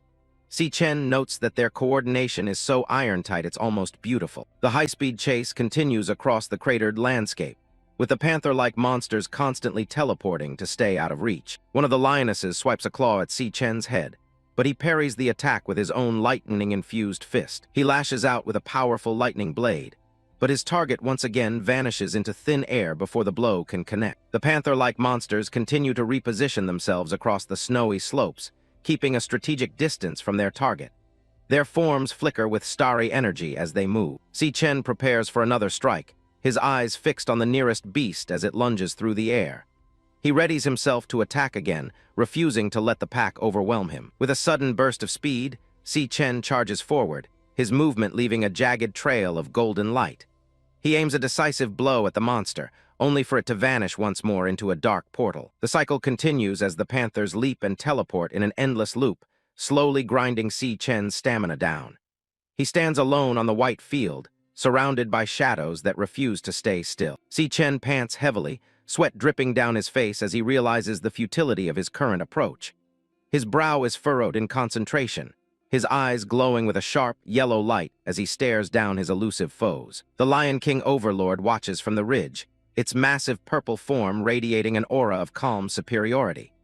Si Chen grows frustrated, feeling as though the beast is literally playing with him. A realization strikes Si Chen as he pauses to reconsider his tactics.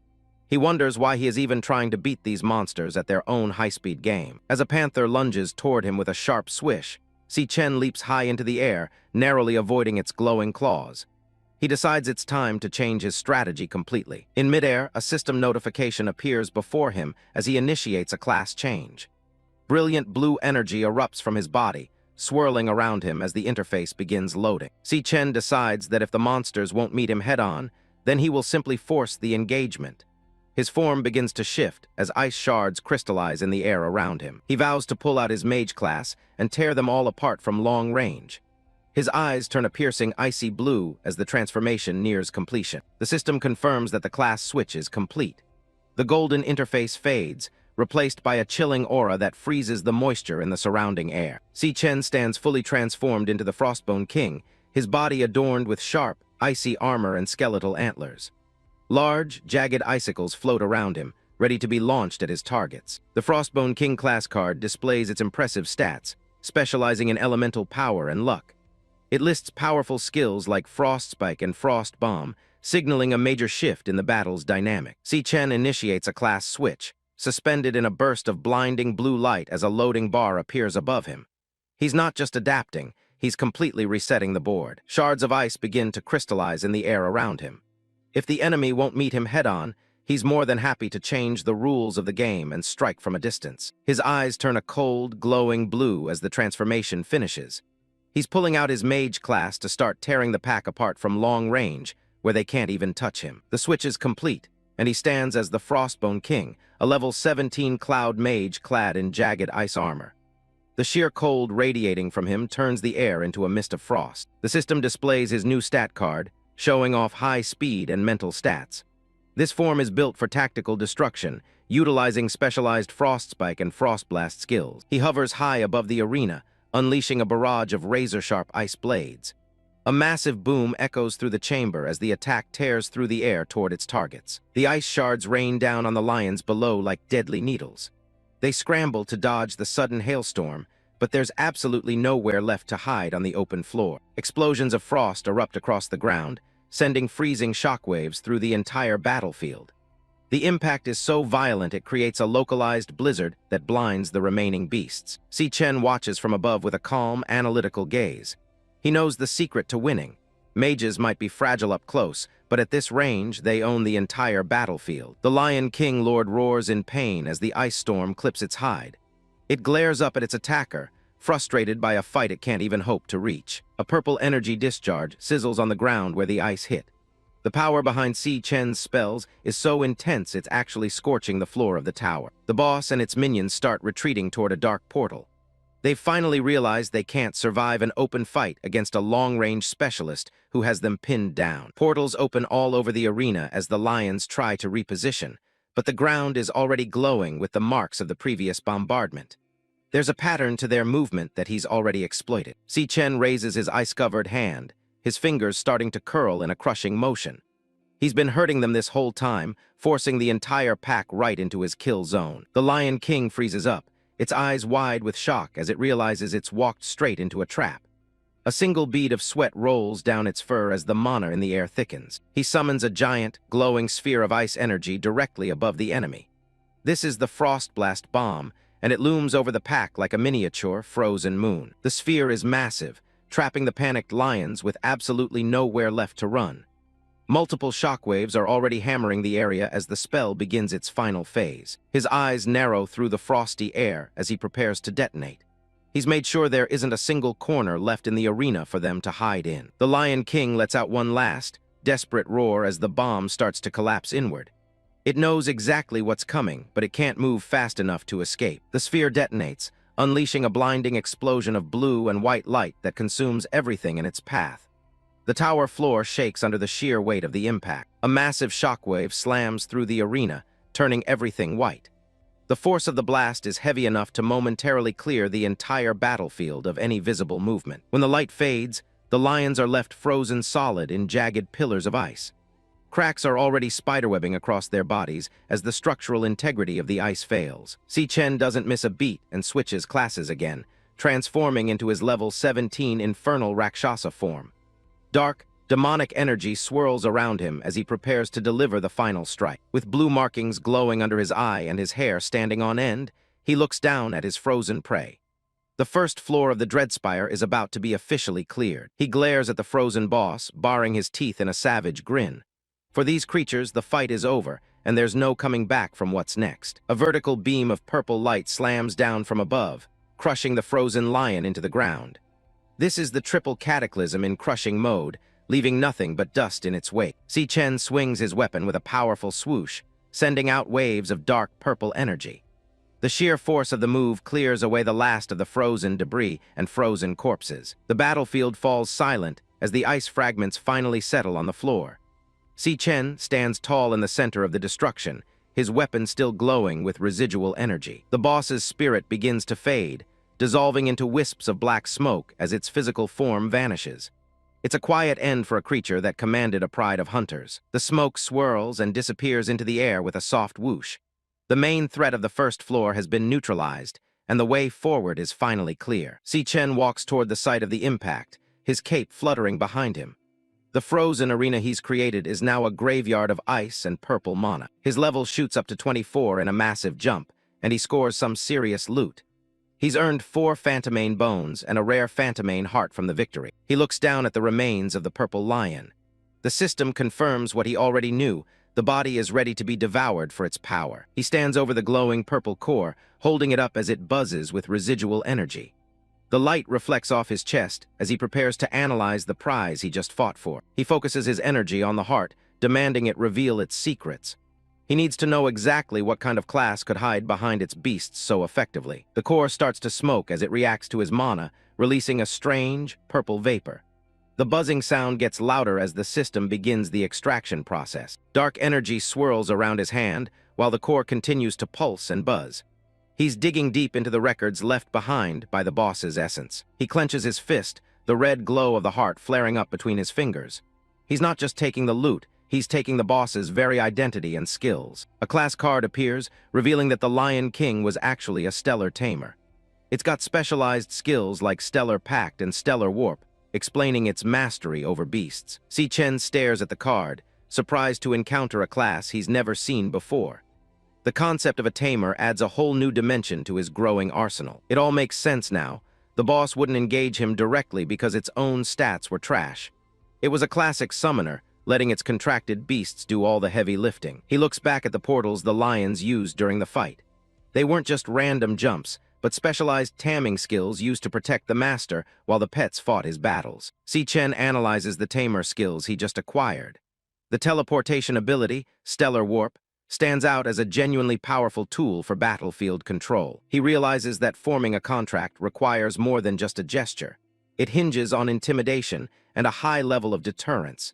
He knows he'll have to go in hard to secure a beast of his own. The prospect of forced beast contracting is interesting, even if it relies on fear.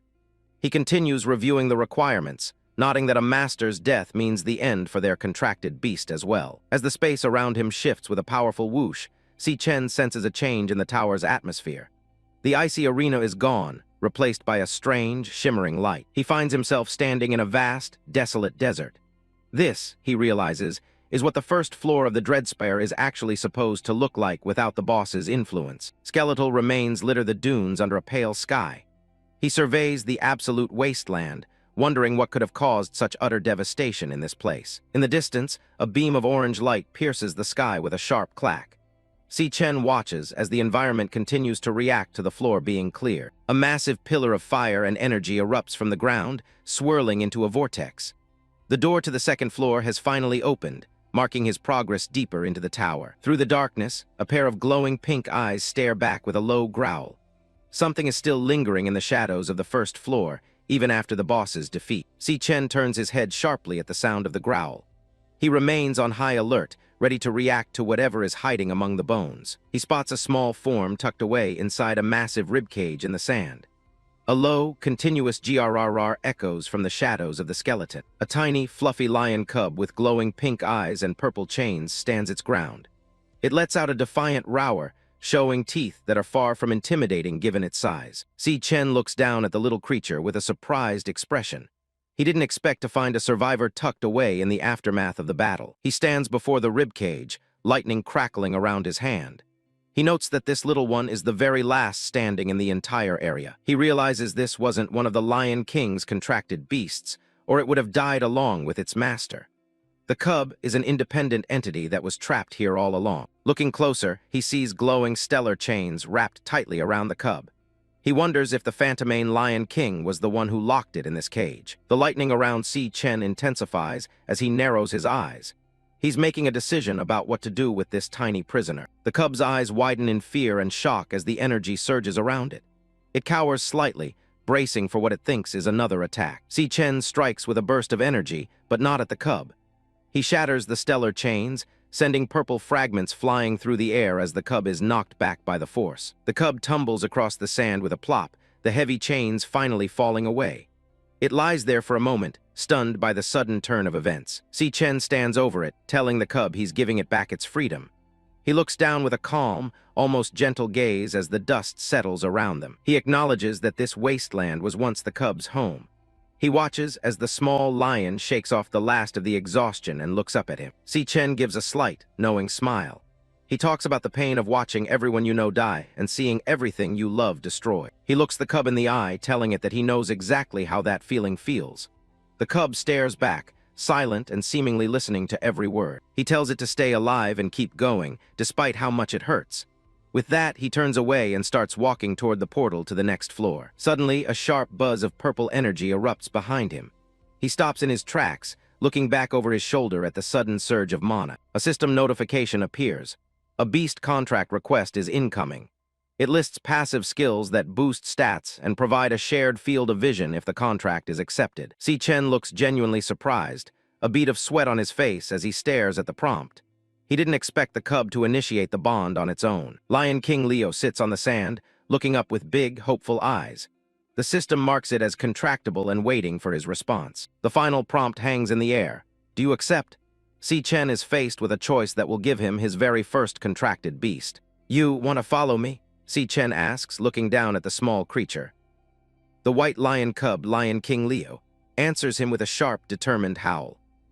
Standing before the glowing portal, Si Chen declares his intent to conquer every floor of the Devil Tower, one step at a time. He looks at the cub with a serious expression, warning it that the path ahead is dangerous and could even lead to death.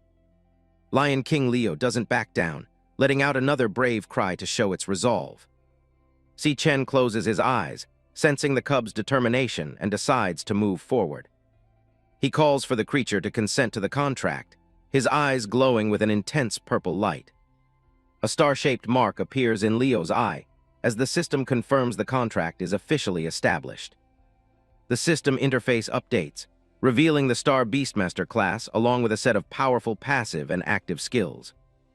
With the bond formed and skills activated, Si Chen signals for his new companion to head out with him. The two approach the massive, swirling pillar of fire that leads to the tower's second floor. Si Chen steps directly into the flames, ready to face whatever awaits him on the other side. He lands on the new floor, his eyes darting around to assess the environment.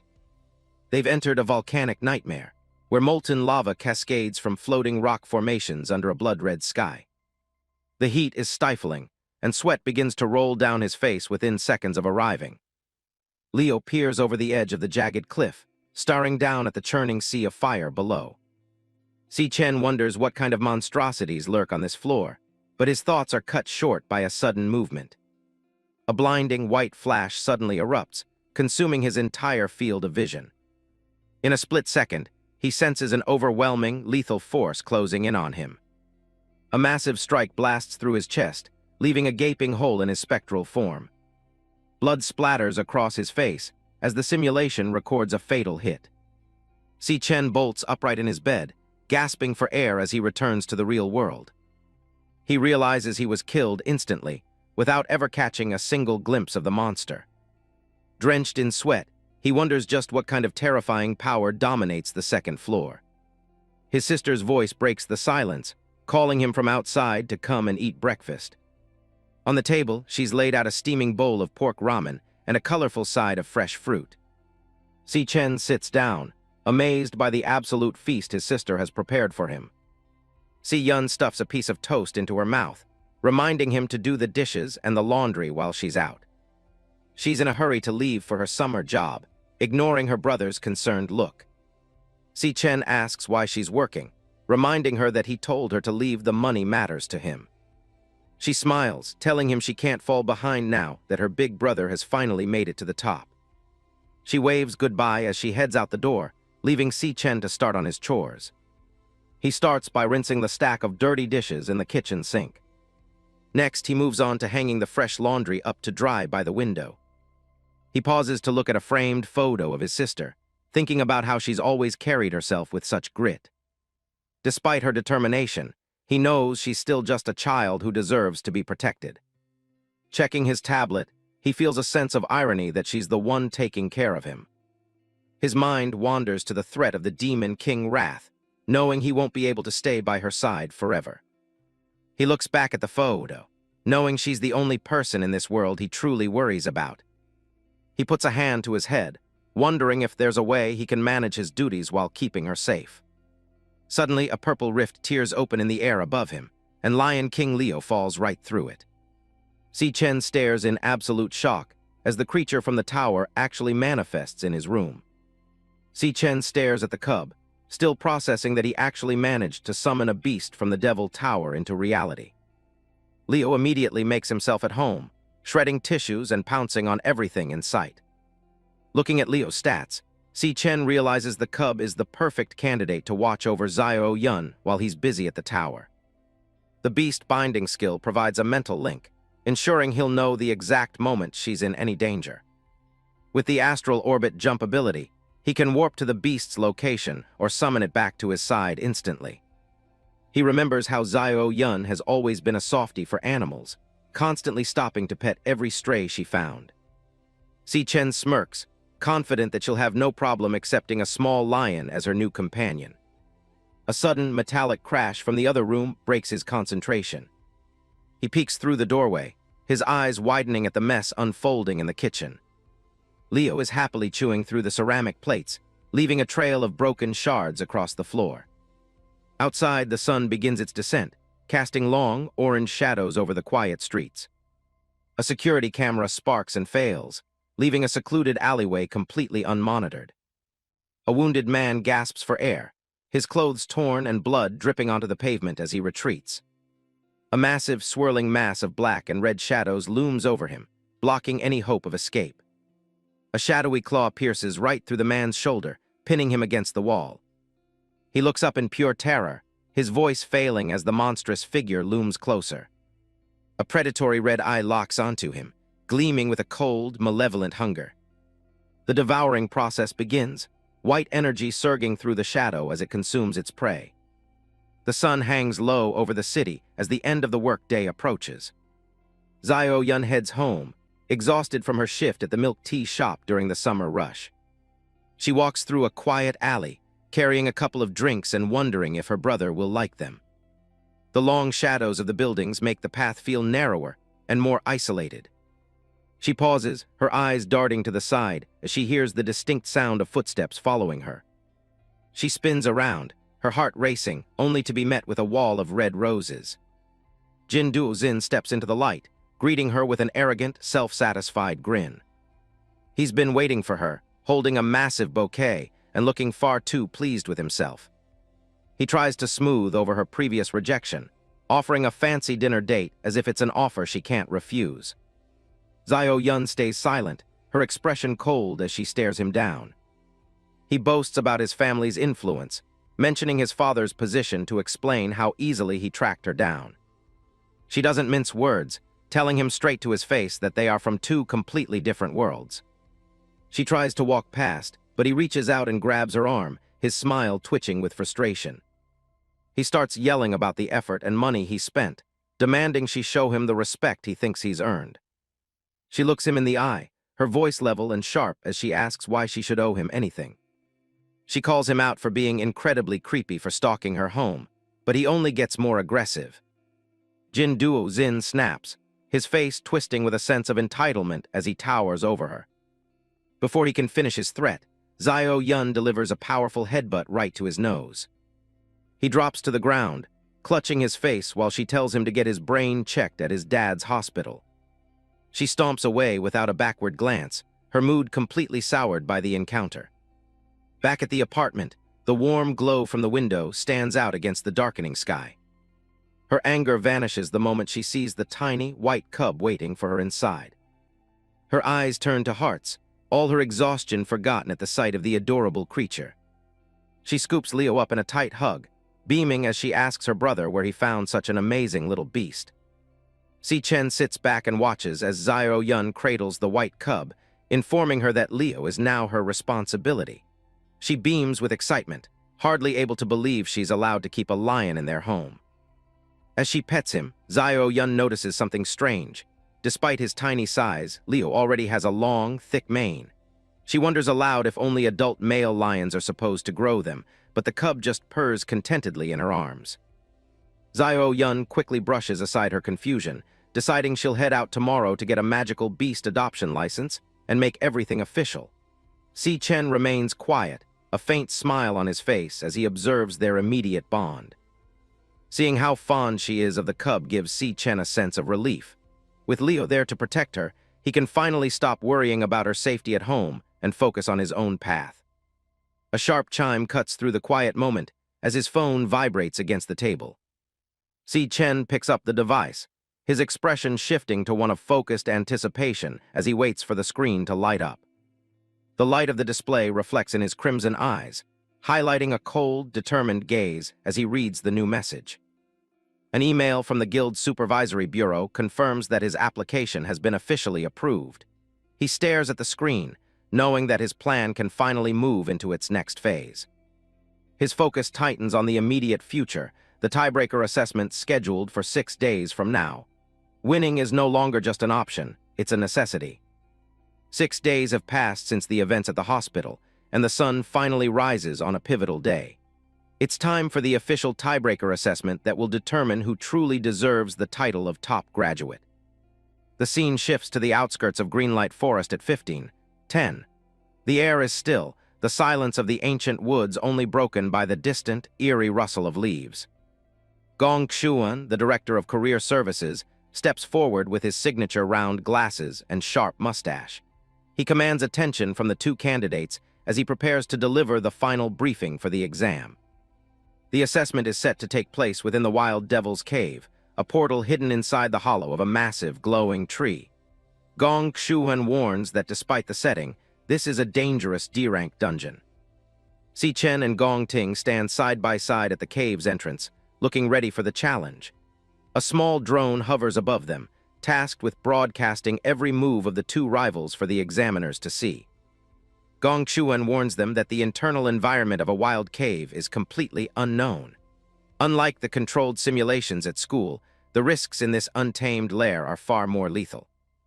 To handle the danger, 3 senior guild raid members have been dispatched from the Dongxin Nation to serve as proctors. They stand watch on the grassy field, looking entirely unimpressed by a mere student exam. Ivan, a silver-haired warrior from the Empire Guild, stands with a cigarette hanging from his lips. He's a veteran proctor who will be following the candidates into the depths of the cave. Caillou represents the Divine Eye Guild, her eyes sharp and blue beneath the brim of her cowboy hat. She is introduced as a C-rank nuclear shooter, ready to provide protection if things go south. Joining them is Yuta Sato from the Yinfeng Guild, a C-rank star warrior with thick dreadlocks. He hides his expression behind dark sunglasses, wearing a calm, expectant smirk. High above in the monitoring room, the atmosphere is analytical, as the faculty prepares to watch the live feeds. The examiner's scores will be the final word on who comes out on top today. Among the observers is Gong Ting's father, who stares at the screen with a mysterious grin. He leans his chin on his hand, appearing highly amused by the impending chaos, having already completely bribed those 3 proctors. Standing nearby, the principal spoke up, questioning why the vice chairman was still here when his official itinerary had already ended 2 days ago. Gong Lin didn't even look away from the screens upon hearing the question. Carl Cavendish simply smiles, wondering what could possibly be more interesting than the clash about to unfold. To him, the chance to witness these two geniuses in a real-world scenario is worth the extra time. On the screen, the focus remains on Si Chen and Gong Ting as they prepare to enter the portal. The freckled youth's gaze is fixed on the duo, his eyes filled with a quiet, predatory curiosity. Carl Cavendish admits that he hasn't witnessed a duel between true geniuses in many years. For a man in his position, this is a rare treat that he's genuinely looking forward to seeing. Outside, Gong Chuan raises his hand toward the swirling green energy of the portal. With a loud voice, he officially opens the gates to the Wild Devil's Cave. This is it, the National Awakener University class of 2157 Graduation Combat Assessment. The one-on-one tiebreaker has finally arrived to settle the score. Si Chen's gaze is cold and focused, a sharp contrast to Gong Ting's intense, golden eyes. The rivalry between them reaches a peak in this silent moment of final confrontation. Si Chen versus Gong Ting, it officially begins. With the shout, the energy of the portal pulses with brilliant light. The two candidates step forward, their silhouettes swallowed by the intense green glow of the entrance. They descend into the cavernous maw of the cave, leaving the safety of the surface far behind. The gnarled branches of the dead forest seem to reach out as they disappear into the darkness. Inside, the cave is a graveyard of twisted, dead trees and eerie mist. Si Chen stays vigilant, his crimson eyes scanning the shadows for the first sign of an ambush. The three senior examiners follow closely behind, noting the flora-type nature of the lair. Ivan suggests taking a smoke break, but the others remind him that the cameras are still rolling. Suddenly, a jagged red pulse flickers across Si Chen's vision. His heart skips a beat as a digital warning begins to glitch into existence right in front of him. A high-risk warning blares in red, catching Si Chen off guard. His system is reacting violently to something hidden deep within the cave's stale atmosphere. He's shocked. It's the first time his devil heart has ever issued such a direct and urgent alert. The message, "High-risk monster detected," flashes across his interface in bold letters. The red distortion lingers for a moment, bathing his face in an ominous, flickering glow. He can feel the weight of the threat through the system's reaction. The system escalates even further, screaming danger, and highly dangerous in bold, hexagonal patterns. The threat level is way beyond what a simple D-rank dungeon should be able to hold. Si Chen's eyes narrowed as the extremely high rank warning pulses again. This is a level of danger he hadn't anticipated for what was supposed to be a standard graduation test. Then, as quickly as it appeared, the alert vanishes into the darkness. The cave returns to its silent, foggy state, leaving Si Chen to wonder if it was a glitch or a grim promise of what's to come. He looks around the eerie, dead forest, questioning how a high-rank monster could even exist inside a low-level D-rank lair. Something about this dungeon is fundamentally wrong. He remains silent for now, maintaining his pace and staying close behind his rival. He knows he can't afford to be distracted for even a second. Gong Ting continues to lead with confident strides, his katana held firmly at his side. He seems completely unaware of the digital storm that just played out across Si Chen's vision. From a ledge above, the examiners watch as the fog thickens around the candidates. They remind each other to stay alert and never let the examinees out of their sight in this low visibility. A sharp, cracking sound echoes through the cavern, and a massive shape bursts from the rocky terrain with a violent force. The piece of the cave is shattered in an instant. A toxin cage ant, a D-rank AoE archer monster, emerges from the rubble. Its mandibles click with a predatory rhythm as it prepares to strike the intruders.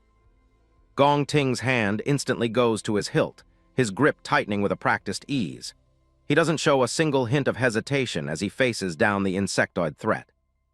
In one fluid motion, he draws his katana and lunges forward. His body becomes a blur of motion against the gray cave walls as he closes the gap with surprising speed. High above, Yuta Sato watches with an impressed smirk, nodding that Gong Ting's reaction is lightning fast. He warns the others that wild monsters are far more vicious than the ones kept in school lairs. The ant retaliates by firing a corrosive poison shot. launching a volley of glowing green acid orbs toward the intruder. The air sizzles as the toxic projectiles streak through the cavern. Gong Ting charges straight ahead with incredibly fluid movements, easily slicing away these attacks. He leaves a trail of light in his wake as he prepares to unleash a decisive counterattack. His body is a blur of lethal precision as he slices cleanly through the toxin cage ant. The monster has its tail severed by his blade before it can even register his presence in the fog. Its tail hits the cave floor with a wet thud, its glowing green venom sac leaking out and soaking the gnarled roots. The speed and efficiency of this finishing blow are truly perfect. Gong Ting brings his katana around in a wide arc, the metal glowing with an intense golden heat. He focuses his energy for a finishing blow that leaves no room for any counterattack.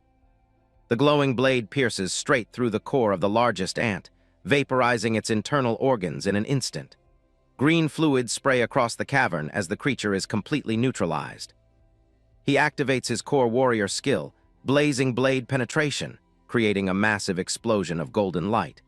The impact sends a violent shockwave through the tunnel, clearing out any remaining threats. Up on the observation ledge, the three veteran proctors watch the display with analytical eyes. The sheer power and technique shown by a student are clearly exceeding even their high expectations.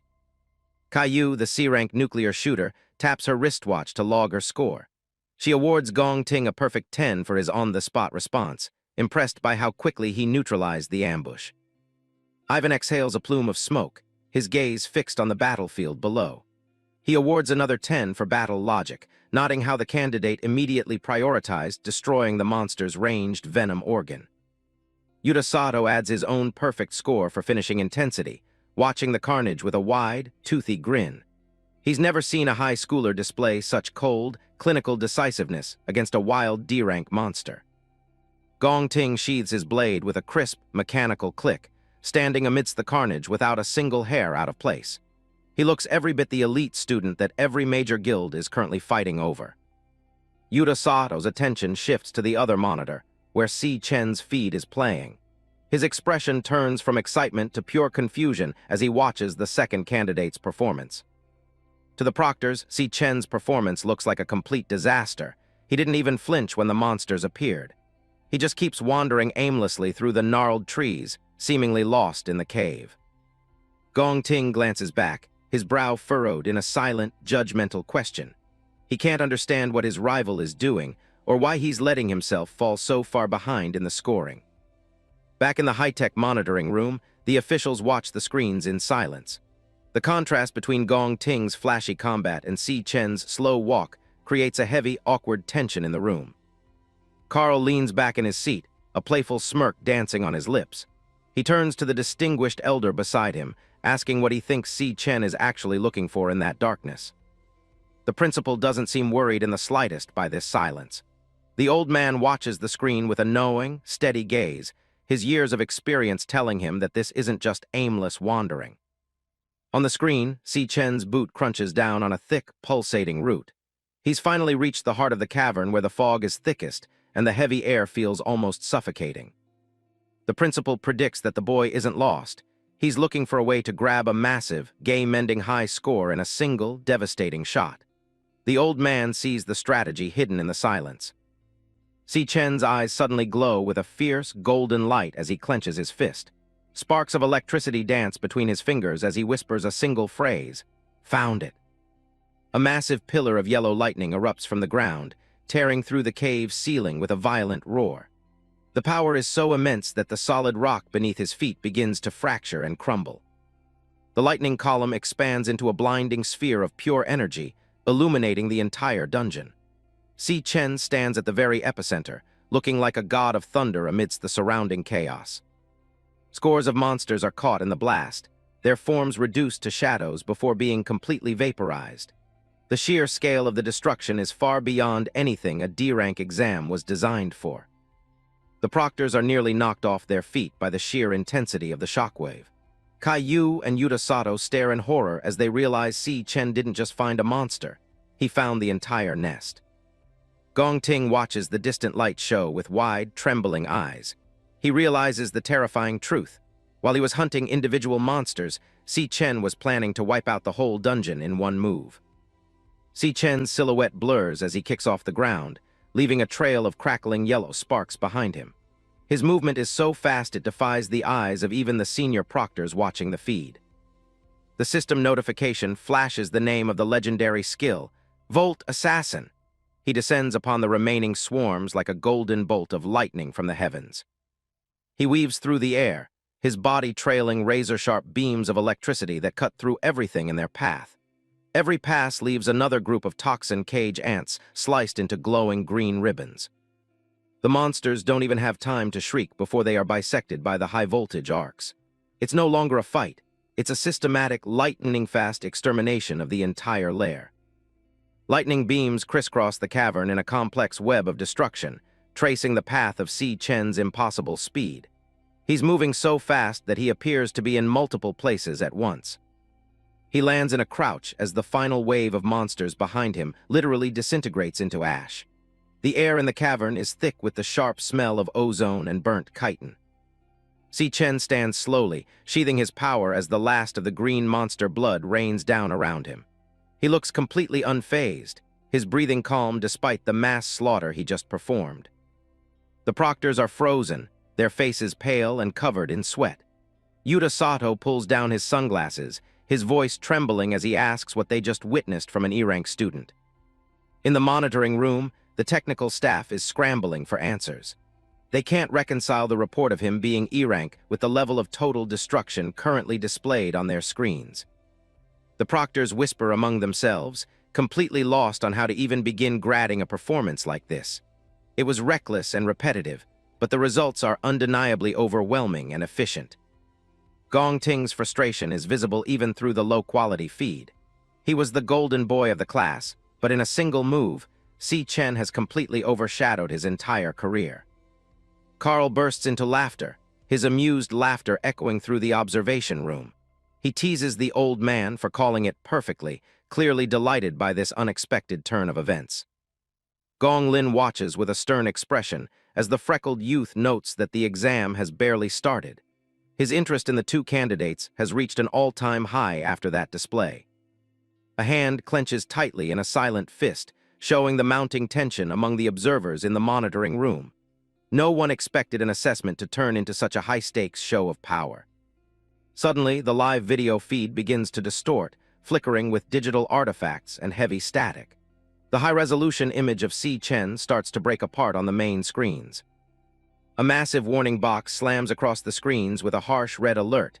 Signal lost. The monitoring room is suddenly plunged into a confusing, blue-tinted darkness as the feed cuts out completely. The principal and Gong Lin look at each other anxiously, their eyes widening at this sudden and total technical failure. They have lost all eyes inside the Wild Devil's cave at a critical moment. Outside the lair at 16:00, the situation is even more chaotic.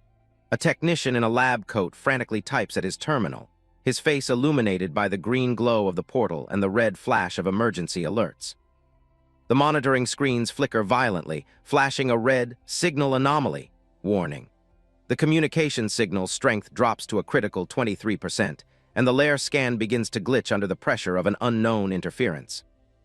The diagnostic display completely loses synchronization, with the communication signal flatlining at 0%.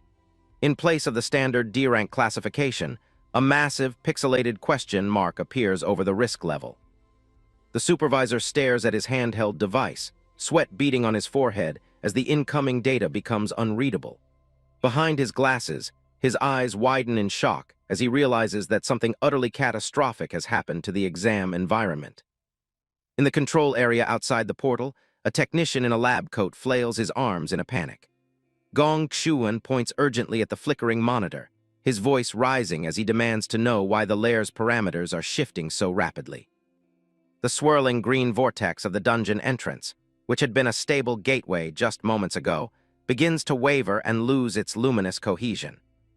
With a final, violent flicker, the green portal collapses into a jagged, pitch-black void. The technician recoils in shock, shouting that the entrance has completely vanished, effectively trapping everyone inside the cave. Deep within the dungeon, the air is suddenly filled with a surreal, swirling magenta energy. Ghostly musical notes drift through the darkness, accompanied by flickering trails of sickly green light. Si Chen stands amidst the growing aura, the magenta energy coiling around him like sentient smoke. The atmosphere has shifted from a monster hunt to something far more ancient and sinister. He turns his head, his sharp gaze fixed on the center of the energy phenomenon. A look of grim recognition flashes across his face as he realizes the identity of the power manifesting before him. From the heart of the void, a pair of narrowed, crimson eyes ignite beneath a blinding flash of magenta light. The haunting presence of Demon King, wrath begins to echo through the cavern, marking a terrifying turn in the exam. Outside the demon's lair, things have gone from bad to worse.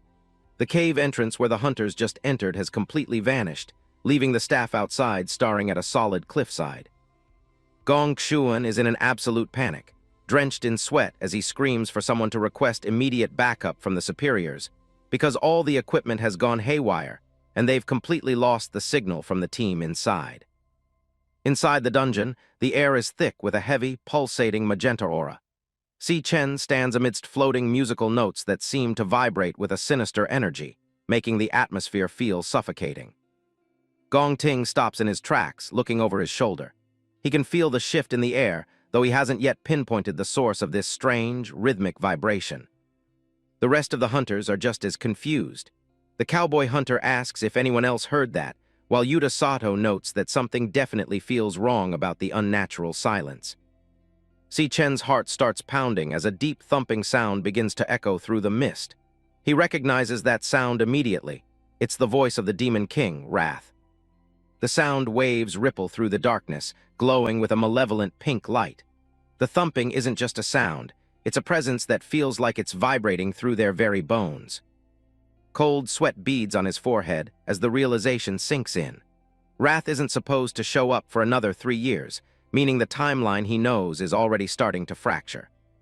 Suddenly, Si Chen's system starts screaming warnings. Red icons flash in his vision, signaling that a high-risk monster has just been detected nearby. He looks back down the path into the thick, swirling fog. Something massive is moving through the trees and webs, its steps heavy and deliberate as it approaches the group. High-pitched, mocking laughter echoes through the cavern, followed by the sound of skittering footsteps. The predator is closing in, moving through the mist with chilling confidence. Yuta Sato and the cowboy hunter tense up, staring into the impenetrable mist. They can sense something watching them from the shadows, waiting for the perfect moment to strike. 2 glowing pink eyes pierce through the thick fog like searchlights. A massive shadow looms behind the veil, towering over the hunters as it slowly steps out of the gloom. A mantis monster finally reveals itself, its green chitinous body covered in sharp spikes. It stands tall amidst the massive webs, its scythe-like arms glistening with a sickly light. The creature actually speaks, its voice a raspy, taunting hiss. It mocks the humans, telling them they've walked straight into its trap and taken the bait.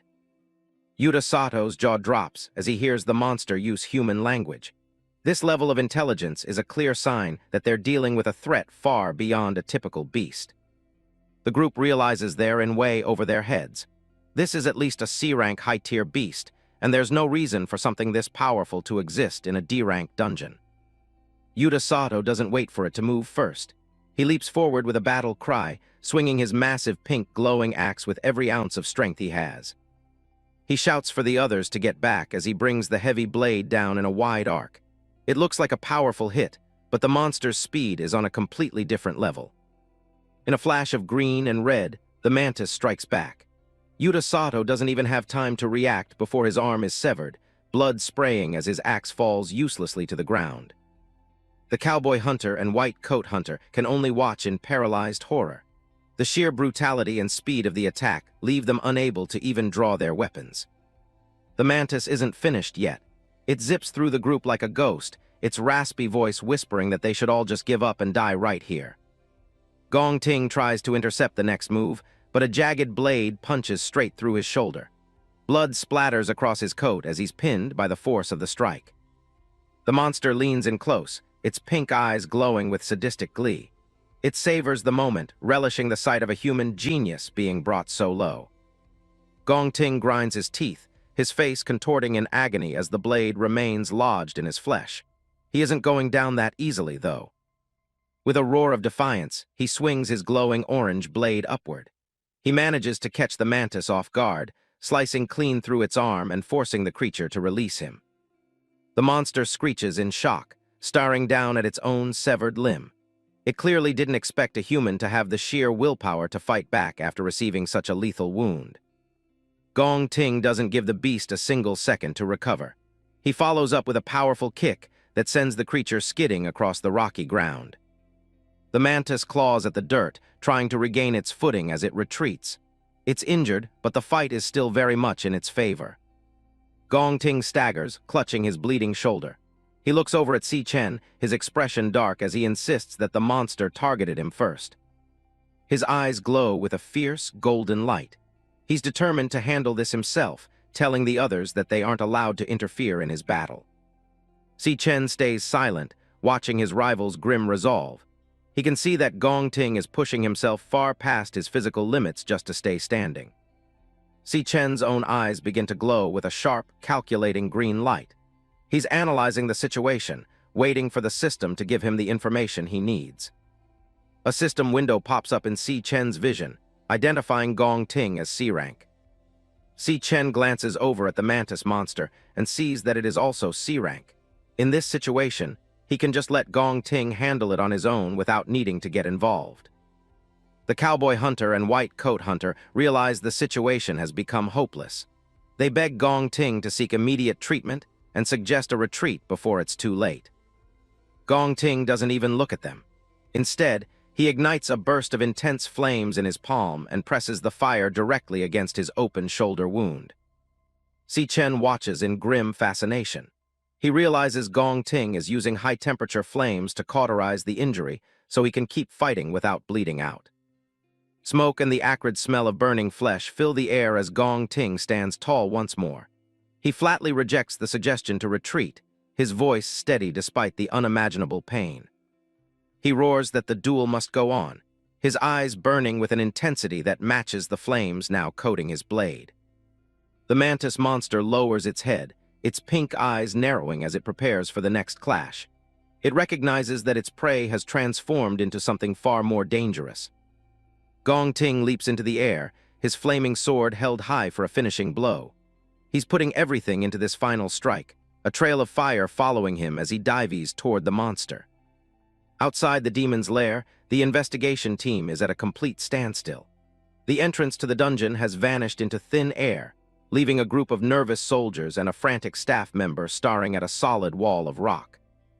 Lin Wook, the leader of the Imperial Guild, arrives on the scene to assess the anomaly. He explains that this is a deliberate tactic. The dungeon opens its gates to lure hunters inside, then snaps shut to trap them like rats. Standing nearby, Gong Chuan trembles violently, screaming that they have to do something because Gong Ting is still trapped inside. But Lin Wook remains cold and composed, his gaze fixed intently on the mountain. He doesn't sugarcoat the situation, telling the panicked man that there's only one way they're getting that entrance open again. It's not about finding a key or using tech, it's about survival. Deep within the darkness of the lair, the source of the problem pulses with a malevolent red glow. The only way to break the seal is to kill the lord of the lair, the monster ruling this entire nest. Gong Chuan wipes the sweat from his forehead, trying to find a glimmer of hope as he points out that a D-rank dungeon should only have a C-rank lord at most, which shouldn't be an impossible task for hunters of their caliber. Lin Wook cuts him off immediately, calling his logic a dangerous delusion. He realizes that the D-tier rank was nothing but a disguise used by the lord to trick the association and lure in unsuspecting prey. His eyes narrow as he reveals his true observation. This dungeon is highly likely the real culprit behind a long-standing series of mysterious hunter disappearances that had gone unsolved for years. This news comes like a splash of cold water, leaving Gong Chuan trembling in fear as a heavy sense of guilt begins to well up inside him upon realizing that they have driven the student straight into a death trap. Lin Wook confirms his worst fears with a final, grim assessment. This isn't some low-level cave. It's actually an extremely high-risk B-tier dungeon masquerading as a walk in the park. Back inside the chaos, the fight is reaching a breaking point. The mantis monster lunges forward with its scythes glowing a sickly green, determined to shred anything in its path. Gong Ting isn't backing down, though. He dances through the air, dodging a series of lethal strikes as his flaming blade leaves trails of orange light in the dark cavern. He skids to a halt, his breathing heavy but his eyes focused. He's already taken a hit to the shoulder, and he knows he doesn't have much time before the blood loss starts slowing him down. The mantis lets out an ear-piercing screech, its pink eyes glowing with frustration as its prey continues to evade its strikes. It raises its massive scythe arms for one final, crushing blow. Gong Ting doesn't wait for it to swing. He leaps high into the air, putting every ounce of his remaining strength into an overhead strike that crackles with heat. The powerful impact forces its scythe arm to plunge deep into the ground, leaving it completely stuck and unable to pull itself free. As the dust settles, Gong Ting finds the opening he was looking for. He moves with a blur of speed, his glowing blade cutting a perfect arc through the air toward the creature's neck. A single, clean slash finishes the job. The mantis's head is severed from its body, blood spraying across the rocks as Gong Ting lands firmly on the ground. The monster's head bounces and rolls across the floor, its pink eyes still flickering with a dim light. It seems like the immediate threat has finally been neutralized. The rest of the group gathers around, looking at the remains of the beast. Si Chen and the others watch as the severed head stops moving, a heavy silence falling over the cavern. Si Chen keeps his distance, his expression unreadable as he watches his rival. He admits to himself that Gong Ting's strength is impressive, having taken down a high-tier monster while wounded and alone. Gong Ting stands over his kill, his posture still tense despite the victory. He isn't the type to underestimate an opponent, and something about the way the body is twitching feels wrong. Meanwhile, the white coat hunter moves in to help Yuta Sato, who is clutching the stump of his arm. A green healing aura glows around the wound, but they both know a lost limb can't be fixed that easily. Yuta Sato looks down at his wristband, his face pale as he notices the red warning light blinking on the screen. He tries to check the time or the signal, but nothing is responding. The screen is a mess of red symbols and a giant X over the signal bars. It's official. They've completely lost contact with the outside world, and their navigation gear is dead. The cowboy hunter checks her own equipment and gets the same result. The compass is spinning wildly, and the communication devices are nothing but useless weights now. Nearby, the small camera drone that was supposed to be broadcasting their exam lies shattered on the ground. Its lens is cracked, and its lights are dark, meaning no one outside can see what's happening to them. Gong Ting turns his head, sensing a new vibration in the air. He's starting to realize that the victory he just achieved might have been part of a much larger plan. Behind him, the headless body of the mantis monster begins to rise, green blood bubbling from the stump of its neck.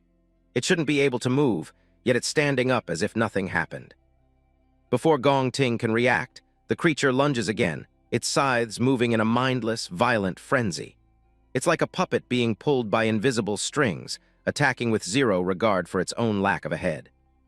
Suddenly, a series of yellow slashes appear on the monster's body, tearing it into pieces in a fraction of a second. Si Chen steps in to end it, moving with a speed that the others can barely follow. A series of yellow energy slashes tear the body apart, and a system message confirms he's earned 2,000 experience points for the kill. Gong Ting stares at the smoking remains, his face covered in sweat and blood. He can't wrap his head around how a decapitated monster could still find the strength to launch an attack. Si Chen looks back at him, his red eyes cold. He explains that the monster was never acting of its own will. It was in a hypnotized state from the start, allowing it to move even after its brain was gone. He turns to the rest of the group, his voice sharp with urgency.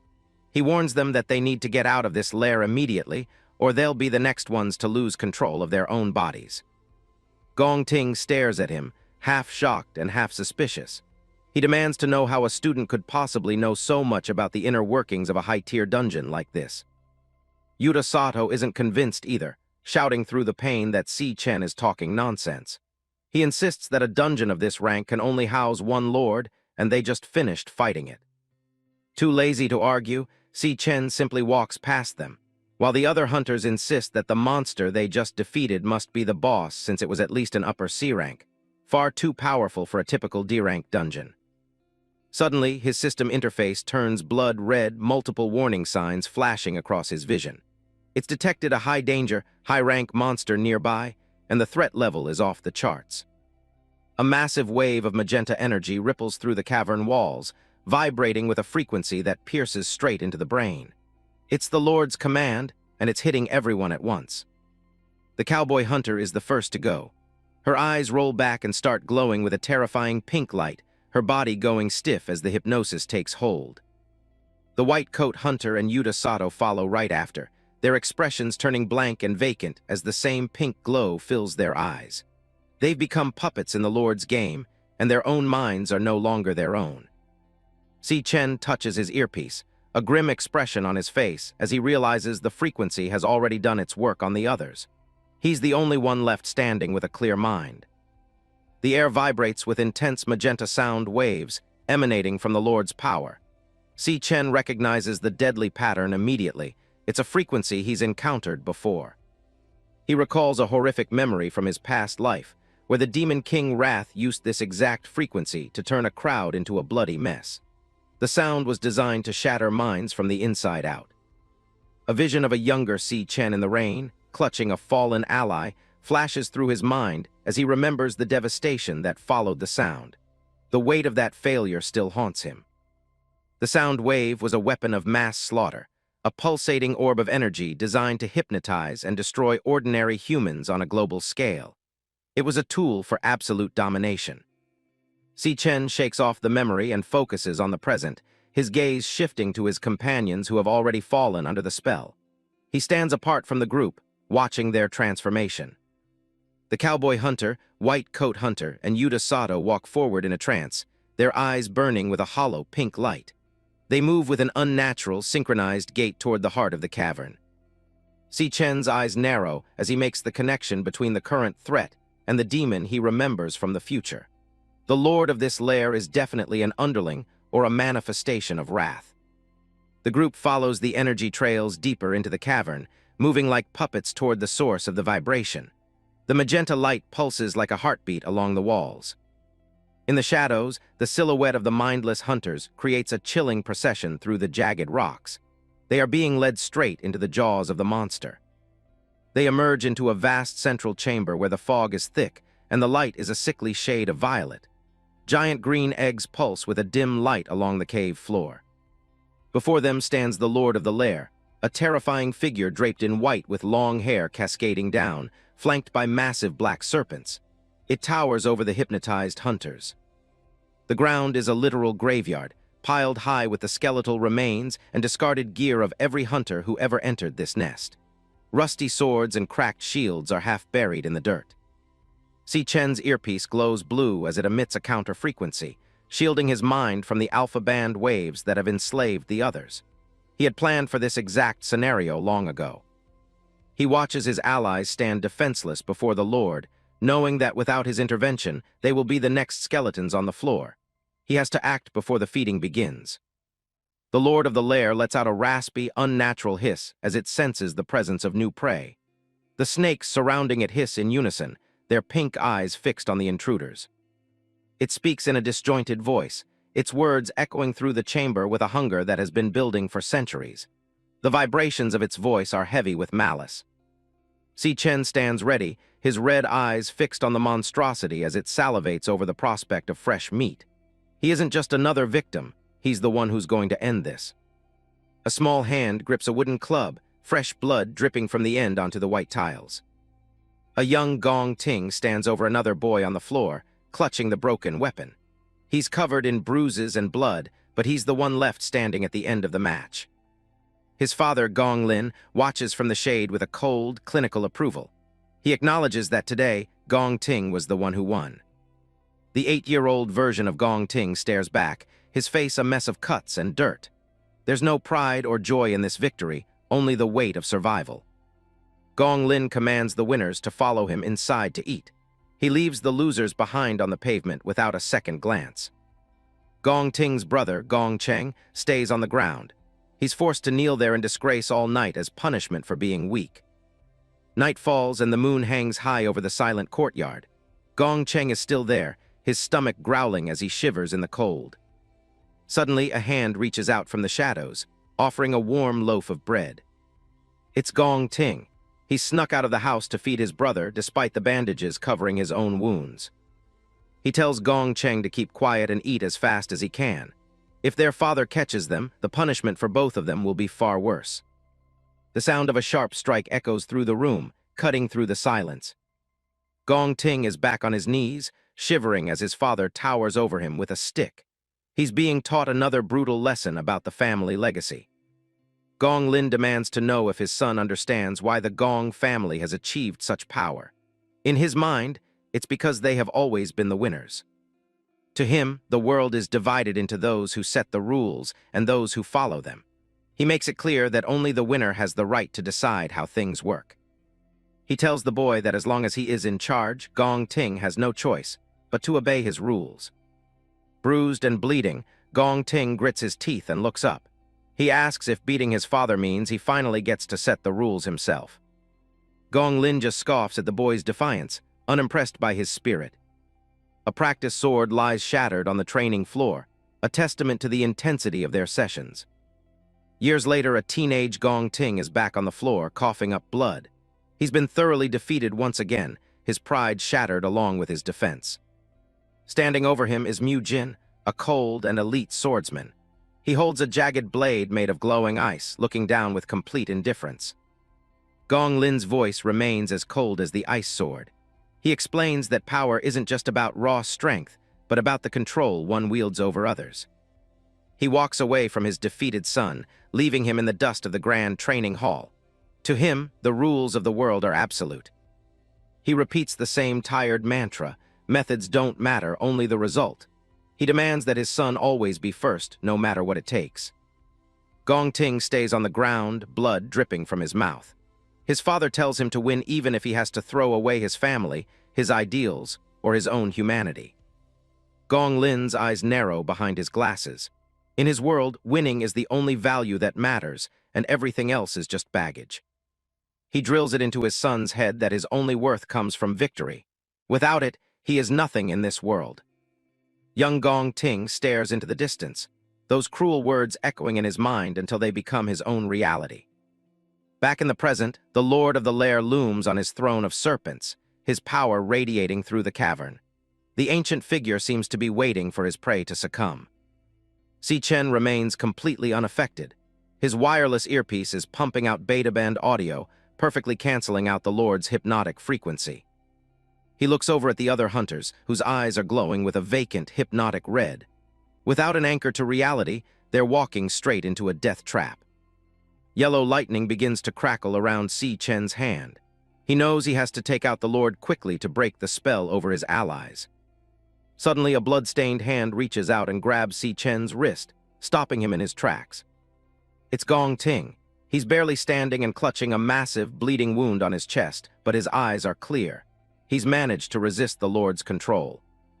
His fingers dig into his own flesh, the white-hot pain of the injury acting as a barrier against the hypnotic waves. It's the only way he's kept his mind his own.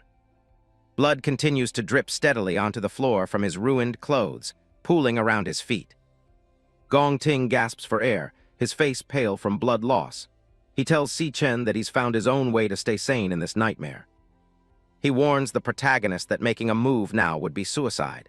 If Si Chen exposes himself too soon, everyone in the room will be in immediate danger.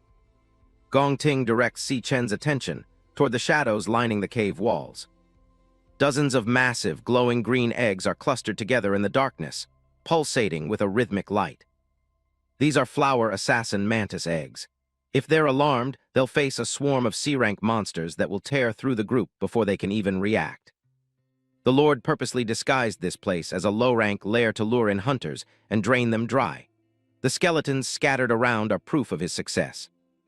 Gong Ting's expression remains grim. He knows the Lord won't stay seated forever.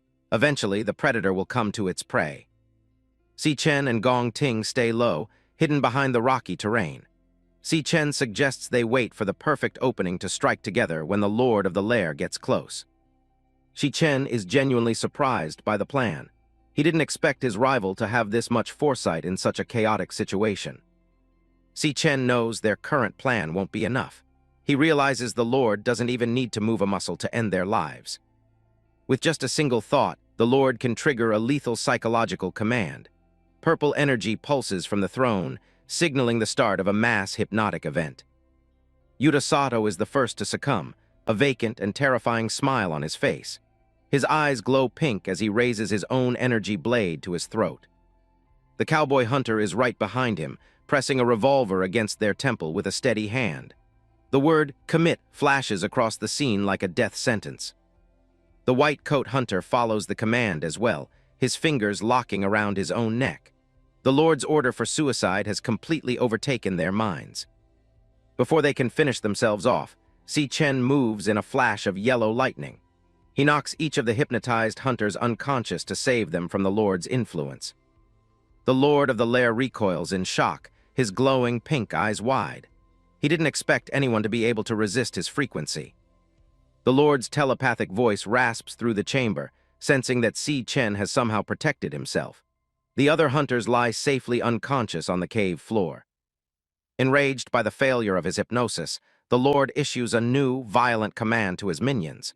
He wants the intruders dead immediately. A mantis monster screeches as it lunges forward, its scythe-like arms ready to strike. It's part of the swarm that's been waiting in the shadows. Dozens of flower assassin mantises begin to flood the chamber, their pink eyes glowing in the darkness. The Lord has unleashed his entire army to finish the job. The swarm surrounds the group from all sides, cutting off any easy escape. The numbers are quickly becoming overwhelming. Gong Ting looks down at his blood-soaked shoulder, his face grim. He knows they've run out of time and options for their original plan. He draws his sword with a sharp ring and turns to Si Chen. He has one final favor to ask of the person he once considered just a rival. He tells Si Chen to grab the 3 fallen hunters and get out of the lair while he still has the chance.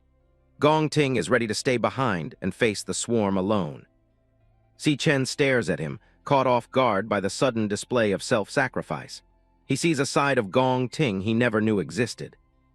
Gong Ting is fully aware that he might not survive this, but he's determined to buy his teammates as much time as possible. His eyes glow with a fierce, amber light. A mantis monster screeches as it leaps at him, its blades extended for the kill. Gong Ting catches the strike on his glowing blade, sparks flying as the two forces collide. He takes full responsibility for leading everyone into this trap. He parries a follow-up blow, his breathing coming in heavy gasps as he fights through the pain. He won't let another person die because of his mistakes.